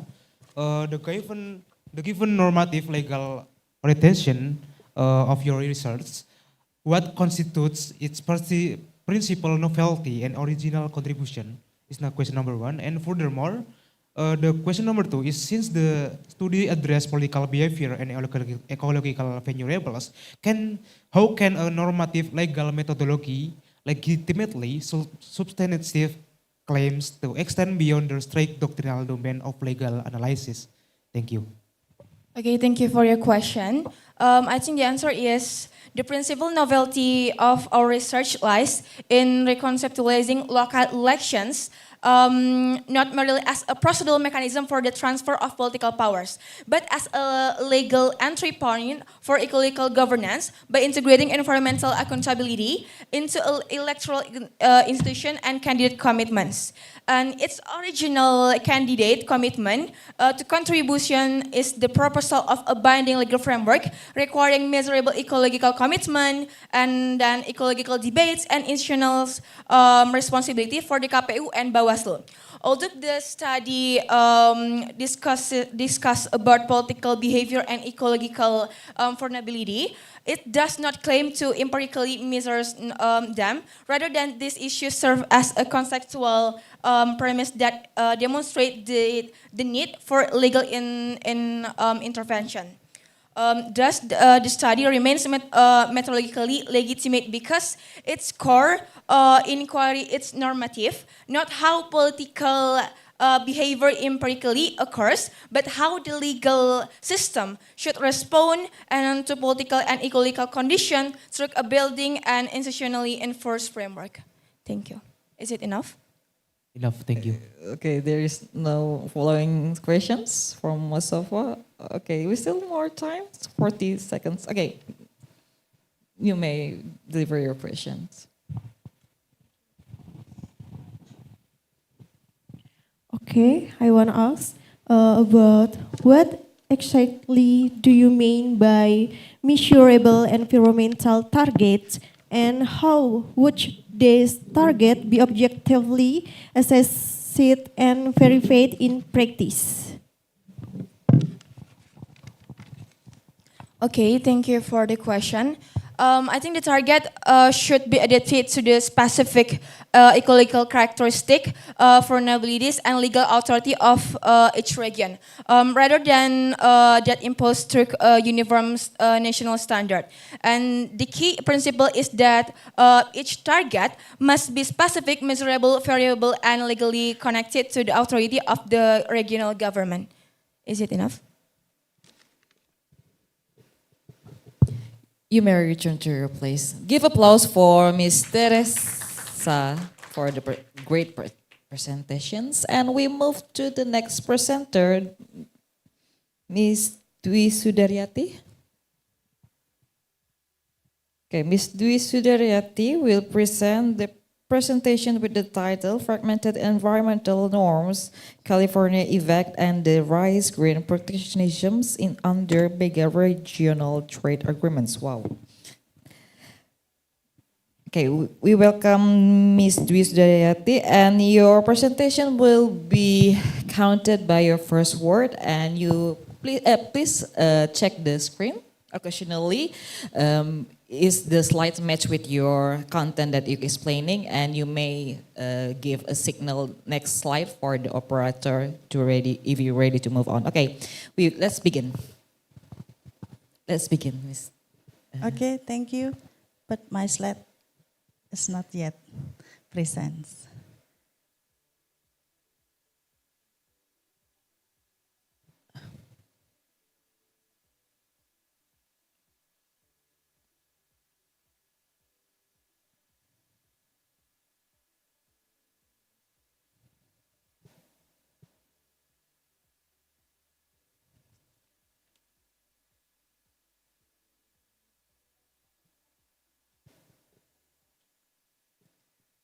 Okay, thank you. Good afternoon, everyone. Thank you for giving me the opportunity to present our research that's entitled Fragmented Environmental Norms, California Effect and the Rise Green Protection under Mega Regional Trade Agreement. Next. Meta-regional trade agreements are often present as a way to simplify the overlapping free trade architecture in the Asia-Pacific, the regional comprehensive economic partnership designed to consolidate the ASEAN agreement. While The Comprehensive and Progressive Agreement for Trans-Pacific Partnership was designed as a more comprehensive and complex set of rules to replace existing arrangement. It is worth noting the fact the region now operate with the multiple member of the RCEP. This means that the region now operates with multiple overlapping and fragmented legal framework, no longer with a single coherent legal regime. And based on Yadis Bakwati, has called this the spaghetti ball effect, which could be one of the obsolete that could undermining the state goal of the RCEP and CPTPP, which was to reduce overlapping existing FTA. This the illustrate of our background of this research in the term of implementation of CPTPP and the RCEP not only liberalize trade but also regulate member countries' compliance with the treaty, who has the authority and qualification to carry out certification and who is responsible for the cost regulatory adjustment. This development show that non-tariff barrier, technical standard, certification and reporting requirements are becoming increasingly important. Next. Based on this background, our methodology in this research, we use doctrinal and comparative legal method. It compares the treaty and design of the CPTPP and RCEP against baseline multilateral discipline within the World Trade Organization system against the equity logic of Paris Agreement. It then interprets those texts through four overlapping frameworks. First, the California effect and regulatory competition. Second, fragmentation of international law. And the last, critical political economy of non-tariff regulation. Next slide. This the illustration of our methodology, which the combination is appropriate because the issue is not only what the treaties say, but how different kind of legal obligation distribute compliance costs, policy sway, and bargaining powers. Next. The result of our research. One is about the fragmentation of environmental norms under mega RTS, and the second is California effect and upward regulatory harmonization, and the third is green protectionism as non-tariff trader barrier. Mega RTS have led to fragmentation of environmental norms by introducing divergent obligation and standard across trade regime. This study looks at the role of the most economical and technologically advanced states as champion of higher environmental standard in mega RTS. The standards are justified as an instrument of development and climate governance, but in practice, they often reflect the capabilities, composition, and regulatory preference of economics. And for the next slide. 1 minute. Next slide. It is the illustration of our finding. There's two mega RTA has a fragmentation, and the second fragmented environmental norms in mega RTA. Next, for the last slide, conclusion of our research, the evidence demonstrate that CPTPP and RCEP have not resolved the fragmentation of environmental governance in the Asia Pacific region. Instead, both mega RTS institutionally different regulatory model, and then CTPPP represent a stricter and more enforceable threat and environment regime with dispute settlement mechanism, while RTCW adopt a softer and more flexible approach based on cooperation and video style exception. Okay, thank you very much for Mrs. Dwi for your great Thank you. and enlightened presentations. So we move to the Q&A session, and I will give a chance to the participants to give the questions for our current presenters. Is there any questions?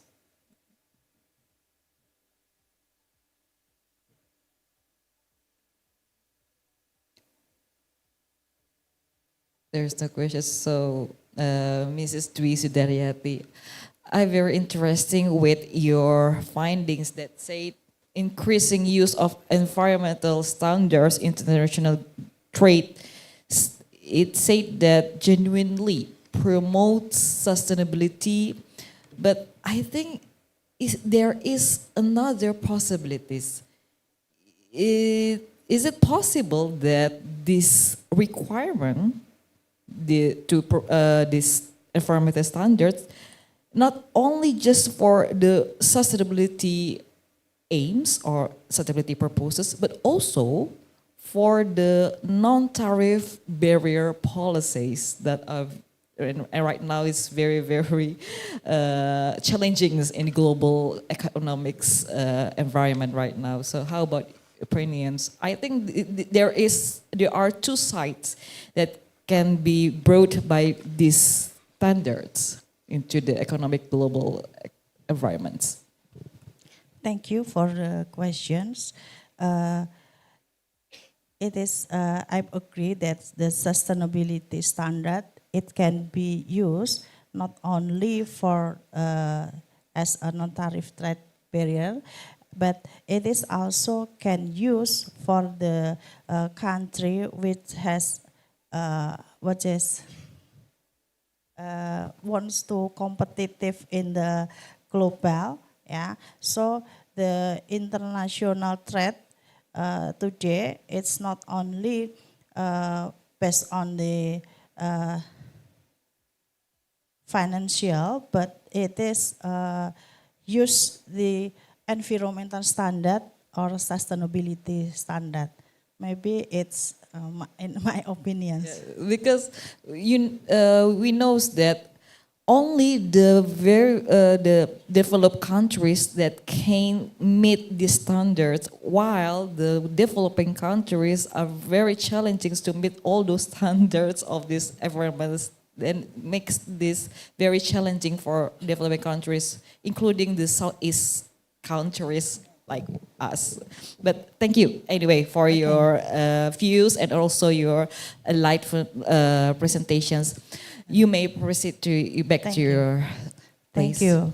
Thank you. Give applause for Ms. Dwi Sudaryati for a very wonderful presentations. We move to the next presenter, Mr. Ivan Murtado Ye. He will present the presentations with the title about a bibliometric study of evolutions, collaborative governance in food security globally. Please welcome Mr. Irfan Murtado to the stage. Please join us.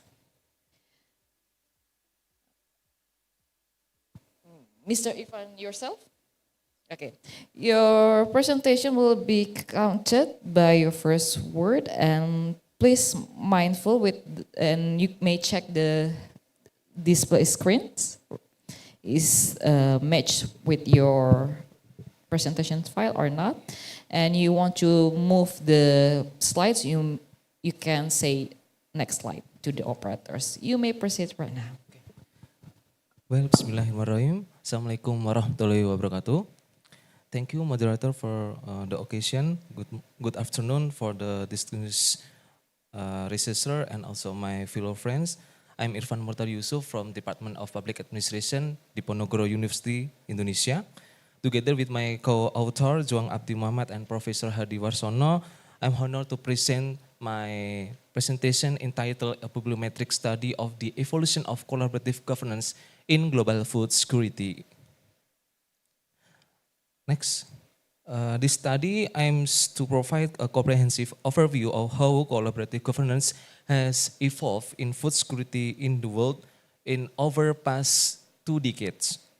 Rather than examining one particular case, we mapped and portray the intellectual development of this research field through bibliometric analysis.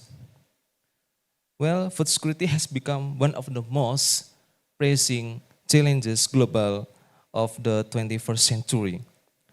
Today, food insecurity is no longer driven solely by agricultural production. Instead, it is increasingly by several factors, as like climate change, population growth, and economic instability, and also geopolitical instability.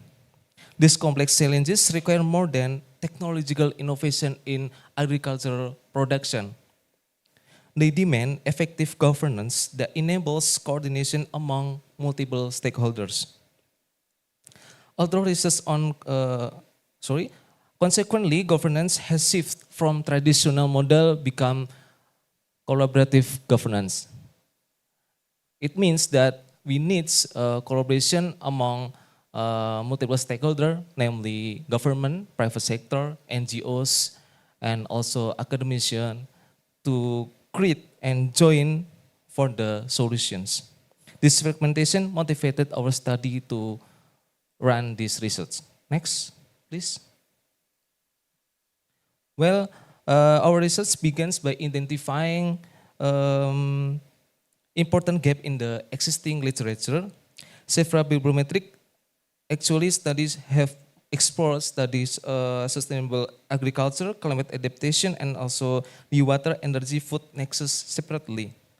However, there is no bibliometric study has specifically mapped intersection between food security and also collaborative governance to solve this problem.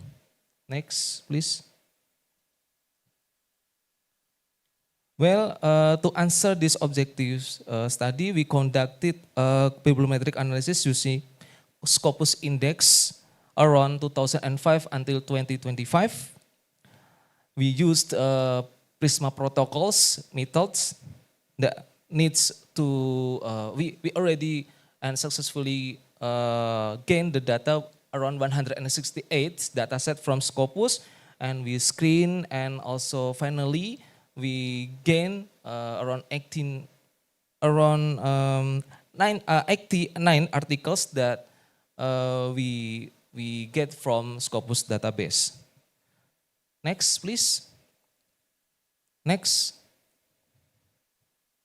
Well, as we can see in the monitor that I already map and portray several clusters.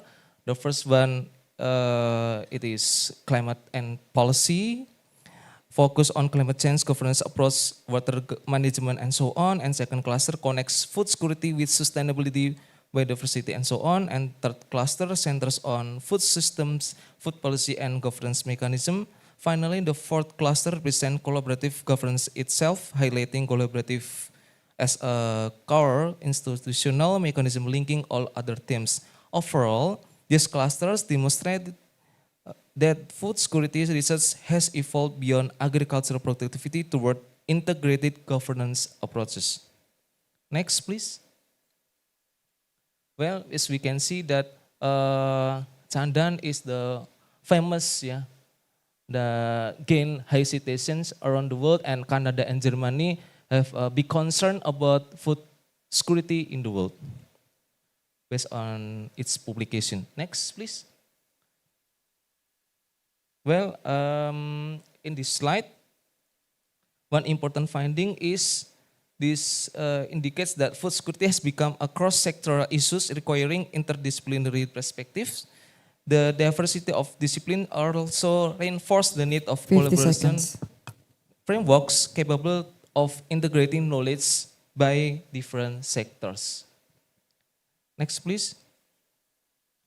Next.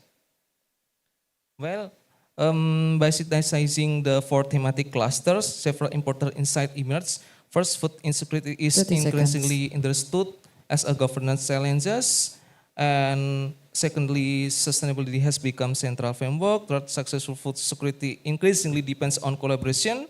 Finally, policy instruments alone are insufficient. Next. Well, this on conclusion. Our bibliometric analysis demonstrated that collaborative governance has become an increasingly important research area within global food security studies. That's all for me. Thank you very much Okay. for the opportunity. Thank you very much, Mr. Irfan. Give applause for Mr. Irfan. He already made up his presentations before the time's end. Okay, we move to the Q&A session. Is there any questions from the participants for our presenters, Mr. Irfan, regarding about bibliometrics? It's very interesting. I just recently hear in this time about this kind of study. Is there any questions? Is there any question? Open freely. Yeah, it's unfamiliar from okay. Mika.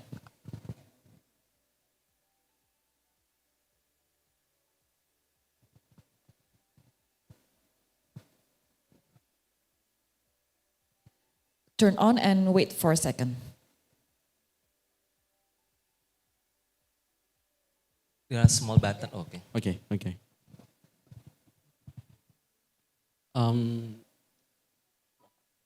So my name is Mikia. I'm from Madagascar actually, but I was a student here before during my bachelor. Your research is very interesting, especially for the field of law, because we don't have that much bibliometrics analysis. I just discovered actually recently in terms of methodology of bibliometrics. I have one question. You choose the Prisma method, Protocols, right, for yes. the data collection and the analysis. Absolutely. As far as I know, there are other methods as well, such as ROSES. Why Prisma is justified here instead of the other method? That is my first question. And the second one is, you are saying you are exclusively using the Scopus database. Why didn't you include like Web of Science or other database? That's all. Okay, thank you very much. This is a very interesting question. Why I used Prisma protocols rather than other methods, because I think it is very popular and relevant of my research. And then as far as I know, as Satish Kumar stated that popular about the bibliometric and used by Prisma protocols, that it will enable to us that can be and I think analyzed by I think not only just Scopus, we can also enable allow to us to use and gather for other document. But why I choose Prisma, because I think it is popular, and as far as I know, rather than other method, because I just study of Prisma protocols. Thank you. Okay, because I'm very interesting with this. I have to give this one more question for you regarding about the topic that. How about your opinion is in the most significant gap with the current literature on collaborative governance and for security? What kind of topic or themes that you see the most needed right now to fill the gap? All right.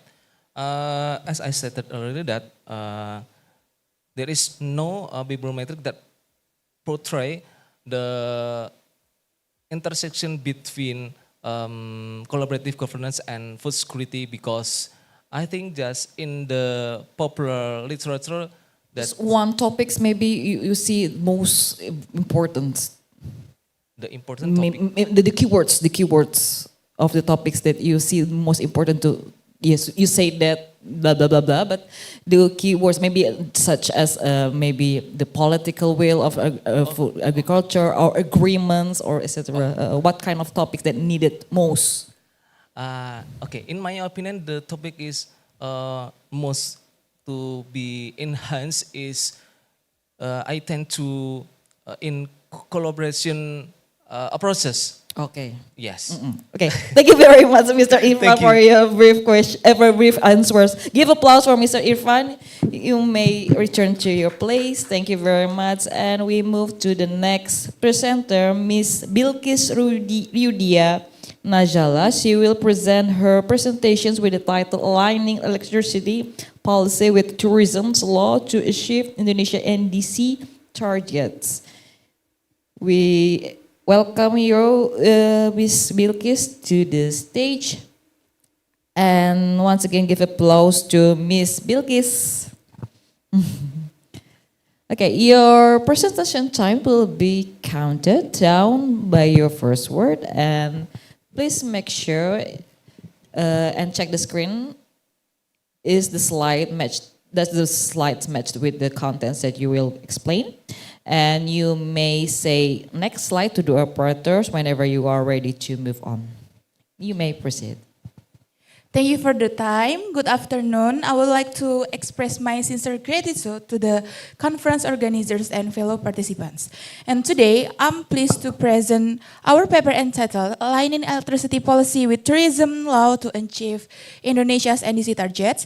And this research was conducted by Mr. Abdul Qadir Jailani SHMH, Ms. Bilkis Ryudia Najala, it's me, Ms. Cindy Yosiana, and Ms. Gendis Mulansari from the Faculty of Law, University 11 Maret, Surakarta. Next slide. To begin with, Indonesia ratified the Paris Agreement through Law number 16 of 2016 and reaffirmed its commitment in the 2021 updated NDC. And there is mentioned the target on the slide. Achieving these targets depends heavily on the electricity sector. Also, Law number 30 of 2009 recognizes sustainability as a guiding principle. It primarily focuses on ensuring a reliable electricity supply rather than supporting low carbon transition in high emission sectors. And this gap is particularly evident in tourism where hotels, resorts, restaurants, and transportation rely heavily on electricity, making the sector a major source of indirect greenhouse gas emissions.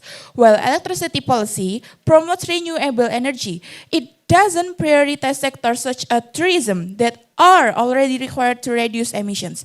As a result, electricity policy and tourism law remain disconnected, and this creating the policy gap our research addresses. Next slide. To examine this policy gap, our study adopts a normative legal research method using 4 complementary approaches as shown here. Next slide. Now, let me move on to our findings. Our first findings examine the alignment between Indonesia's electricity policy and tourism law. Article 4 of the electricity law establishes sustainability as a guiding principle but doesn't require low carbon electricity for sectors with emission reduction obligations. Similarly, Article 5.d of the tourism law promotes environmental protection without specifying the energy sources tourism business should use. A similar gap appears in Ministerial Regulation number 9 of 2021, which creates an obligation of result through emission reduction targets, but not an obligation of means, such as requiring renewable electricity. And this gap is clearly reflected in Bali, where growing tourism continues to increase electricity demand while the power supply remains only partially decarbonized. Next slide. Now let me move on to the second part of our findings, which focus on the regulatory and institutional barriers. First, there is no legal mechanism linking tourism's emission reduction obligations with guaranteed access to clean electricity. In addition, PLN's Applegate RIC reporting system is not yet fully integrated with Indonesia's national greenhouse gas resulting in inconsistencies in emission reporting. Emission verification also remains dependent on budget availability, making what should be a mandatory component of the MRV system conditional in practice. Finally, there is no binding coordination mechanism among the Ministry of Energy and Mineral Resources, PTPLN, the Ministry of Environment and Forestry, and the Ministry of Tourism. And we can see here in the table that Indonesia already has a comprehensive regulatory framework for climate mitigation. The real challenge is not in adopting new regulation, but in integrating existing policies and ensuring their effective implementation across institutions. Next slide. And to put Indonesia's approach into perspective, we compared it with several countries that have adopted more integrated regulatory frameworks. In Japan, hotels are required to implement energy management and reporting system. In South Korea, tourism-related business are included in the National Korean Emission Trading Scheme. In China, electricity sector decarbonization supports emission reduction in downstream sector, including tourism through regional carbon intensity targets. Meanwhile, the United Kingdom applies legally binding carbon budgets across sectors, including tourism. And by contrast, Indonesia still regulates the electricity and tourism sectors separately. Next slide. Okay, to conclude, we recommend strengthening regulatory integration, developing interoperable MRV system, and enhancing institutional coordination to better support Indonesia in achieving its NDC targets. That concludes my presentation. Thank you for your attention, and I'm truly appreciate your time. And is there any question or feedback? Okay, wonderful. You've already finished your presentation before the allocated time. Okay, we move to the Q&A session. Is there any questions from the participants for our presenter? You? Okay. Miss Widya. Yeah, you may deliver your questions.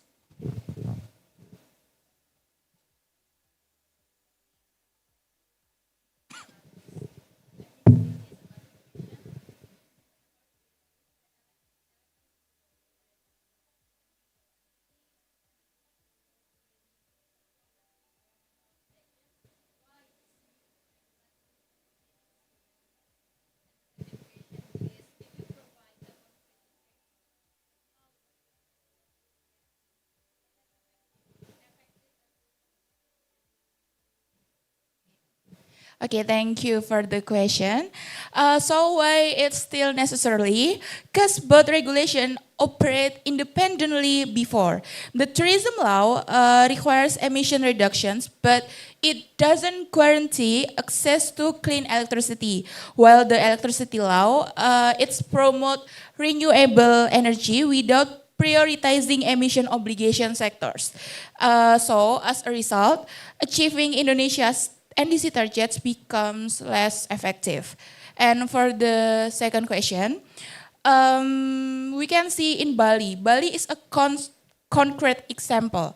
As Indonesia's leading tourism destination, Bali has experienced a significant increase in electricity demand due to the rapid growth of hotels, resort, restaurant, and tourism facilities. However, much of this demand is still supplied through a power grid that has not been fully decarbonized. Although tourism regulations encourage business to reduce greenhouse gas emissions, there is no legal mechanism guaranteeing their access to renewable electricity. So at the same time, the electricity law promotes renewable energy in general, but it doesn't prioritize clean electricity for sectors so that are legally required to reduce emissions. So as a result, many tourism businesses remain dependent on the existing electricity mix, making it become difficult to achieve their emission reduction targets despite their environmental commitments. So this illustrates that's why regulatory integration is necessary, not because renewable energy on environmental protection is absent, but because the two legal frameworks are not operationally connected. I think it's enough from me. Okay, can you mention one regulatory or law that can fill the gap between those implementation? Maybe is there any laws or maybe government's regulations that can be amended or revised to accommodate your findings, your recommendations? Okay, in the Article 4 of the Electricity Law, establish sustainability as a guiding principle, but doesn't require low carbon electricity for sectors with emission reduction obligations. In Indonesia regulatory, I mean, is there any laws that can be suitable to revise based on NDC targets? Yeah. Articles number? Number 4 of the Electricity Law. Indonesian electricity law. Yes, Okay. yes. Thank you very much. Give applause for Miss Bilkis Ryudia for the explanations and wonderful answers. And thank you very much for the question from Miss Widya. You may return to your place. Thank you very much, Bilkis. Okay, we come to the last but not the least, Mr. Hobi Nasandrata. He represents the presentation with the title Digital Colonialisms and the Environmental Cost of AI Infrastructure. Okay, Nikia will represent. Okay, your presentation's time will be counted by your first word, and please make sure you can see the display TV. Does it match with your presentations file? Okay, you may say next slide to the operator if you're ready to move on. You may proceed right now. Okay. Good afternoon. So I'm going to present the digital colonialism and environmental costs of AI infrastructure. I will not make long. This is the last presentation, so maybe all of you are already tired. Next slide, please. Next slide. AI is always promoted, especially nowadays, as the best tool. Everyone uses it. I did use it to make this presentation. But what's the cost of using it? That's the question. And in terms of law, it is apparent that the existing international regulations are not regulating yet on the impact of AI infrastructure on the environment. Maybe morally binding are existing, but in terms of legally binding, not yet. So that's the main question that we're going to answer here. Next, please. Next. So there is environmental externality in terms of AI. When you use AI, you use ChatGPT, you use on your phone, or you use anything you do, there is cost for it. And for example, AI infrastructure electricity demand could reach 30% of total global consumption by 2050. That is a lot. Next, please. And it's not only electricity. There are other materials that are used by AI, such as water. This is the data by United Nations, 9.3 trillion by 2030. And in terms of land, 14,500 square kilometers. And in terms of waste, 2.5 million tons of e-waste by year. Next, please. However, that is a lot of cost. But who benefit from it? As you know that most of the AI infrastructure are benefiting to the global north countries, such as United States, the European Union, and China. Especially China is creating a lot of AI every day. But where are they taking the materials from? They are taking it from the global south countries, such as Latin America, Africa, and Southeast Asia. Are we benefiting from it? I don't think so. Next, please.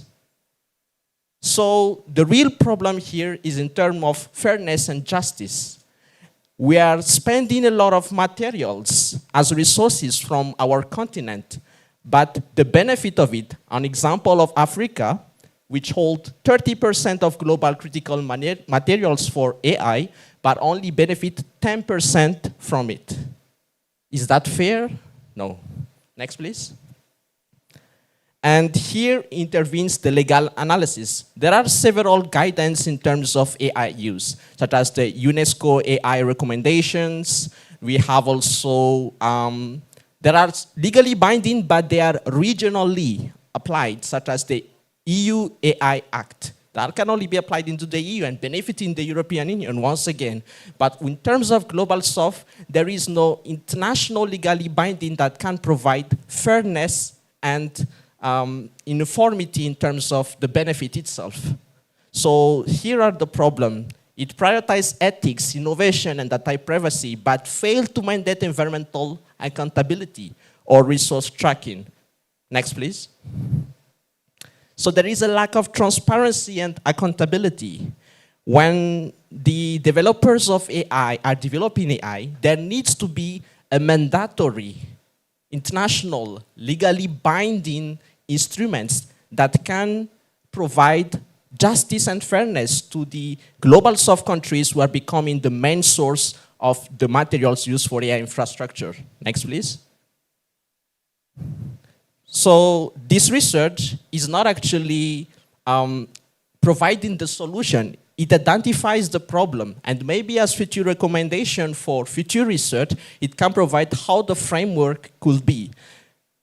We believe that all international legal instruments, especially the legally binding ones, were once starting from the morally binding. We have the example of UDHR, which was morally binding at the beginning. But turns out at the end it becomes ICCPR, which is legally binding, and ICSCR.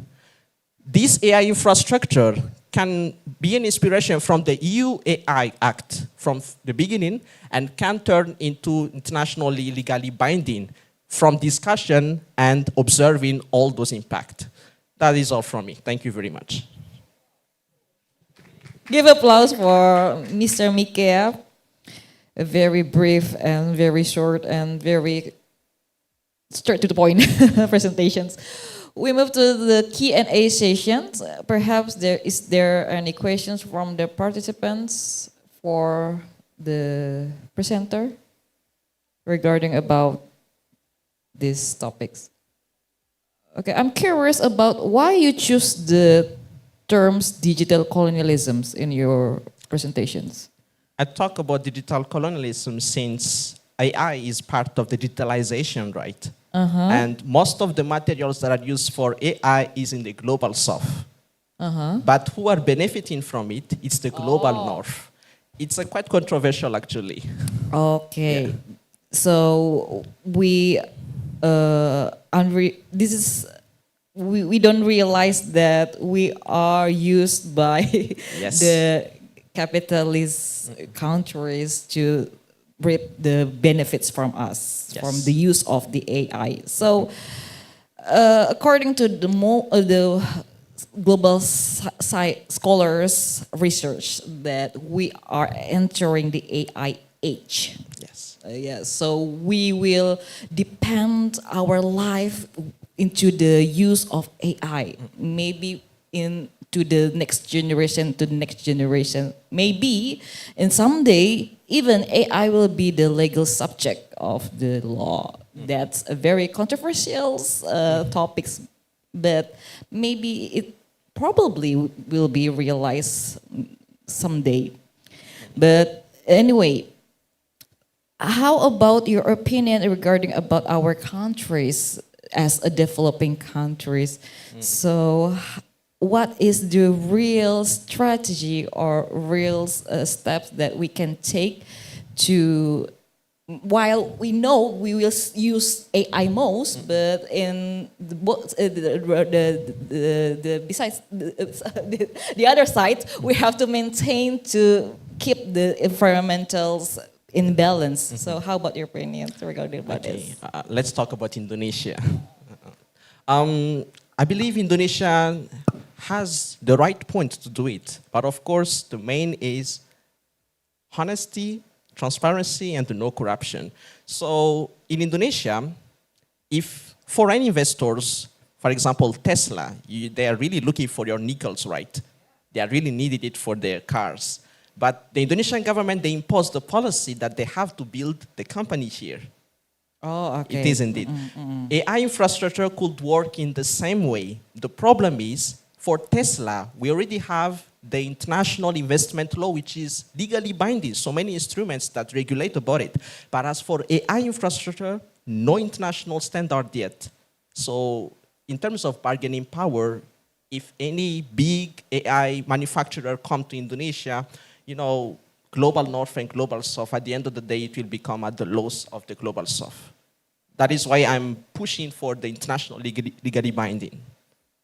Okay, but anyway, as long as we're still in developing countries, is there any bargaining position that we can take to have an equal position with these multi-companies country, companies? I believe so. As I have said, everything can be started from morally binding to legally binding, all those international legal instruments. And we need to voice about it into the United Nations General Assembly, for example, same as we're doing for Palestine. There may be some slow development, but the more we voice about it, the more it will be noticed, and the more that dream of international legally binding can become true. Okay, yeah. Finger crossed for that it will be happen in future. Okay, we're still working to that idea. Thank you very much, Mr. Mika. Is there any questions, maybe, or opinion, or maybe response before we close this last presentations from last but not least presenters? There is none? Okay, thank you very much, Mika. You may return to your place. Give applause for our last presenter. Okay, thank you very much, all the participants. We have now reached the end of the chamber sessions. Before that, on behalf of the organizing committee, I would like to share a few final announcements. You are cordially invited to attend the Icoleg 2026 Gala Dinner this evening at 7 p.m., which be held on the 3rd floor of the Prof. Purwahid Patrick building. It's across from the Dean's Buildings office, okay? And then please note that the dress code for the evening is batik. After the gala dinner, we will proceed with the closing session of Icoleg 2026. So we hope all participants will join us for these special occasions as we will conclude our conference together. Okay, before we close our sessions, we will take documentations together with all the participants in here. Maybe the committees will take the picture for us. Okay. We will take place in maybe in front of there, in front of the stage.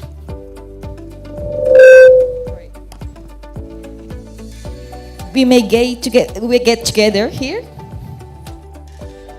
as we will take the picture for the documentations of the main chamber session. Okay.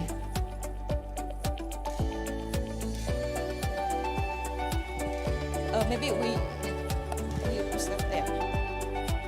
Get closer.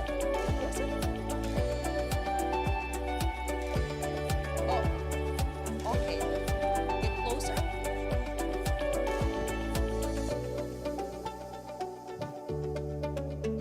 Okay, 1, 2, 3, smile. Okay, maybe another style. No. Huh? Okay. Okay. 1, 2, 3. Okay, thank you very much. You may return to your place. Thank you. Thank you.